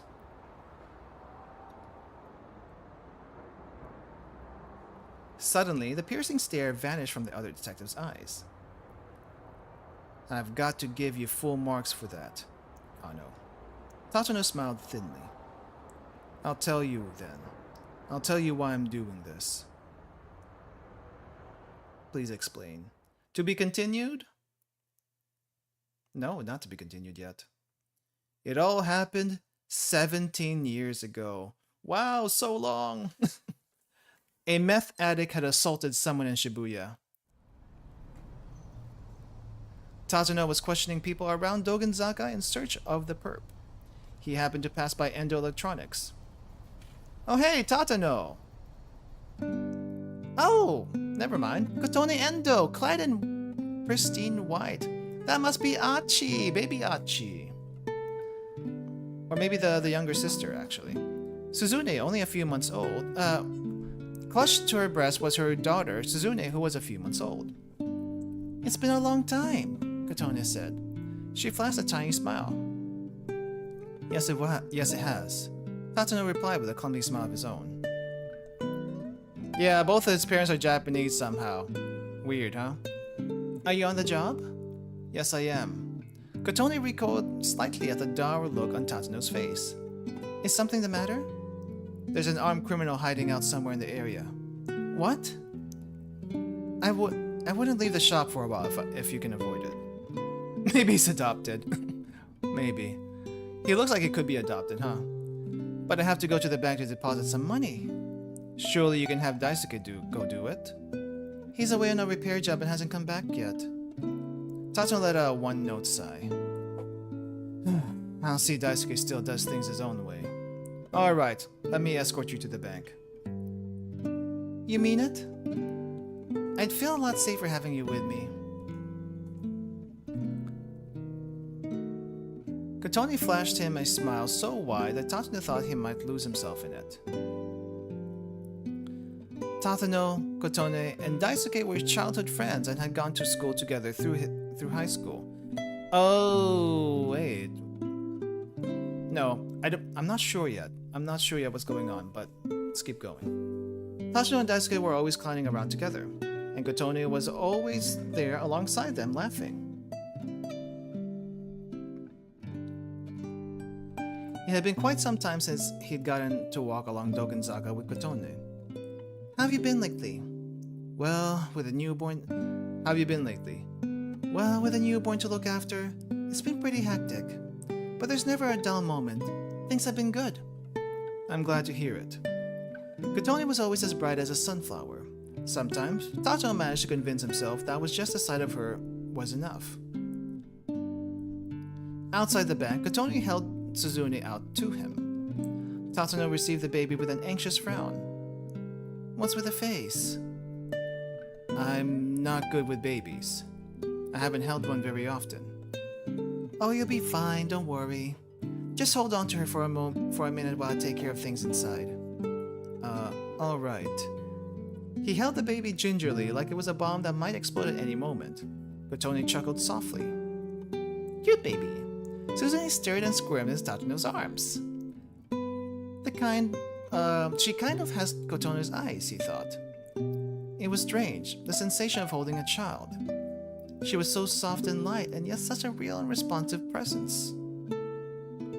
The faint warmth of her body warmed Tatsuno inwardly in turn.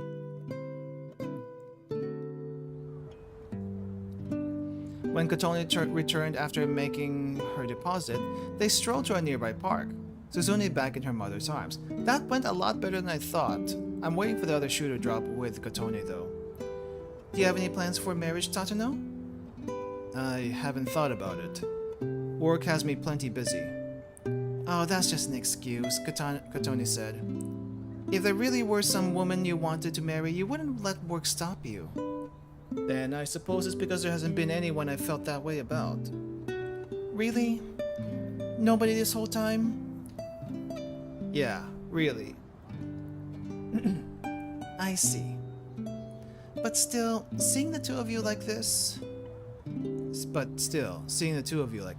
it makes me realize how nice having a family could be. Tatsuno peered deeply into Suzune's face. Well, if it ain't Tatsuno. He looked up at a cheery voice cut into the conversation. It was Daisuke. Oh, he looked so much different before. What are you doing here? He asked his wife. I could ask you the same question. Come on, give me a break. I've come to make the deposit to the client. In that case, there's no need to worry. I just took care of it myself. I thought you'd forgotten about it. Huh, really? Kotone smiled as Daisuke reached down and carefully lifted Suzune in his arms. Beaming happily at his daughter, he nuzzled up against her tiny cheek. Daisuke, long time no see. Yeah, glad you're doing well for yourself, Tatsuno. They walked side by side, Daisuke proudly showing off Suzune's drowsing face. What do you think? Adorable, isn't she? Yeah, luckily she doesn't have your looks. Hey now, bad-mouthing me is the same as ever, huh? Some things hadn't changed since high school. Why not drop by our place for a bit? Daisuke offered. I'm sorry, I'm in the middle of a job actually. Tatsuno turned to glance at Kotone. Oh! Who's this with a knife? An instant later, Daisuke screamed, "Kotone!" A man had come up behind his wife and now had held a kitchen knife to her throat. Why? This guy has a face. And that arm does not look like it belongs to him. Oh wait, isn't this the guy that was supposed to be armed, roaming around the area? That's probably what it was. Kotone stood stiffly, frozen in terror. Let her go. Tatsuno took a step towards the man. The slightly upturned eyes, the close-cropped hair, the thin mustache. All the details matched the description. This had to be the man Tatsuno was after. Shut your damn mouth! You wanna try and kill me, huh? He's a meth addict, right? This lady here wants to try and kill me! The man was babbling nonsense. The reports had said the suspect was a tweaker.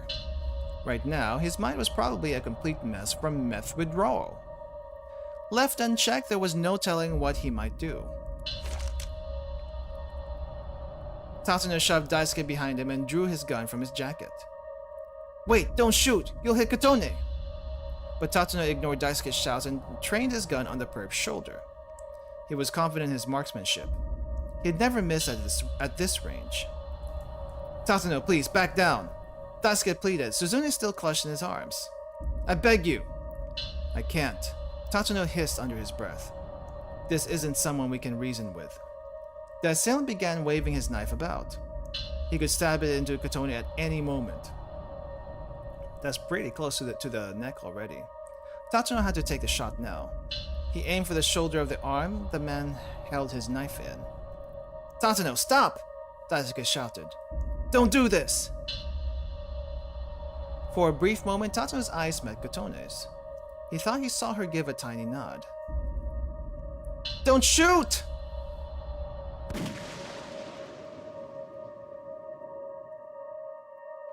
Okay. What?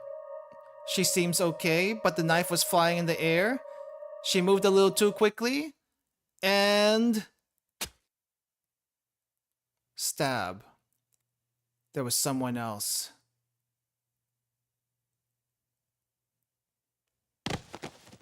There was another person there. It was all over in an instant. By the time Tatsuno had the perp subdued, Kotone's white shirt was soaked through with red.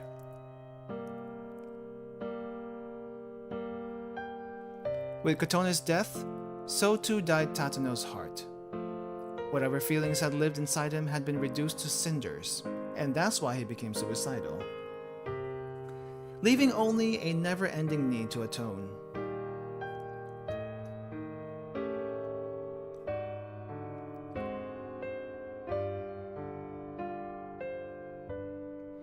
Countless times he thought of ending his life in order to make things up to Daisuke and his children. The only reason he didn't go through with it was that he knew death would be the easy way out. And so he'd stayed on as a detective. Oh, he just didn't realize he was shot, probably. But no, look at Achi! Look at small Achi and small Suzune. They're both here. He wasn't adopted. Achi's not adopted! He would carry the weight of his sins with him for as long as he lived. This was the sentence Tatsuno gave himself.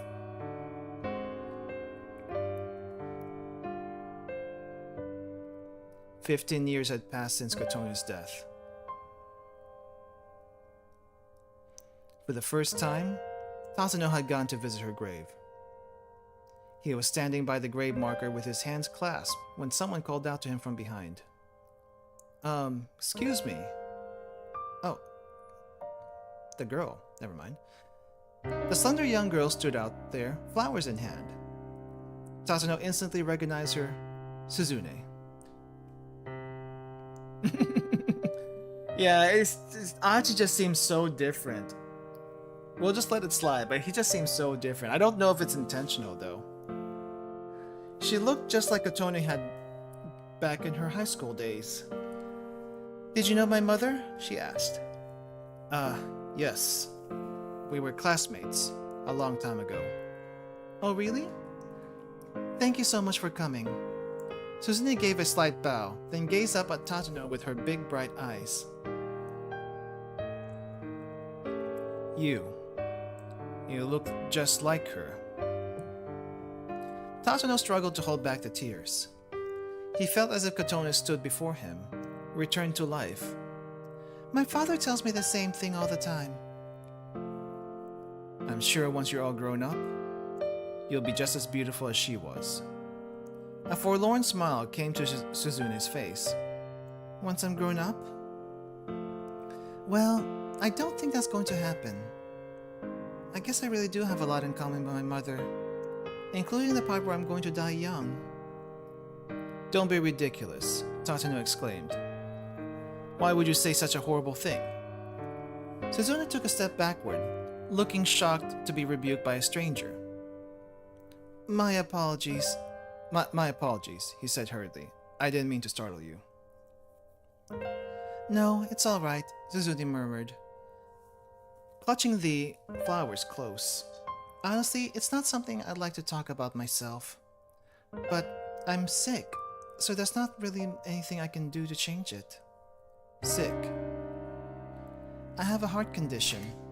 Generic expression for illness pertaining to the heart, also referred to as heart disease, including things like heart failure, valvular heart disease, and so forth. A transplant is the only thing that can help me. But my blood type's a little bit weird. It doesn't look like they'll be able to find a compatible donor. The immune system exists to get rid of foreign substances in the body. Often the patient's immune system will attack a transplanted organ, which can result in the organ failing or functioning poorly. To mitigate the risk of rejection, it is preferable for the donor and the recipient to have matching body tissue. In the case of a heart transplant, characteristics such as blood type and pre-synthesized antibodies, human leukocyte antigens, must be screened ahead of time. Yeah, I mean, does he need to know? Probably not, but, you know. Maybe she feels she needs to explain herself a little bit. Then, bowing her head, Suzune stepped in front of the gravestone and clasped her hands in silence. Tatsuno felt a wrenching pain inside him, as if Kotone were being taken from him all over again. If there really was a god, why would he do such dreadful things? Is there nothing I can do? He nearly lamented aloud. I'll do anything. Suzune, I'll do whatever I have to in order to save you. Tatsuno clenched his fist as he stared at the grave. Tell me, Kotone, what can I possibly do for your daughter? And this explains why he knows Achi, now that I'm reminded about it. But it doesn't explain why he's saying he told me it will be Achi's death. That doesn't explain much of anything. Please, tell me. Please.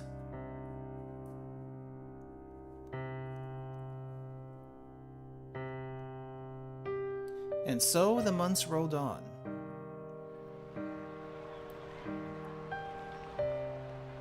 Everything changed just after 10 o'clock that morning.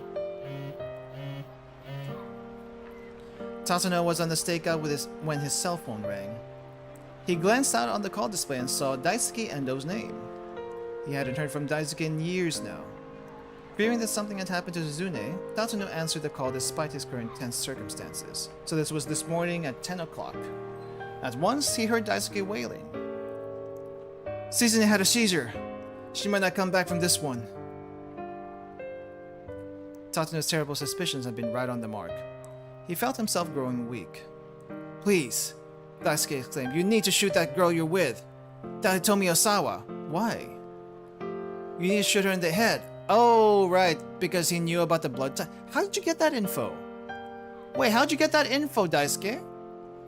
If we have her heart, we can save Suzune. At first, Tatsuno couldn't make sense of what Daisuke was saying. Hurry up and shoot! Shoot her, please! Tomi Osawa has the Bombay blood. Yeah. Wait, hold on. Tatsuno said, keeping his voice low. You want me to kill Hitomi Osawa? Why? He quickly scanned the area. Daisuke, are you nearby? Wait, where are you? Don't worry about that. If you can render her brain dead, we'll be able to transplant her heart into Suzune. The term brain dead refers to a state where the entire brain, including the brain stem, is beyond any recovery. In Japan, brain death is defined by Article 6 of the Act of the Organ Transplantation, which states that brain death can only be declared with the goal of authorizing a transplant, and is subject to the judgment of at least 2 doctors inspecting the patient according to a preset process at least 6 hours apart. That is a long process. Shooting someone in the head didn't necessarily guarantee they'd wind up brain dead. And even assuming it did, if Tatsuno shot the Sawa girl here in the middle of the scramble, it would cause a giant incident. No, the doctors would not authorize the woman murdered. However, they don't need to know the cause. They just need to know, are they brain dead? By the time the autopsy was completed, the window for a heart transplant would surely have passed. Tatsuno, shoot her, please! Yeah, and that's the other issue. The autopsy would have, the heart transplant window would have passed by then. Daisuke, I can't.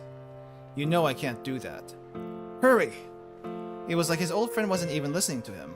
Look, even if she did wind up brain dead, they wouldn't be able to perform a transplant. But Daisuke kept on shouting. It's fine. It'll be fine. I'll make the transplant work somehow. You'll make it work? Even knowing how ridiculous that was, part of Tatsuno wanted to know what he had in mind, if anything. I finally found it. I found something we can do for Suzune. Please, help me help her. Tatsuno understood Daisuke's feeling painfully well. To be helpless to stop the suffering of someone you love? Nothing in the world would hurt as much as that. I want to save Suzune. Tatsuno, that is the one thing I will ever ask of you. Tatsuno could hear choked weeping from the other end of the line. At that sound, something inside him shifted. Yes, Daisuke was right. The likelihood of a transplant happening wasn't the issue. What mattered was that right now, he could take action. He could do something for Suzune. He did it out of duty? What? He mustered up his resolve, feeling the doubt lift from his heart. He did it out of duty, and he did it for himself. Really? For Suzune. For the daughter of the woman he loved. Right.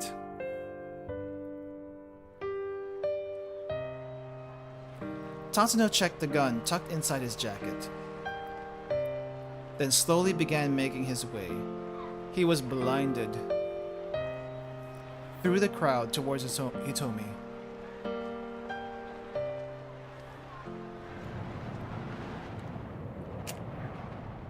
Now you know why we're here. Tatsuno gestured subtly with his gun, his barrel still pressed against Maria's temple. Kano's own gun wavered in his hands. He was crying inside. There was nothing else he wanted to hear from Tatsuno now. And now, he was sure of one thing. Words were never going to stop this man. Kano, Tatsuno said. At my age, I've seen all sorts of young detectives come and go. Yeah, this explains how Tatsuno kept finding Achi and Hitomi, but how did the other guy find them? Which other guy? Which other guy are we talking about?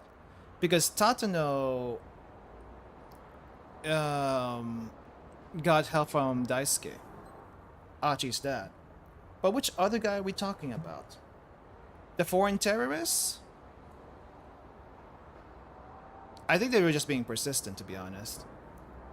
I think that was just them being persistent. He fixed his lonesome gaze on Kano. And you're about the worst of the lot. Whenever it's time to take action, you immediately do something reckless. Do you know how many formal apologies I've had to write because of you? Tatsuno let out a heavy sigh. But you know, Kano, because of the way you've looked up to me, you've saved me. And that's the truth.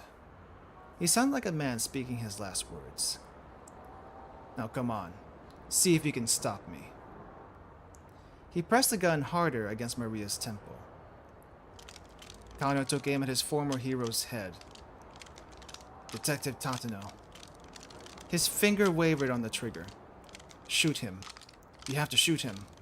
If you don't shoot him, Maria's going to die. He tried desperately to convince himself.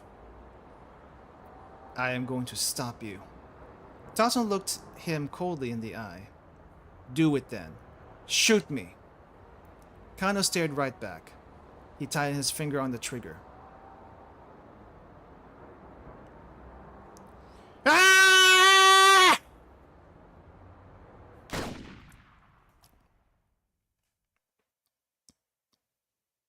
To be continued! Wow, really? Okay. Guys, I know we're over 4 hours, but we are... Oh, you know what? There's still something happening in Minorokawa's route. And there is a cliffhanger here happening in Maria's route. So we're gonna end it on cliffhanger. Let's actually end it on cliffhanger today. I thought I would push out a little bit further, but I forgot. We have to do Minorokawa's route. Have him realize that Toyama is still alive, and all the stuff that goes after that. And then there's this whole thing with Maria, so I don't know how much longer that's going to take. So yeah, cliffhanger time, guys. You had a feeling this was gonna happen. You had a feeling this was gonna happen, and that's just how it is. That's just how it is. But we're no closer to. Well, we're closer to what do you call this? Getting to the end of the story, but there's still something huge going on here. There's still a lot of stuff happening here, and it's kind of crazy if you think about it. We're wrapping things up. Some things were wrapped up pretty quickly, and some things have been explained. Definitely, we're getting to the final stretch, but not the final stretch that we need just yet. Anyway, I hope you guys enjoyed that. I am gonna go get some lunch, and I'll see you all next time. Have a good rest of your day, everyone. Bye-bye. Bye-bye.